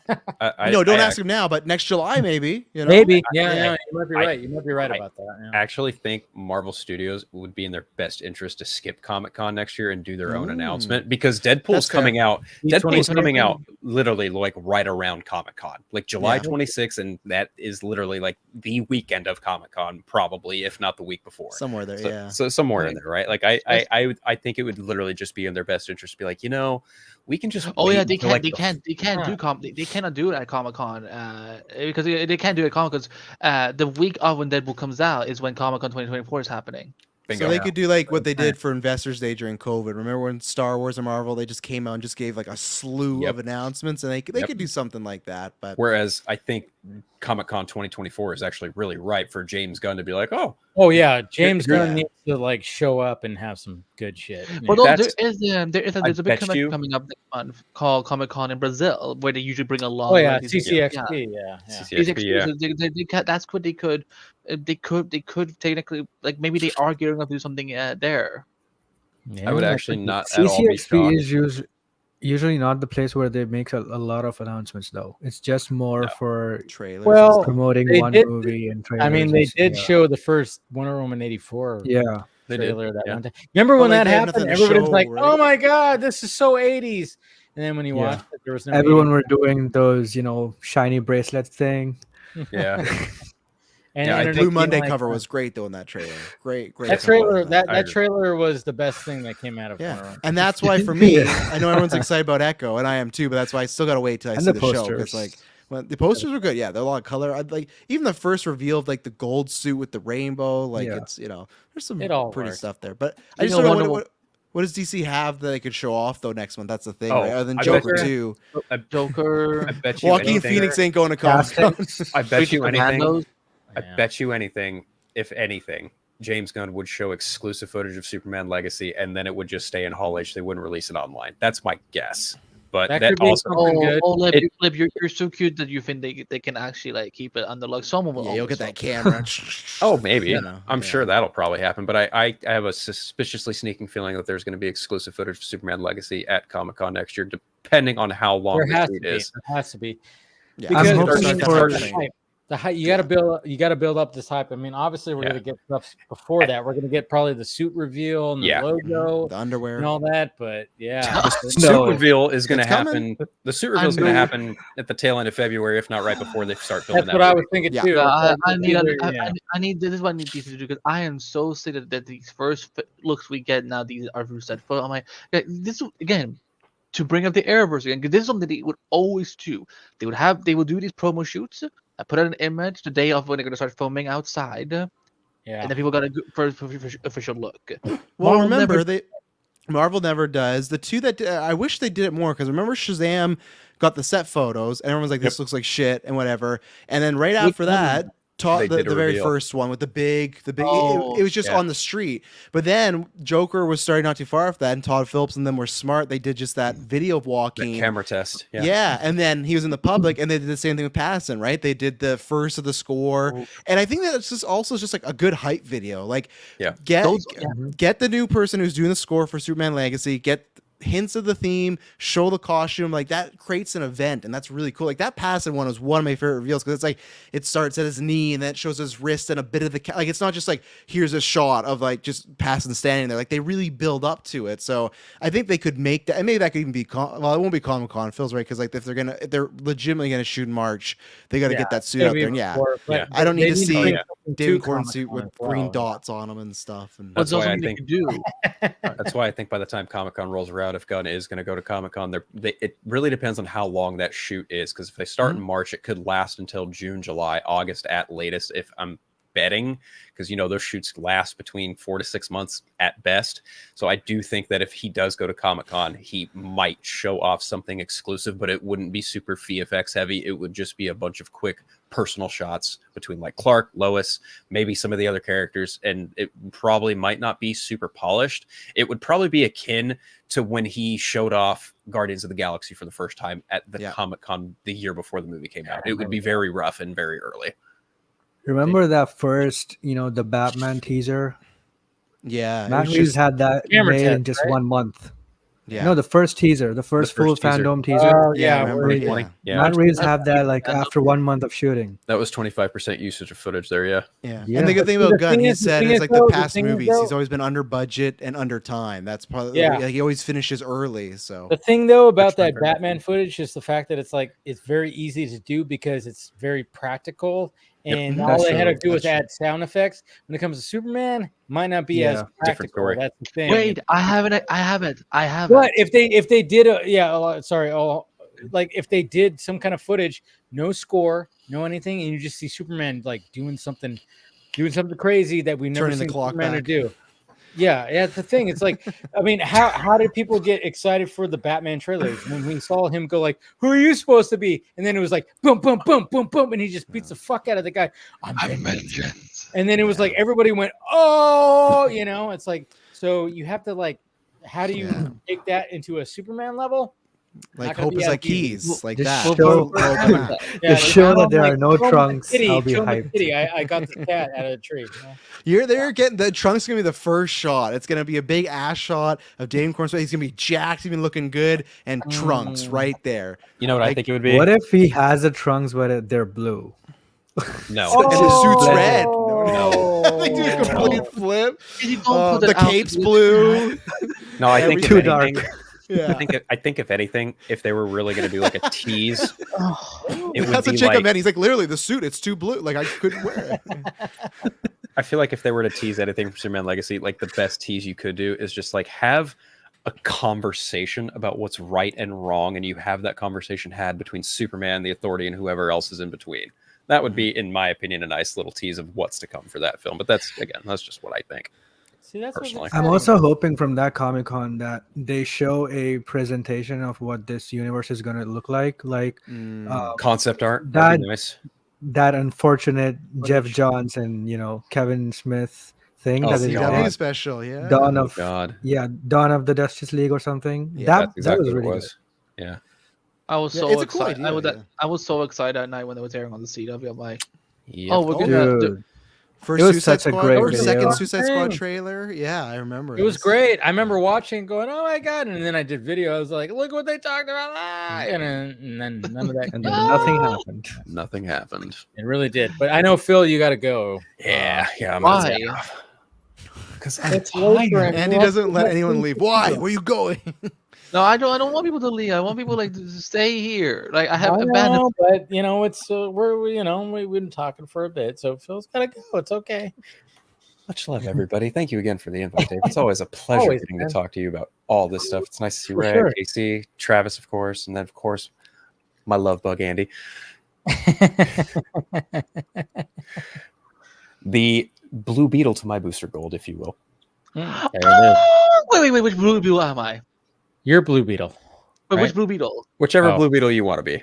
Okay, You 'cause gotta be- I don't want to be Ted. Like, I don't want to wear spandex. Thank fuck, because I almost said Ted.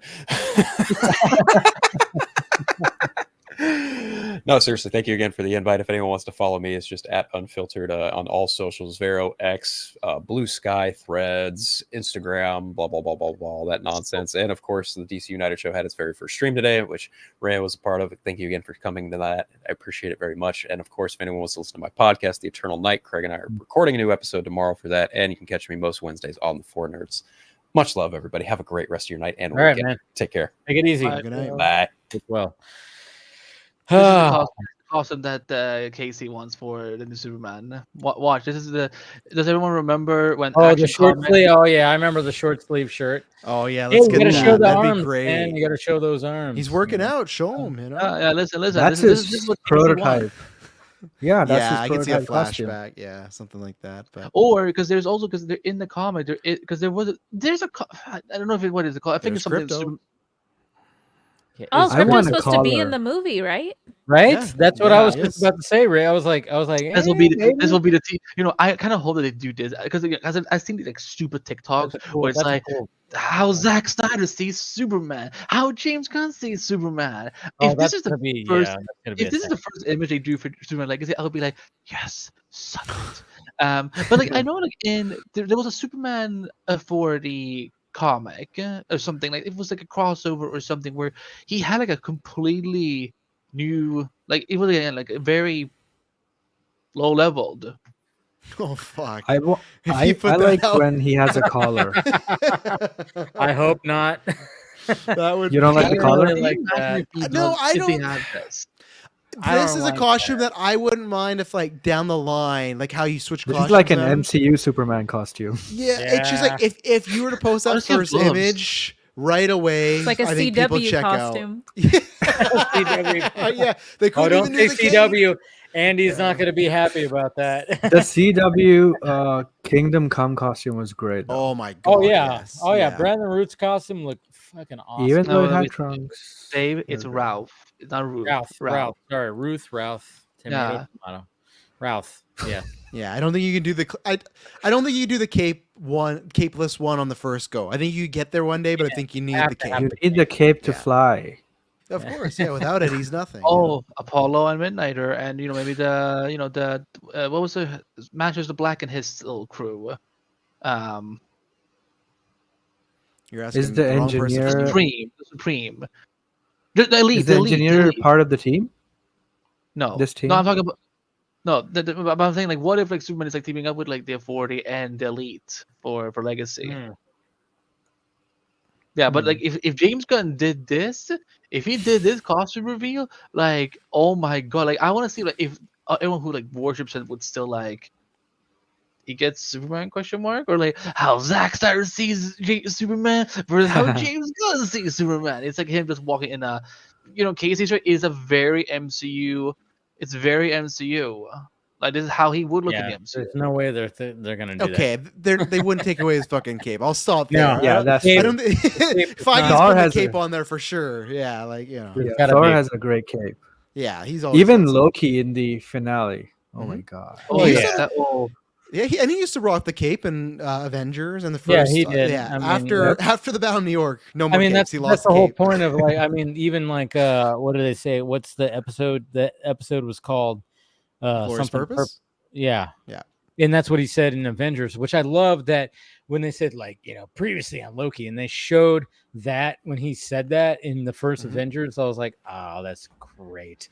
Yeah, At his first arc you go has like, been you're like, amazing. why did they go back to the Avengers? And then all of a sudden it's like, oh wait, the episode's titled that. That is so Mhm. fucking good. God damn it. Anyways. So was the very first episode of the series too. So it's like the way they talk Yeah. about like the snake eating its Where- own tail. It's that full Yeah. circle of Yeah. starts there and what and Vision also has a cape. Another MCU character that has a cape. Mhm. There you Yeah. go. Yeah, true that. But yeah, it's gonna be. I mean, I'm predicting. Yeah, it's gonna be. I mean, well, I think a lot of us just kind of can assume that if they're gonna film in March, we're probably gonna get that suit reveal and at the latest February. That's how they could announce that's how they could set up their new social media pages. So. Yeah. I wouldn't be surprised if they even did it earlier. I don't know. It's do Christmas Day. Yeah. All you can say, I got a present for all you people. Yeah, because you know what? Because cool. what if you know? As a no one Christmas gives a gift, fuck you're about getting what if. I love what if. I love what if too, but I'm saying if versus Happy Saves Christmas or the David Cornsweat suit reveal. No, that's what I'm saying. That's what I'm saying. Boom, Like, Warner Brothers would be like, oh, you think it's cool? You're getting 9 episodes of an animated show. We're gonna give you a fucking Superman costume on Christmas Day. Yeah. And then we probably reveal not, it I on guess, Christmas Eve. Because a lot of Hollywood takes off like after once they get to the mid-December, a lot of them just take off till mid-January. So I probably not, unless they do it beforehand, probably not. Which they could have the suit ready. Obviously, he's been cast for a while, and I guess technically, even while on strike, they could have made suits, right? Like that. They weren't striking. Actors could just not film anything, but like they could. They can do photos, and they can take photos, and they can put on costumes. Oh yeah, they just can't promote it during the strike. But so it's like how writers weren't writing at all during the strike. It's like I don't believe that for a single second. Like not the obviously smaller ones, but the big top people. There's no fucking way when James Gunn's like, yeah, luckily I just finished the script a day before the strike. It's like at any point he's on there like that means nothing to me. The writer's strike is not means up. I mean like the idea of like, oh yeah, we didn't write anything. It's like, no, like I guarantee you there's some pitches going on. I could tell you that, that's of course. There's no way that they're like, all right, I can't touch my computer. They have a device. Like Matt Reeves is like, no, I'm not even gonna think about the Batman 2. I'm just gonna leave it there. Like he was working on that the whole time. That would have been good. I think it was one of the things just couldn't promote stuff. Fuck you. Like that makes more sense. That they probably couldn't promote that stuff. Don't enjoy your flirking scenes, Casey. Okay, you can't appreciate the. I listened last week. Okay, I can support you on the dance scene. I can't support you on the flirking scene. That was one step too far. You know, the dance scene. I thought, okay, that's fun. Tribute to Disney history. You know, musical element. Cool. Flirkins. What are we doing here, Nick Fury? I've said this on our review. That's such a Guardian scene, though. Oh, that doesn't make it good. Nick Fury should have also died in Endgame with Scarlett Johansson and Downey. I think they should have given him a big send off. He should have not got snapped, and he should have been with the team during Endgame the whole movie.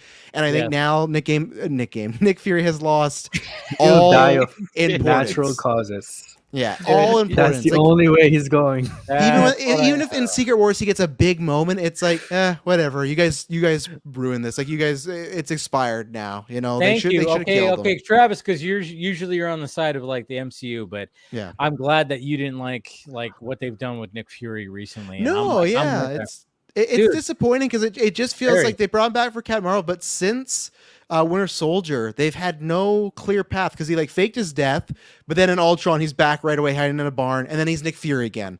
Okay, then he's missing for a long Civil War happens and Nick Fury is space station. Like what? Yeah, and Civil War happens and he's nowhere. They're just like, oh yeah, Fury's off the grid. It's just like Civil War feels like it'd be a pretty important time for Nick Fury to be around to be like, what is happening with you guys? Like, it's like he brought these Avengers together, and when they're fighting, and then when they were fighting, he's like, you know what? I'm good. I'm going on vacation. Yeah, I'm gonna go hang with my Skrull wife. I'm gonna go on a simulated vacation with this crazy technology up in the space station. What? And then Infinity War and Endgame, he has like 3 minutes before he gets snapped. Like I don't, especially and good for Sam Jackson. He at the end with the funeral, Tony's funeral. He's there. Oh, I because they do this. They do this thing where they show all the Avengers, and he's like. Cool guy watching from the back, like acting like he didn't show up to the funeral, but he really did. Like trying to show that thing. I know, he might as well have been on Bruce top Wayne. of the hill like Vin Diesel when he was like at the funeral. Yeah. Which is strange because in Spider-Man Far From Home, he's like, yeah, it didn't sound like a good time to talk to you at the funeral. So it's like he was still hiding, but then he stuck around to like talk with everybody and like, hey, what happened in Civil War? And see, that's the thing is like that's what bugged me the most about the Marvels. Like, okay, you have him in here, and then he was just made out to be a parody of himself. Of like, oh yeah, I'm like Nick Fury. I make I'm this guy, and then I make jokes, and then I got the cat. Remember the cat that scratched my eye, which was very disappointing. That backstory is still ridiculous. Wait, that's why Raya, have you seen the Marvels? Yes, I have. Did you like it? Yes, obviously. Tell me you liked it. Yeah, I did. Okay. There you go. Okay, so like I think I disliked it, Casey. I just the flirkin was a bit much. But I think I figured out a way to kind of describe it concisely. I liked it for all the reasons that it fails as a CBM. Okay, that's fair. That's fair. Yeah. Explain. Okay, so yeah, I loved, the homage to, classic Disney. I loved the stuff, banter and characterizations of the characters within the context of the film. Like, it was, very, like the humor was, hit or miss, but I think that sort of added to some of like, the like establishing or grounding these characters is like, yeah, at the end of the day, they're humans, faced with like the, this seemingly insurmountable task where they're also challenged with like this this force that is, compelling them to switch places and stuff like that. So like a lot of things are out of their control basically, and they're trying to navigate it while also getting to know each other, and they're not really sure like, how they should, respond to one another. And what I do appreciate are like, yeah, like although those are like hyperbolic human moments because they do happen in reality, but they kind of play it up to be very like, like over the top at certain points. I like it because then there are the moments of levity are also then grounded by the more like, tonally like, downturns of like Monica confronting Carol about like, yeah, like, you committed, this, or like Carol's going on about like, this, her perceived, act of, of like genocide, or I guess, or like being, annihilation is a better word, but yes, stated in the movie. But yeah, Monica like kind of comes in and is like, no, that's not, what family does. We don't cast you aside. And I think I think the timing of those moments was executed really well, because at the end of the day, it's a lighthearted, like 90-ish minute like Marvel film, but and then like Miss Marvel kind of adds that levity too. But there are like, pockets of like emotional sort of like resonance where, yeah, they're all just standing there, acknowledging like, yeah, I'm sorry, that was totally my fault. And then they hug it out. And like, even Miss Marvel had a moment where she's like, I'm sorry I didn't give you, space to, just, be a regular person. So yes, like things like that I wish could have, lingered a little bit more on the screen. I think they were nice breaks from they were nice breaks, from like, the over the top humor. So that's what I liked. It didn't overstay its welcome either. That, quick runtime, I'm good. Yeah. Like, so okay, yeah. I get that, but I mean, like, that's where I go, Nick Fury, just remove everything Nick Fury, and I'm like, just focus on the three leads. That's the thing, is like there was too much about this subplot with Nick Fury, and then of course Miss Marvel's Kamala's family, which I think they could have done something other with them, because they're great. I love Miss Marvel was a great show. I really enjoyed it. I enjoyed the family aspect of it, but the fact they were like, hey, come up to this space station, okay, and then there's gonna be alien cat that's gonna lay eggs, and we're gonna do this crazy thing. I'm like, that, to me, that just frustrated me so much, because I'm like, you have these three leads, you need to it's called the Marvels, focus on them. And there's this whole subplot of like it frustrated me. I would have loved to see more Kamala. I would have loved to see Kamala and Carol together, like, yes, on Earth. There was like this unique connection between all three of them, because you have Monica, who's connected to Carol. They're both connected to Carol. Mm-hmm. Okay, so Monica and Kamala are connected to Carol because Kamala is like a fangirl. And then, of course, you have that aspect of like, oh my God, I'm now saving the world with my hero. And then there could be tension there, which they were leading to that, but it seemed to go nowhere. And then you got Monica, of course, who's like, that's my aunt. Obviously we saw the first one, and then Monica and Kamala don't really know each other, so there needs to be like a bond that needs to grow right there. And I felt they didn't really establish that as much as they should have. And that's the thing. It's like, so when you have these three leads, and it's like, why do you need this Nick Fury subplot on the space station? It just totally. What he is? You know what he is to this film? You know what he is to this film? He is what Valentina was to Black. No. He was the Valentina to Black Panther: Wakanda Forever. Yeah, that was she was a big mistake to have that movie too. I didn't make any sense why. Yeah, you could have took. I like her. I want to say I do like her. I like her, Julie in this role, but I'm like, why is she here?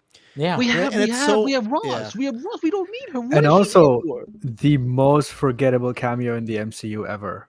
Valkyrie just showing up for 2 seconds and just going away. That was taking totally control. like there was intention there, you know, because Disney Yeah. knows that there's a ship happening there, and I'm like so Yeah. pro like Valkyrie and Carol. So I was enjoyed waiting for that. them to kiss, and then it didn't happen, and I was like, Yeah, they gave them a you kiss gotta- where it's like, oh, we can edit this out in different countries, you know? Like, Everybody oh, was like, "Come on, kiss." Damn it! All right. oh, and just in general, I would just like there to be And more see, dating in the you know what? MCU and stuff. James so. Gunn is already going to give us a queer ship in one of his leading movies. How long has it taken him? Oh wait, they haven't done that at all. No, but I mean, Eternals, it's Eternals just of the like- Count. It's just No. that's Why what not? frustrated me so much. It was like Bad movie, Casey. and I don't know. Because Travis. Casey, I'm gonna fight you on this. How Okay, can so- you put Eternals and Morbius Here's- in the same? I don't. No, Right. I actually No, on a no, scale, no. on a scale, like on a passing grade, I No. still pass Eternals. I still do. I do more for me. Luckily, actually now Eternals compared to what we got this year, Eternal might be a fucking masterpiece when I see Ant-Man and Secret Invasion and stuff like Yeah. that. Like Eternals is looking a lot better now. But at the time, that for me was the third lowest. I still had Iron Man 2 and Thor. So honestly, my even the God. lowest World. MCU movies, I still have at like a 6. Like all my projects up until Ant-Man and Secret Invasion had a passing grade. I could still go, yeah, a 6. I can like this. This is like a good enough, time. I can watch it like a fun comic book movie, turn on for a bit, but I had to fill Ant-Man and I had to fill Secret Invasion. The Marvels to me is like a 7 out of 10. It's like a solid, like, to me, like I said, it reminds me of a Saturday morning cartoon, good and bad. Like when the villain will just show up, like, I hate everyone, I will destroy. I know that's not her, but I'm just saying, like, it felt like that. But that's where it's like, but I really like these characters together, and there's tons of things that could be better. But then it's not the worst thing I've seen, so it's I it's liked the villain's story. It was just not super fleshed out, and the order in which they played it.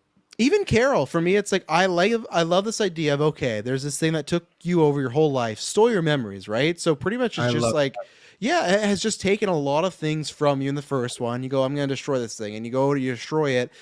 I like that idea. I wish there was more driven into it, because also I just wonder, so Carol destroys this thing, the planet goes to shit, and why does she just leave? Why does she just bounce? Like, Yes. like There I- needs to be more and- to that story. yeah, and I'm fine if It has I'm other fine as- planets to take care of. I guess, and I'm fine with that as a character flaw. Like, sure, make her leave the planet. Let's see, like, explore it. But it feels like they Yeah. didn't want her to be like too like disliked. Like, oh well, we don't want you to turn on her. But it's like that was one of the best parts. And we're going back to Civil War. But I remember when the whole reveal happens of Tony's mom, and you see the tape and everything like that. And at first, Cap lies. He said, "Oh no, I had no idea." And then eventually, he's like, "No, I knew." So for about 2 years, Captain America knew that his best friend killed his fucking Iron Man's mom, and he lied about that to That his scene face. was so dramatic. Yeah, and there Oh was my God. consequences, right? They broke up. They didn't speak for 7 years. This is like Carol destroyed a planet, and I like that. Sure, she made a mistake. All these people are, there's hunger. They can't even breathe clean air. Like, that's so much great stuff for a character, but it's just kind of resolved very quickly. Of like, well, I lit the sun back up, Yeah. and they're all really happy again now. And, it's like because That's the MCU problem used to with have some of Feige. those emotional, Again, but if they didn't have to concentrate on Nick Fury's But subplot, yes, they but could've see, done- Andy, that's where I push back against Kevin Feige, because we've seen in phases where they have characters Well, like, have he's afraid. consequences. He's afraid. He's afraid to have consistent character growth for all of his properties. Like, there will be lots of movies and TV shows where like the characters grow tremendously. I mean, again, just look what we just watched on Loki. Yeah. Like from 2012 so to that good. final shot. But then like we have these other properties where like Kevin Feige is just like, let's just make films that the kids can watch. Yeah, but at the same time, you're also like this is the 45th project. It's like the Endgame thing, right? They're not all gonna be solid, but I Yeah. agree with you. Like a couple, I think that's where the runtime is. Like if you look at the past few ones, Love and Thunder, Multiverse of Madness, and this are all 2 hours and under. I think that's for a very specific reason, that they want as many showings. They want people in and out. Like Wakanda Forever, that got the long runtime, and Guardians did. But I think almost the majority of these MCU ones since COVID, if not half, have been under 2 hours. I think, which is strange because you were coming off Endgame. You're coming off like a big film that people like. It's like, it's not like now they're in the tailspin. Now they're in the like, shit, we got to get people back. But people I think were more than willing to go see Multiverse of Madness if it's 2.5 hours. You know, even Thor: Love and Thunder, whatever you think about it, it was a success, right? 750 million. Like if that was longer, I don't think the GA is gonna be like, oh man, 2.5. Like they'll follow these characters. Same thing with the Marvels, but that's the problem. Is now I think it's even the people that like it. I don't think people recommend it. Like I like it, but I'm not telling my mom like you have to go out and see it. Like it's one that you can catch down the road, and I think that's the problem with that is it's not gonna have legs. It's gonna have a big drop this week, and like probably 70%. Which speaking of 4, Taika Waititi is out from 4-5. Celebration. Star Wars. Yeah, he's going to Star Wars.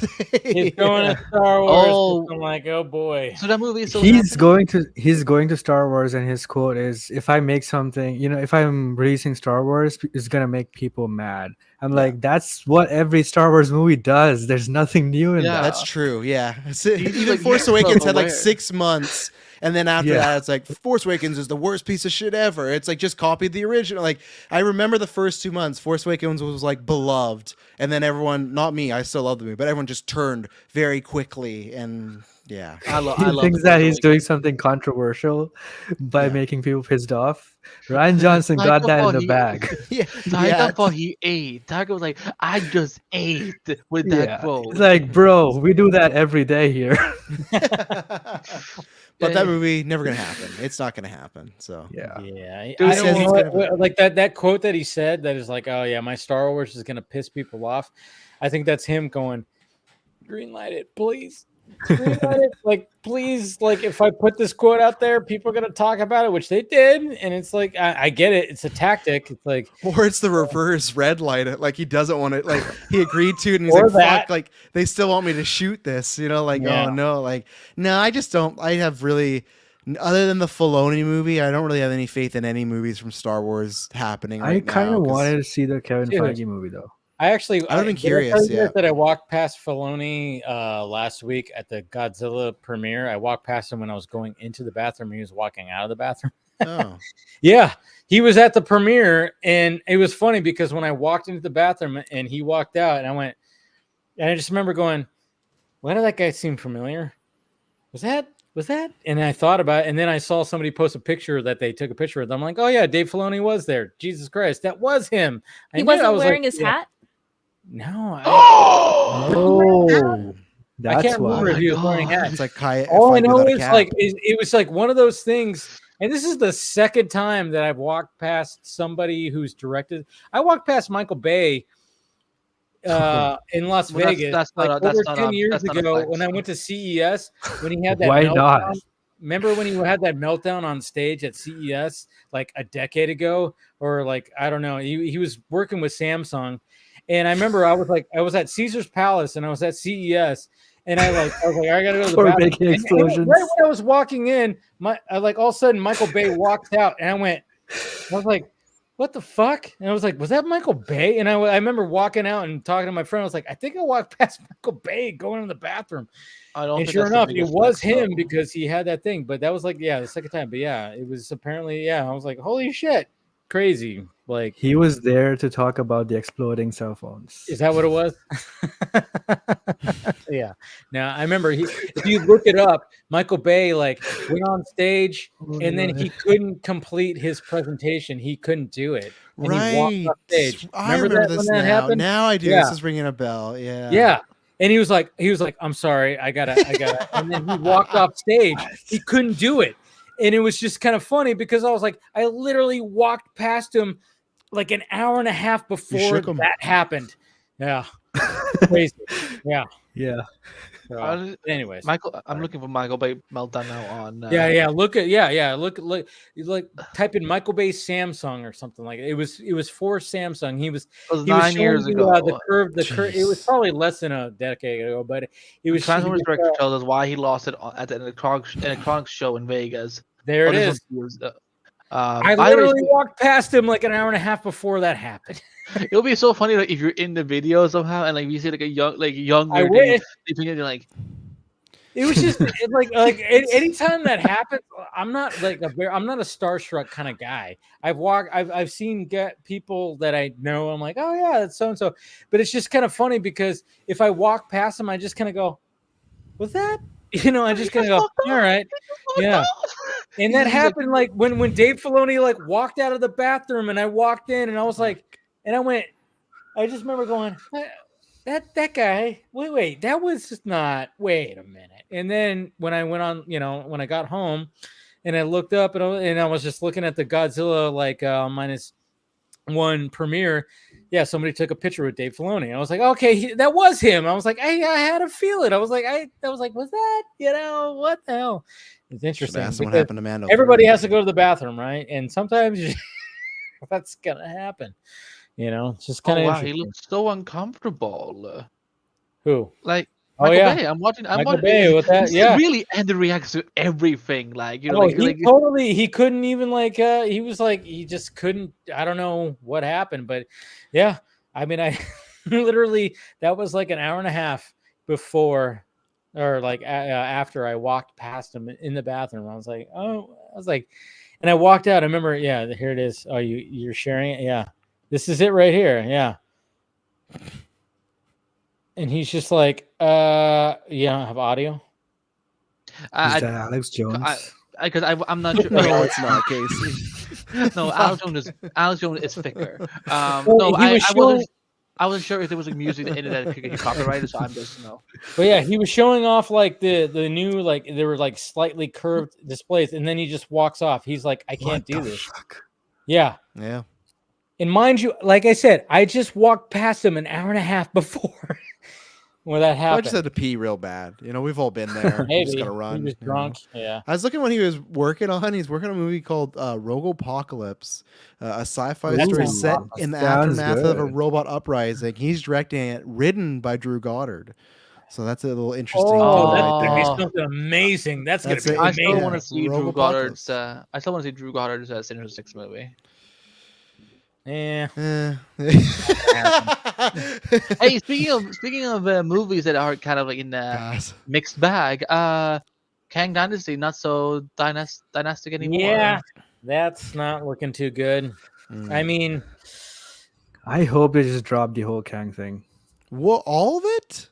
Yeah. No. But this Loki stuff is so good. The Loki. So yeah, but is he like the Avengers level villain now? Okay. You bring up a good point, Casey, and this is one of the things I actually wanted to talk about is the fact that it's like, all right, so when the way they teased Thanos was pretty great. It was great how they teased Thanos.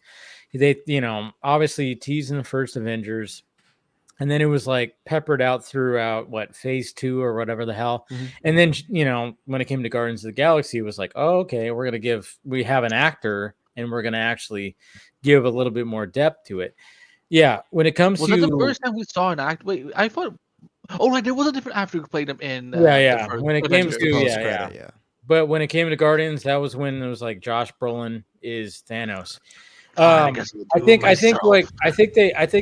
Feige and Marvel Studios got a little ahead of themselves and thought, all right, this is the new guy, and we're gonna do it in Quantumania. And remember that article that came out? I mean, obviously you got to take things with a grain of salt, but at the same time, is like they thought they had, this is the way to make, because not a lot of people like Ant-Man 2, Ant-Man and the Wasp. I like Ant-Man 2. He was good in it.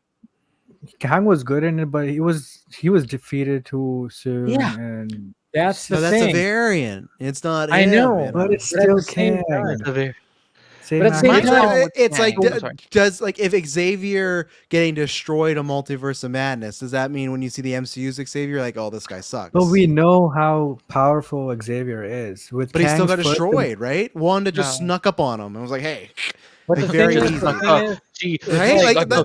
She fucking like beheaded him. See, I'll defend the way, because I don't think if you just do Thanos again, everyone would just go the reverse route. Oh, they're copying it. They're doing the same thing again. This is boring. MCU, no original ideas. They're doing the same thing. Like either way, they'd play it. So I like the idea of. They had a good actor, and I don't think, it was always used the best in Ant-Man, but still, like, you had him there, you had Timely, which, whatever you think about his real life stuff, he's great as Timely. So I think there was this great idea of, hey, you can have this actor in all these multiple projects, and then you will eventually meet the one that will be the main guy. And whether it works or not, who knows? But I don't think they'll move away just because it'd be odd for Loki and for the Phase 4 stuff for now just to be dropped. I think maybe he could have been like a Avengers 1 or Age of Ultron villain. I don't know if they needed him to be the next Thanos. I still say that's one of the biggest mistakes MCU has done, is they should have just done a one Avengers movie by itself, establish the new team, get the people together, and then wait till you do Secret Wars in a big one. Because that was the whole thing with the MCU. We knew we were following Cap, Tony, Thor, and Bruce, right? With a couple other people, but really those are the four. Yeah.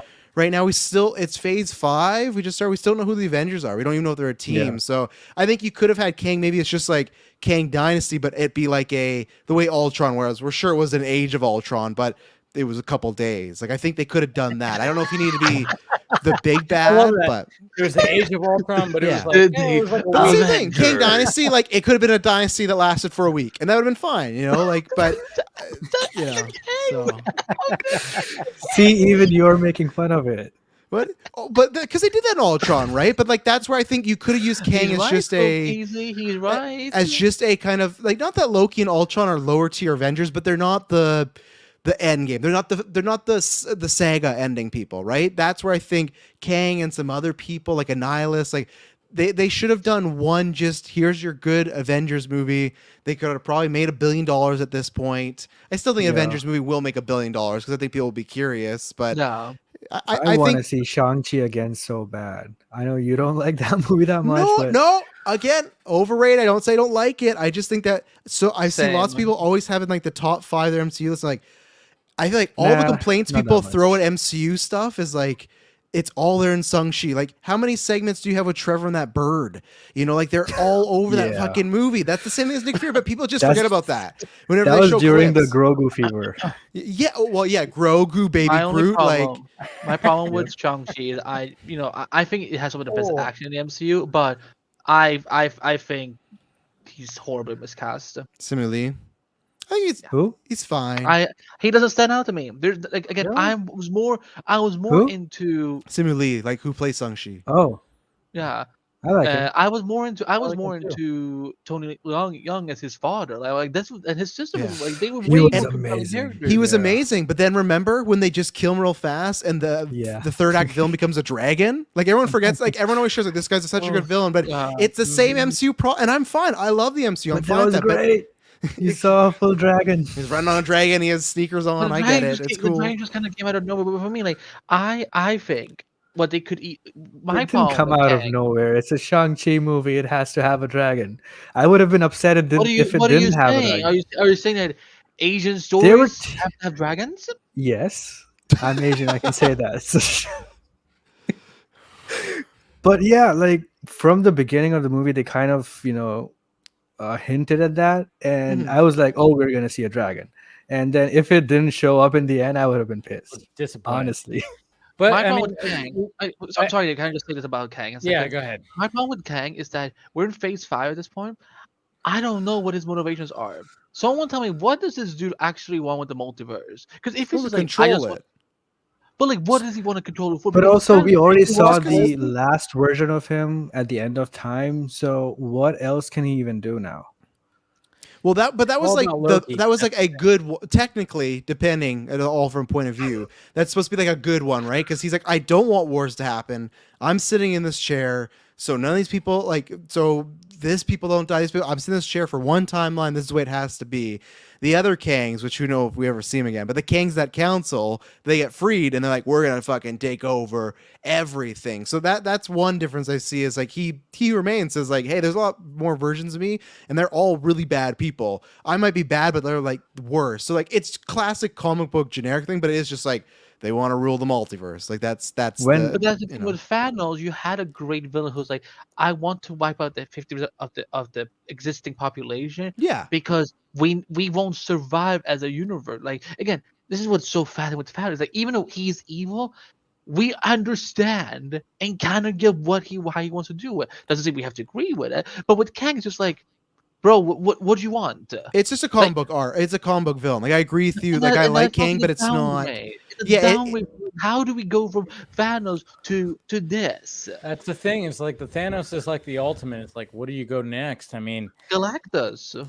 Well, that's But what's no, coming. that's your point. Or Though. Like Dr. that's Doom. Kang. What am I? I'm a guy who eats planets. Like that's Kang. Like that's like that. Like there's not like at least Thanos like I want to feed people, I want them good life. Galactus is like I'm hungry. I'm gonna kill billions of people. Like that's a very like there's no cool story there. Maybe they can create one, but that's why I've never been a fan of Galactus because he's just like he eats worlds.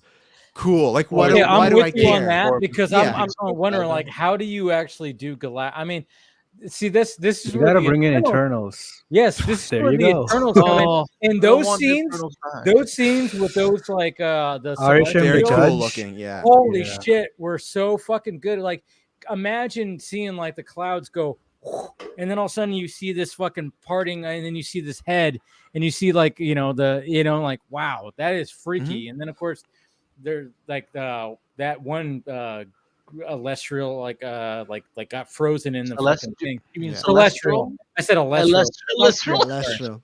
Yeah, I tomato again. Yeah, and that's why Galactus to me he is a good one Avengers villain or Fantastic Four villain. I don't think he can be the Saga guy. Where to be honest, if you're asking why they do Kang, I think it's really just so they can get Tobey Maguire and Hugh Jackman in a movie together because Kang is a multiverse time travel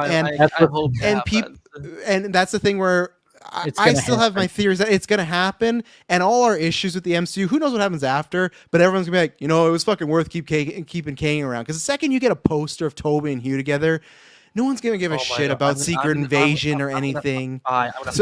So to me, Andy, that's the real reason that they lost a good villain motivation to cash in on like bringing people back. That's what I think. And that's why I think the next phase, I think you'll get like a Magneto or Doom, characters that are like a Thanos that have classic, they're villains of gray area that have I want to do something. And like to Casey's point, I think that's why He Who Remains is the best version because he is a gray area character, but they just keep killing this fucking dude off. So like another thing that I liked when he said that all the other timelines will go and the sacred timeline will remain. I was like, yes, please go back to that. Just have one timeline.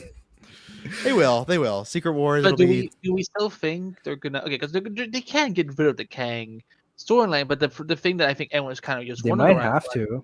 It's Jonathan. That actor is he's risky now. So I think it all depends on the trial. I think if they've waited this long, they're definitely waiting for a verdict because they could have done. And especially now Loki's been out.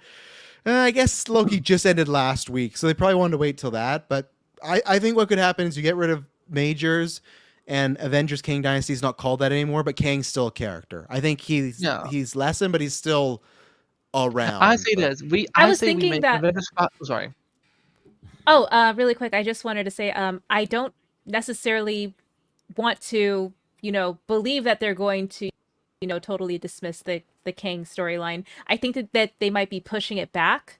Like y'all said about like biding time to see what the fallout's going to be like for the IRL stuff, but because of this like Fantastic Four announcement and like pending announcements to come for castings, and we have alluded to Galactus sort of like being present already in the MCU with like I think the silhouette in Love and Thunder. I guess like that was the one cool thing that I noticed. Do y'all remember? No, I don't. No, there was a silhouette of like I forget the name of the antagonist, but it's right before he died. He has this reunion with Gore, he has this reunion with his daughter right before he dies. And then I think there was an entryway or something shaped like the silhouette of Galactus. Yeah. So that's what I was saying. I'm just like, they have that in their pocket where they're like, okay, we can buy some time. Let's do a Fantastic Four announcement, like to keep people on the hook, and then we can like push back the Kang stuff just a little bit, and kind of like flesh out some more stuff in the meantime. So I think that they have gotten the ability to kind of like play around with their announced films and like still commit to those, and not necessarily cancel, but change the pathway to get to that point. Yeah, I agree. You could bench him for a bit. Oh my god, you're right. That does look like Galactus. Like, let me throw this image. Because like what you're talking about, Dave, like when you talk about Thanos, he wasn't around that much, so you could do a thing where Kang was around for now, and then he's gone for about 3 years, and then that's when you reintroduce, whether it is Majors or not, that story. Because Deadpool is multiverse, but I think they're going to do their own thing. And then what? You got Thunderbolts. I don't think that's multiverse. I don't think I think technically that character has like an actual name. It's like the Yeah, Definity I forgot about something. this part. But I forgot about this part. Wow, I really? think even with good this, eye. even with this and Eternals, there's enough of like, hey, there's big massive dudes that like eat things. So like, Yeah. he's coming. But like, and what else is Thunderbolts? He's coming to judge. He's coming to judge. Oh God, Blade. I doubt Kang would be in Blade. I doubt Kang would be in Cat Blade 4. does not need Kang. Yeah, I guess the only thing you Blade could maybe needs to be do put down. F4. Blade because needs a miracle. Apparently, Yeah. Jesus I Christ. guess the Oh, only man. thing I'm is just chance of thinking of- F4. Huh? Sorry, what? Oh no, I was just saying Fantastic Four because Reed and Kang, they're related. So that's like the only project where you could maybe see them. But they could bench that. They could say, yeah, he's somewhere else. Travis, you know what I just realized? Because again, like I love pissing off this side of the fandom, is that Kang, they had they cast a black man for him, and again when I found out he was related to Reed, I'm like, if they actually go through and cast a black actor or any man of color as Reed, I'm like, ooh, that side of Twitter is gonna be so mad, and I'm just gonna be thriving in it. And I look at we're actually getting Pedro as Reed, and I'm like, It's not confirmed. It's Not happening. confirmed yet. Not Deadline confirmed. Variety, Hollywood Reporter have never put out any rumors about the F4 casting, and they did about Pedro. So I think it's a done deal. I think he fits the mold well for both business wise and character wise. I mean, I was- one of the. already worked for Disney, so Yeah, he's in the family. He's popular. I know my least favorite complaint is people go, "Oh, it's really safe." They just had their fucking lowest opening of all time.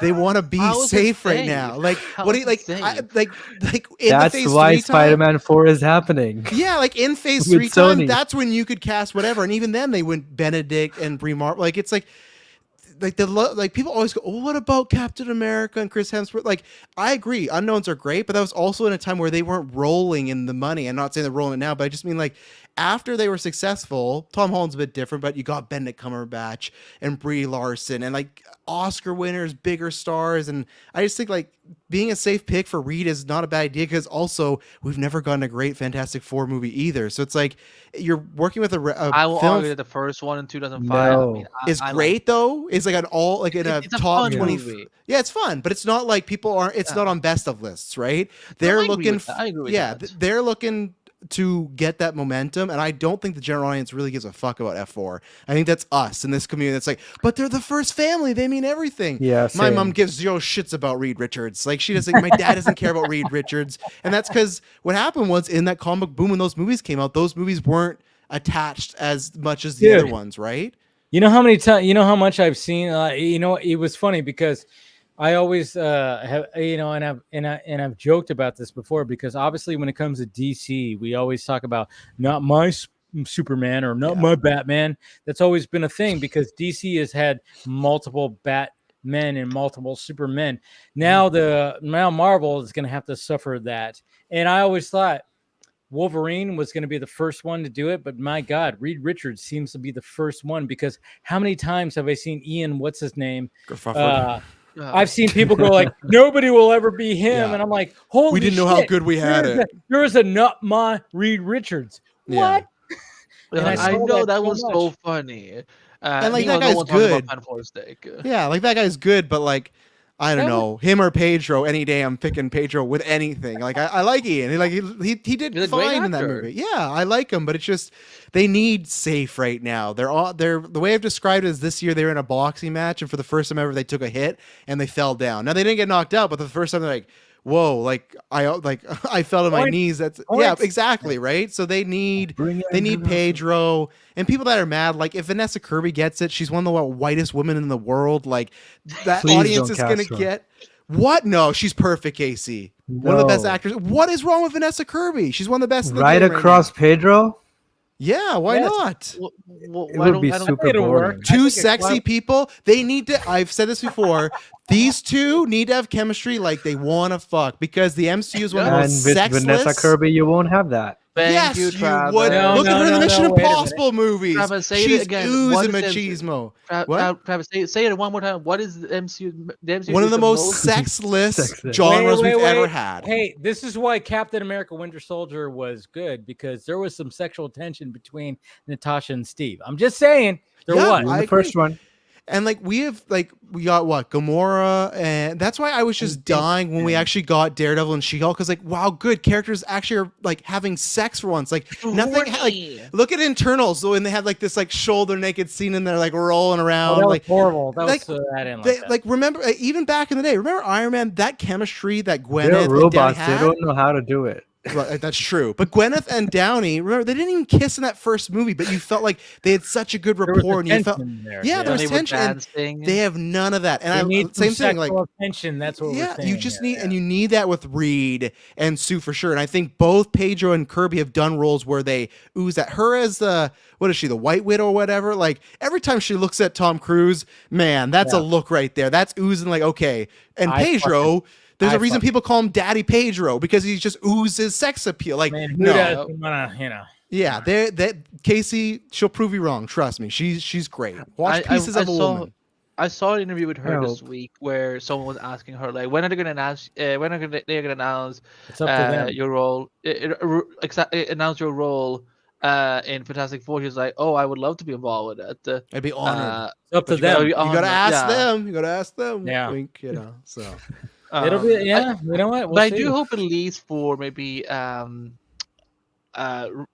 Thing and Human Torch. I kind of want some unknowns as well, like, or at least maybe not unknown, but like they got Joseph Quinn that's on the top of the list, and he's relatively unknown. I mean, obviously, he made his like obviously when Eddie is known, he is not. Like that's the way I look at it. Like the Stranger Things character, right. He's like known but not. It's like, but I like that because I'm like. I like him. I liked him, his character in Stranger Things. I'm like, I could see it. I could see him as Johnny. I could see him. I could see that. And I'm like, okay, fine. When it comes to the Thing, who knows? I mean, who knows? Yeah, cast whoever. It doesn't matter. It's a voice. They're just going to cast. I think they're just going to cast a voice actor. Yeah, because apparently that's the thing.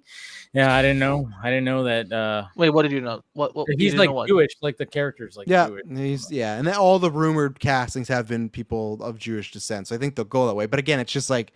Just a voice role. I guess he can show up on set and do the dots, but it's like, does he need to? Like, can't you get a Sean Gunn equivalent to do that? Like, who's like, fuck it. I will do the dots. I will go on set and then just double with my voice. What actor? I don't know. What actor's taking the Thing? Like, I don't like. I would see no appeal to that whatsoever. If you're like a bigger actor, I mean, David Harbour. David Harbour's the Thing. He's already in the MCU. You doofus. Well, he's already. So was Jim Chan. Yeah, and then he's also in the DCU, which is funny too. Right? He was Hellboy, his greatest role ever. He was in that. David Harbour has been all over the place when it comes to CBM. By the way, can we just talk about the fact that David Harbour, like, he can get it. like, am I the only who's kind of like, I find him hot? I think if you like the bigger guy thing, like he's super slim now. Yeah. He got in good shape for something. Was it Hellboy or was it Hellboy? Something? It was Stranger Things. Stranger Things, the latest one. No. It was Hellboy. No, he did for Stranger Things as well, though. He got skinny because he was locked up for a season in jail. But it worked. It worked because he was already doing Hellboy, so we got in really good shape. But of course, there was a lot of it was like a bodysuit and prosthetic kind of thing that he did. But at the same time, he still did he lost like a bunch of weight and he got super muscular, like not super muscular, but muscular, So yeah, it did help. For I wonder, do you think he's gonna die in Thunderbolt, and that's why he's heading over to Creature Commandos in DC? He could go. Like, I don't think it's a guarantee, but he's one that could go. I think it just kind of depends what they want to do with Pugh's character, if they want to continue. It's funny because he was in Suicide Squad. He was already in Suicide Squad, so he's already been in the DC universe. David Harbour? Yeah, he was in Suicide Squad. He was in the room with Amanda Waller and all that stuff. He's like, oh my Christ, he was a small role. He has the same type of role in Quantum of Solace as well, too. He's already been in the DC universe. For a while, he was like the actor you cast as like the guy in the suit that sits you down and tells you things. Like Squad, he's that way in Quantum of Solace. Like for a while, he was just like, "Oh yeah, this is the plot," and like, "Okay, cool, thanks, David Harbour." Like, good for him. Good for Stranger Things. He can sit me down. But he could go. I could see him dying. I hope they kill Taskmaster. I'm done with that character. I don't need them to bring that character back. I hated this version of Taskmaster. I was so upset. Yeah, I'm not a Black Widow fan. I wouldn't fail the movie, but I didn't like any of that. I watched it just for Yelena. Yelena is my favorite. Yeah, Pew is gonna be her and Pew. Her and Steven Yeun are gonna get the most screen time in that project because Steven Yeun. Yeah, so how are we feeling about Steven Yeun as Sentry? Are we excited? I like great. Steven Yeun, He's so- great as Invincible. Yeah. So, and it's the writers from Beef, which Beef was phenomenal. So I still haven't trust watched them, Beef. I know that's on my it's list. good. I gotta watch. I cannot wait to see his suit because like the fact that he's like calling Robert, it's like in costume fitting, and I'm like, somewhere Kevin Feige is like, I'm never gonna talk to anyone ever again. I'm not gonna reveal anything to nobody. But like, yeah, I'm this is I think this could be again because you need to have a good threat in Thunderbolt, and that's why like I like when remember those rumors were around about Suicide Squad 2 before James Gunn ruined it that Black Adam was gonna go up because I hate that movie so much that I'm like, it's like I am disgusted by it, because they basically make like fun Star of Brown. Wars? I'd rather have Star in a Justice League movie. Like, but also I just for me, like when they joked about Brown genocide, I'm like, okay, I'm out. I cannot do this. I watched that movie once. I can't revisit it. I watched Peacemaker. but they're bad guys. That's the thing. They're bad guys. No. That's what they do. Yeah, but my problem is this scene where again they shoot all these brown people, and then they're like, oh, they're the freedom fighters.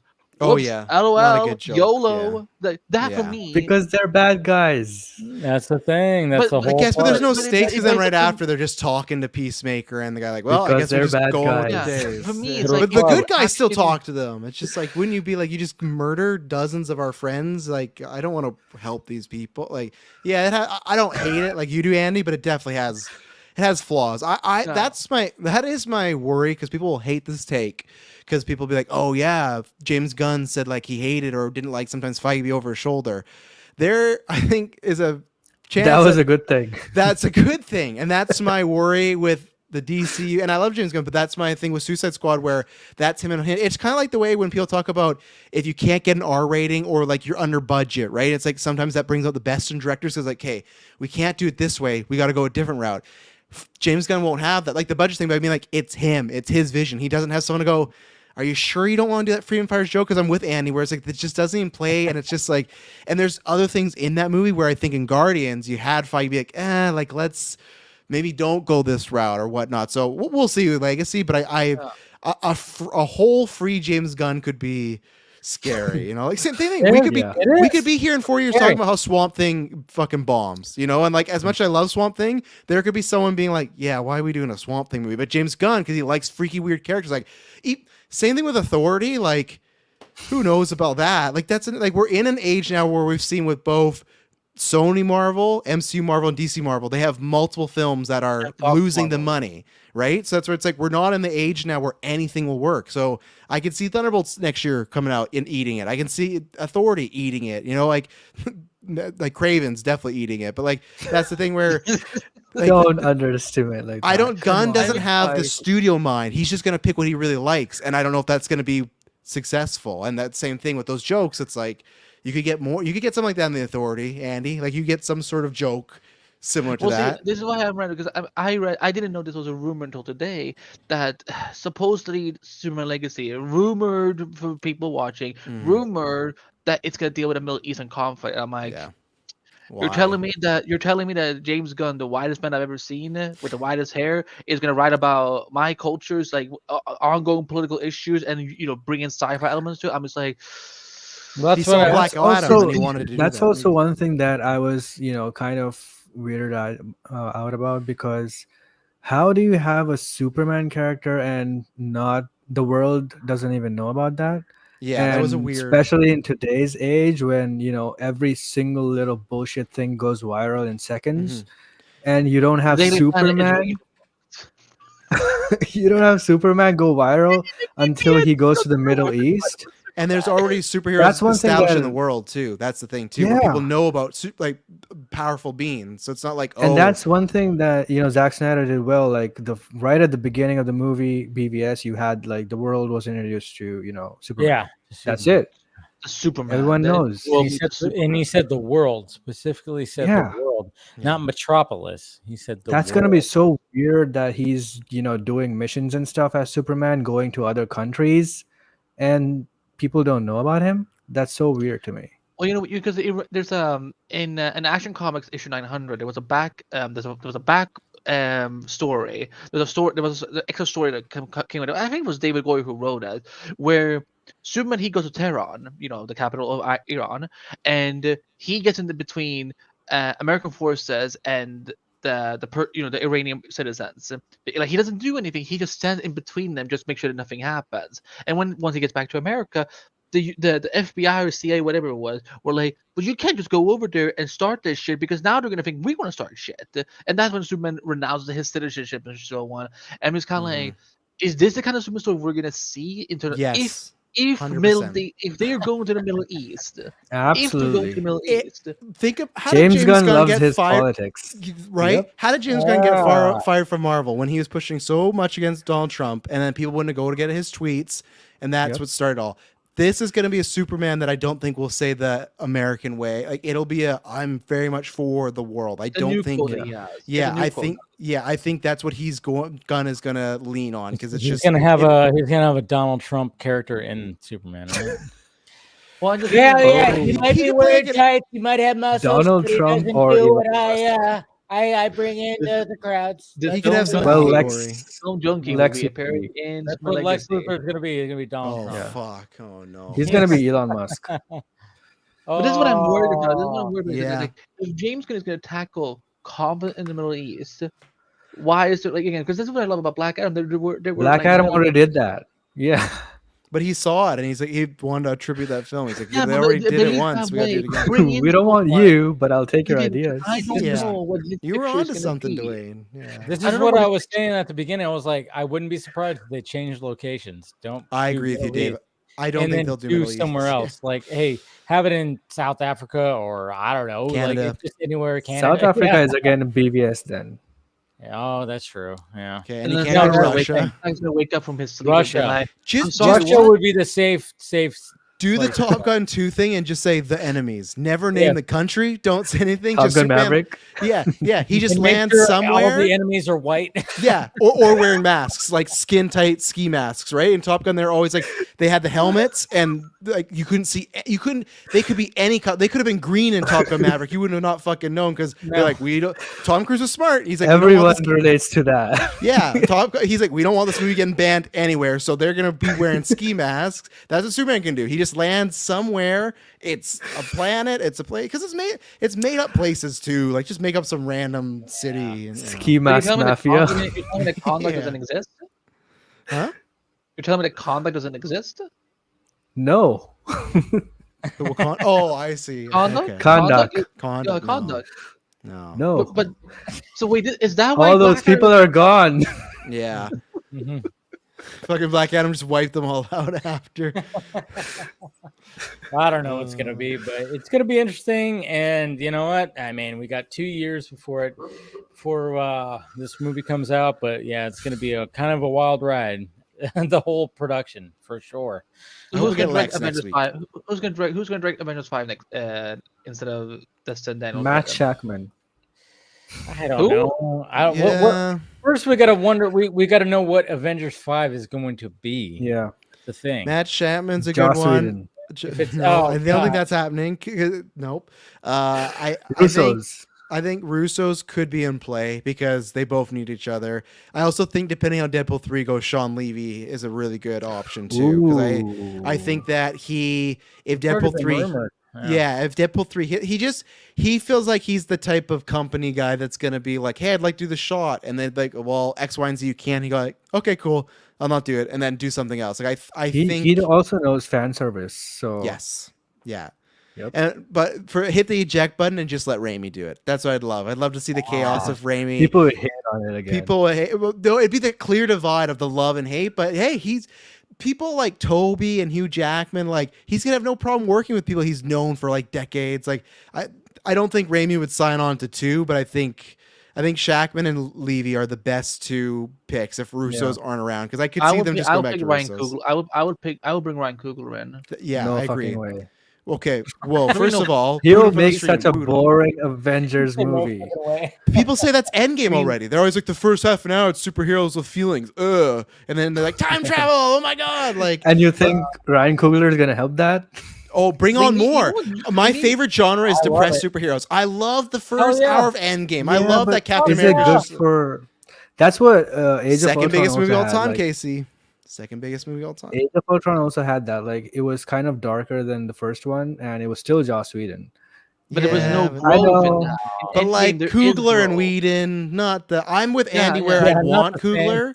But I don't think Coogler would do it. I think he's going to do BP3, and then thank you. I actually hope he just directs something on his own again, because I like he's not agreeing with you. He's just saying he agrees with me. I don't agree he's a bad pick. I would love to see, because I think he's someone that does do consequence as well. I think both Namor and Killmonger were good to great villains. Like I think that he could tap into something there, and that's where I think that with Kang, see, you forgot. Kang, what? Who? No, I didn't forget. I never forget. No, because I forgot that the actor got into some legal controversy. So I kind of in my head blocked that the character was. Namor's not coming back. I don't think he's. I think he's gonna get dusted when they do the Snap V2. You know, like he'll be. This time it's permanent though. They'll get rid of him. They'll get rid of Majors. Some people don't come back. It won't be the snap. It won't be the clap. Yeah, like Batista almost was one of those people. Remember every week when he's like, "Fuck Disney, they're Nazis." I was like, he's not coming back for Endgame. Like they're just gonna CGI him out of this thing. But he came back for Guardians, the holiday special. Like he tweeted like for months that Disney supported Nazis, and they're still like, well, I guess you can go play around. He was the main character of the holiday special. They gave a whole special. Anyways, Coogler, but I think safe. Right. Yeah, it's not Namor. It's Namor. I forgot. Sorry. I actually would be really interested in Matt Shackman taking it, because I'm really, WandaVision was great, but the finale I didn't like it that much. But I'm really impressed with the this Monarch show, and he also was supposed to do the Star Trek movie, and he's also doing the Fantastic Four movie. Well, I think he gave up Star Trek for F4. Yeah, he did. Yeah, because I remember Ray almost had an aneurysm. Be able to handle all that. Jesus Christ. No, listen. Hey, hang on. Chat and Ray, he's not here. God love his soul. He's still alive. Don't worry. But like, no one wants a Star Trek movie. Like we're over that. I do. What the fuck? No. Why would I want to see Hemsworth and Chris Pine? All those, that movie, yes, but then they threw it away. But look at the box office; it's dwindling. No one cares about Star Trek anymore. It's over. You can watch Star Trek on Paramount+. Go watch your TV shows. You got your TV shows. It's a TV show. I really like the Kelvin timeline. No more Beastie Boys on the trailer. Chris Pine and Zachary Quinto are great. Oh, by the way, Chris Pine's like, hey, you want to do? Stop using the BC. Okay. Yeah, Travis, you brought up a good point. Stop using the Beastie Boys for fucking needle drops. That happened. The Superman costume reveal. It's gonna be Beastie Boys for sure. Oh God. Yeah. Intergalactic planetary. Not America. Not America. Superman anymore. And he pulls open the thing and. This is not your grandpa's. I mean, that happened also in the Marvels. The Marvels. It was like, oh yeah, we're doing them again. Okay, because that happened in Guardians of the Galaxy, which I thought worked in Guardians of the Galaxy. Did it work in the Marvels? Not so much. It's in Mario too. One of the worst things. It was also it was. Oh my God! Because I the Beastie hate Boys don't even Mario. know they need to go on tour. They're just getting fucking money from Dave doesn't like fun. That's just what he's trying to say. No, I'm just saying. Let's mix it up a little bit. There's a lot of other songs besides the Beastie Boys. We never need to hear "I Need a Hero" ever again. You know what Dave was trying to say? He says he wants fucking Metallica in the next Marvel. Fuck yes. Yes, the last time I remember the opening of what was the zombie movie? With what's his name? Lex Luthor, Jesse Eisenberg, and Woody Harrelson. Oh, American. No. Oh, Zombieland. Zombieland. American. Yes. Remember the opening was like a Metallica song. Where were you going, Casey? Beautiful. There was some movie with him and Kristen Stewart.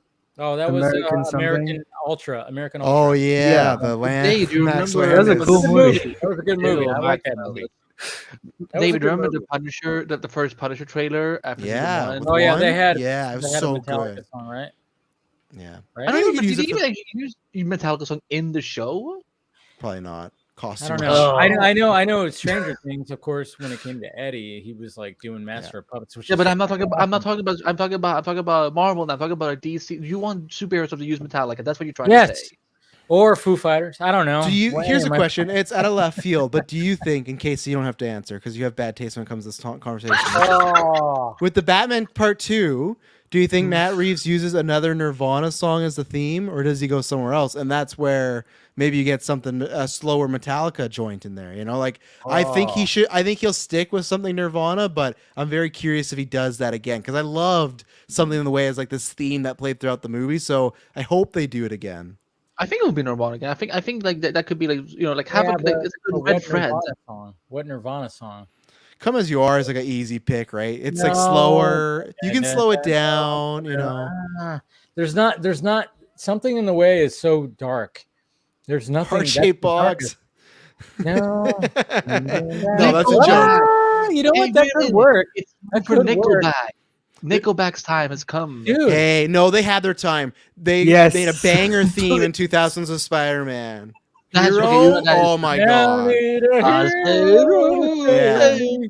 And they had that music video where they're on the roof and and then Spider-Man swinging around and stuff. That was a great tune. And you guys remember E. Yeah. Minem's Venom? There's another great tune as well. Venom. Got to get the Venom. Knock, knock, Minem? let the devil in. Yeah, E. Minem. Yeah, no one remembers Venom, eh? Great song. I do. Yeah. I mean, my remember Venom that. song is Eminem's Venom song. That's what you said. Oh, That's what you said. I literally recite the lyrics to you. Knock, But knock, That's let the what devil he's in. talking. Your parents are gonna think you're the symbiote, or I'm the symbiote because you're Eddie Brock and I'm the Venom. Oh, It's stuck in my by head. the way, I saw Zeke. He posted a video the other day, and I'm like, oh, I hope they do this in the marketing. So like how right now we're calling it Venom free, but like put the free where the E is. Oh, they should As- do it if they want to be 2000s Oh, cheese. come on, The stop. second movie song was not that good though. No, it was only featuring E. Minem, so that's why he needs to be there from the very beginning. Remember when they canceled Punisher and he tweeted at Netflix like, "You guys better bring it back. This is like a travesty." He's like a big Marvel fan, so Yeah. he'll definitely do the Venom 3 theme. I can't wait. It's gonna be Hopefully. great. Yeah. Yeah. Anyways, I just like the think- title of it. I just like Venom with the free. I'm like, Zeke just gave Sony free marketing. advice. we don't need to do that. I Come hate on, that. Dave. I Dave, hate it. It's so cliche. Stop doing That's that what those stuff. Sony movies are. They're you want to be 2000s? They That's- have to lean into it, Dave. Yeah, there's nothing more Oh. 2000s than letters being replaced by numbers. Yep. No, Dave, don't do listen it. to me. Don't Dave, do listen it. to me. The 2020s it's a travesty right now. We need to go back to the good old days. Where No. things were simpler. What? Were people wearing baggy jeans and toques that don't fit? No. I Yeah. All right, don't. so I'm gonna call it. I'm gonna call it Vithrenum. That's what I'm gonna call it, not Venom. Vithrenum. That's what I'm gonna call it. Just like Fan Four Stick. Yeah, it's like when they placed the A. Oh, that's 2 hours I will never get back. I lost a Fan bet. Stick. I lost a bet, and my punishment was I had to watch that movie, and it was so bad. It's not that bad. I mean, Fantastic Four. Fan Four Stick's pretty bad. It's pretty. Half of it is good. half of Some you're it right. that's really good. Half of it is good. I see Casey just wants to be pretty, not pretty and smart. Yeah. It's not. I The guess cast bottom was 10. also. Yeah, it's not. Yeah. The Kate cast Moore, was also Kate Moore good, is not. Kate Moore is not Sue Storm. but she's hot. What? She could be a great Sue Storm. I don't think anybody was anybody in that movie with those scripts. You know. True. Like, You know what? Michael B. Jordan was not There Johnny is Storm. black spandex people. Yeah, and he's like Michael B. Jordan's like fucking like he's so depressed in the movie, he's super dark. Flame It's like on. John, like there's nothing like charismatic. Like any charisma he has, it's just like stripped it away from him. Michael B. Jordan's like one of the most charismatic filled person in the world. Yeah. Who's the guy that played Doom? Oh, he's It was Kobe something. Kobe something. Toby. No. Toby. Toby Toby. because he's the villain ape in Dawn. Remember? Toby Yeah, Kebbell. Toby Toby, Kebbell, yeah. right? Yeah. But it was funny because he was like this hacker dude, and then Yep. and then all of a Yeah. sudden he got pulled in. Oh yeah, they have to fucking nail Victor Von Doom in the MCU. Like whenever they bring him, like he has to no access, no access. It's not Toby Emmerich. What'd you say, Casey? Mads Mikkelsen. Oh, I agree 100%. Before I was always disappointed when he got cast in Doctor Strange because that to me is the perfect role for him right there. You know, with our luck, we're probably gonna be stuck with a Skarsgård. No, well, maybe one of them's Lex. Bill is the only good one. He's too young to play Victor. Yeah, but the older one. But wouldn't he be in the mask the entire time? Yeah. No, they'll have that nanotech shit where it falls down. Yeah. Oh right. Yeah, we do see Victor. He was so good in John Wick 4. Damn. Yeah, he was. Yeah, he was. He was really good. Yeah, that's why I want him to be, because I know the rumors are like Holt, him, or Alexander for Lex. I'm still pulling for Holt, but if it's not him, I want to be Bill, just because I'd like to see what Bill's Lex Luthor is, because I think I already know what Alexander Skarsgård is going to do. I can see the vision already, but with old. No. I just feel like there might be a different spin on Bill's, where Alexander, we're gonna get a prototype. Like, I just feel like like it won't be anything too flashy. It'll be good, but I want Alexander Skarsgård to do more like Northman weird shit. You know, like he's just tapping into that like Infinity Pool. Like he's just getting into his weird era right now. Like let him be weird. Lex isn't Infinity weird. Pool. Yeah, Infinity Pool was very interesting. It was a movie. The concept is so freaking good. Otherwise, if we can't get, if we can't find someone for Victor Von Doom, I just say, Dave, you just go ahead and do it. Okay, I'll try. I'll do my best. I'll do my the best. accent. Yeah, I don't know if I can do his accent. I'll have to work on it. Can you do a Latvian accent? I know. I'll have to work on it. But anyways, I think this is a good spot to end. We're almost 5 hours in, and this has been a lot of fun. And I think we covered pretty much it all. Everything in the thumbnail. Except Rebel Moon. Of course. Except for, well, okay, yeah, we didn't. I mean, Rebel Moon. There was Rebel Moon. Well, we kind of talked about it last week. Yeah. The trailer was coming the next day, and we were just talking about like what we expect. And to be honest, hey, the trailer looked great. It was the bomb. Yeah, it was awesome. Just more theaters, please. And I know that's the thing. That's the main thing. It's so mean of Netflix to do this. They're going to do it in a select number of theaters. We'll see. I mean, maybe get watching Army of the Dead on TV, but Rebel Moon is literally sci-fi. Come on. I agree. Yeah, it needs that big time. And it's crazy too, because I remember like as soon as Zach, like I heard that you can now buy tickets to Rebel Moon. I was like, okay, cool. And I bought 4 tickets. And then Zach announced it, and I was like, cool. And then I told somebody else, I was like, oh yeah, by the way, they're announced, and they got a ticket in the very back. They were like, yeah, it was almost sold out. I was like, oh yeah. Once Zach fucking posted it, fucking the seats went, they went, they were done. So I'm just kind of going like, oh man, okay, so there is a hype here. You guys need to make this more, wide release, please. Do that. Zack Snyder brings seats he brings butts to the seats. Dude, yeah, like I said, when I got my seats on that Saturday, I mean, mind you, there's like 5 days. It's a whole week of like you can like go see this movie in the certain spots. But when I bought like for Saturday, I mean, yeah, it was probably about 25% already taken. So I was like, all right, boop, boop, boop. And then all of a sudden when Zach posted, it was gone in like a half an hour. So it was like, okay. What row did you get? What row? Like I got a good row. I got like I don't know. I got like row H or D or something. I don't know. Is it like in the middle or top? Yes, it's in the middle. Yes, I'm not. Which number is it?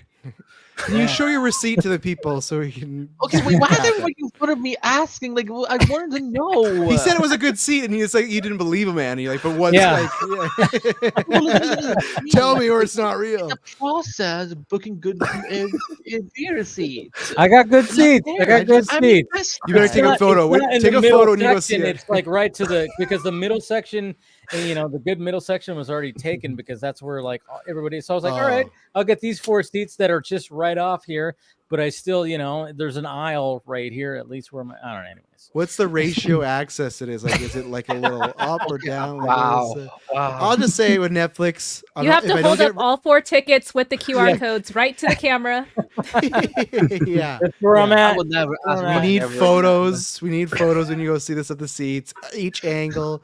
But I just swear, I'm like, sorry that was invested. Like, okay, I'm not gonna get Rebel Moon. I didn't get The Killer, but fucking a couple years I got Red Notice. Like, Netflix, like, oh, give you me did? this. I got Red Notice here. Yeah. Wow. I did not want that. And we got Gray Man as well. I got Gray. We didn't get The Killer. And I was so mad because I just want to see the big screen. Everyone just brags about it. And same thing, Rebel Moon. That I agree, it has to be on the big screen. So I hope it happens. And I would like, if I had to, I'd see that before Aquaman. Luckily there's Thursday screenings, but I'm more interested in that than I am with Aquaman. So I hope it happens. I hope there's a wider release. Even if it's like a weekend for the other theaters, like just give us a little bit. But I kind of forgot Aquaman is coming out next month. I think a lot of us have. Yeah, Momoa does sometimes too. Jason We're gonna go apparently see it. Jason Momoa is apparently on Jimmy Fallon. Oh yeah, he literally said, "I'm done being Aquaman." Yeah, and he basically said, like, this is it, guys. Yeah, but I'm still gonna be at DC. All right, just say you're Lobo, motherfucker. Yeah. Jesus Christ, seems like that's gonna be the case.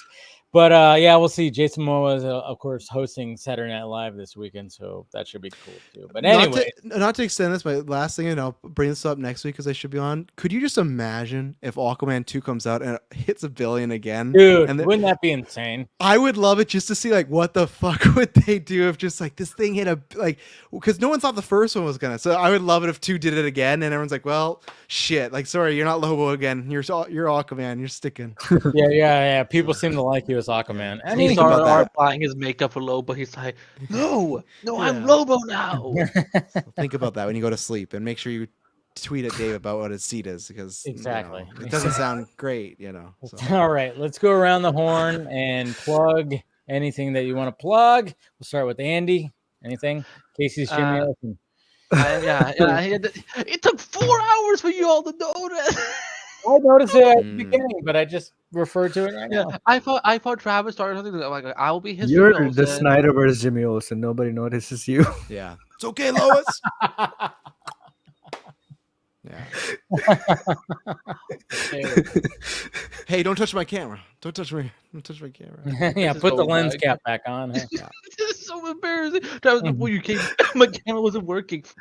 I thought, like, no, I was doing the line in the movie when they're frisking him, and he's like, "Hey, don't touch my camera," and the guy's like, "What? I'm not gonna act out the whole scene, but he's dead." You can find me at Andrew by all over social media. I stream on Twitch, Kick, and YouTube. When I finished Spider-Man 2 finally this weekend, it's time. I've had to, because it's so hard avoiding spoilers on TikTok that I'm like, every time Spider-Man shows up, I'm like, no, scroll up. I write for ScreenRant.com. I run Multiverse of Color, and I do the Flash Party. I forgot. Yeah, we haven't recorded in a while, but the Flash, 2023 was not the best year for the Flash, is what we will say. But you can come find me there talking about shit. And as always, I appreciate getting to be on here. Have fun with y'all guys. Also embarrassing myself because I'm gonna clip that I didn't know my lens was on. I was like waving. I'm like, totally. Do it. I like it. All right, Rhea. Yeah. You can find me, bit bopping around on different streams, chatting up with folks, occasionally jumping on panels like I did today. Love chatting with everyone. Y'all are awesome folks. Thank you so much, Dave, for having me on again. And I just love chatting with everyone about all this like geek shit. So you'll catch me around.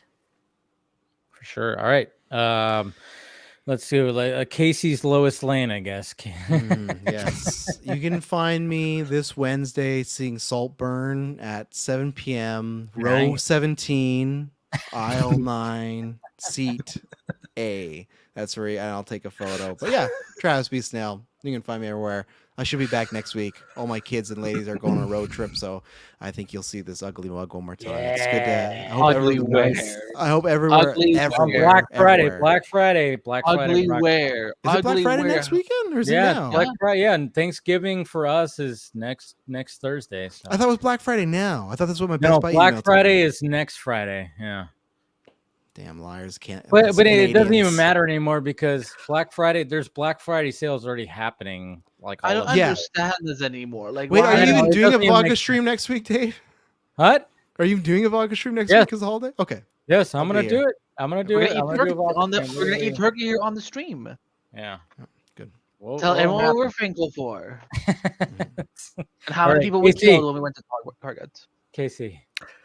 You can find me at Krypton Caged on X and Instagram. X. And that's it. Yeah, that's it. All right. Well, I appreciate you guys coming on, and of course, appreciate Phil also. Thank you to Andy, Rhea, Casey's Lois Lane, KC, and for being on tonight. You guys have been awesome. Great conversation. All right, guys. We'll talk And to you later. Chainsaw. Oh yeah, that's right. Yeah. Jordan was on. Not here. 20. Not Thank 20. you. 31-year-old. I'm sorry. I always do that. I always figure out like, all right, the hard He's kombucha old. is kicking in. Yeah, that too. All right, guys. We love you. We'll talk to you later.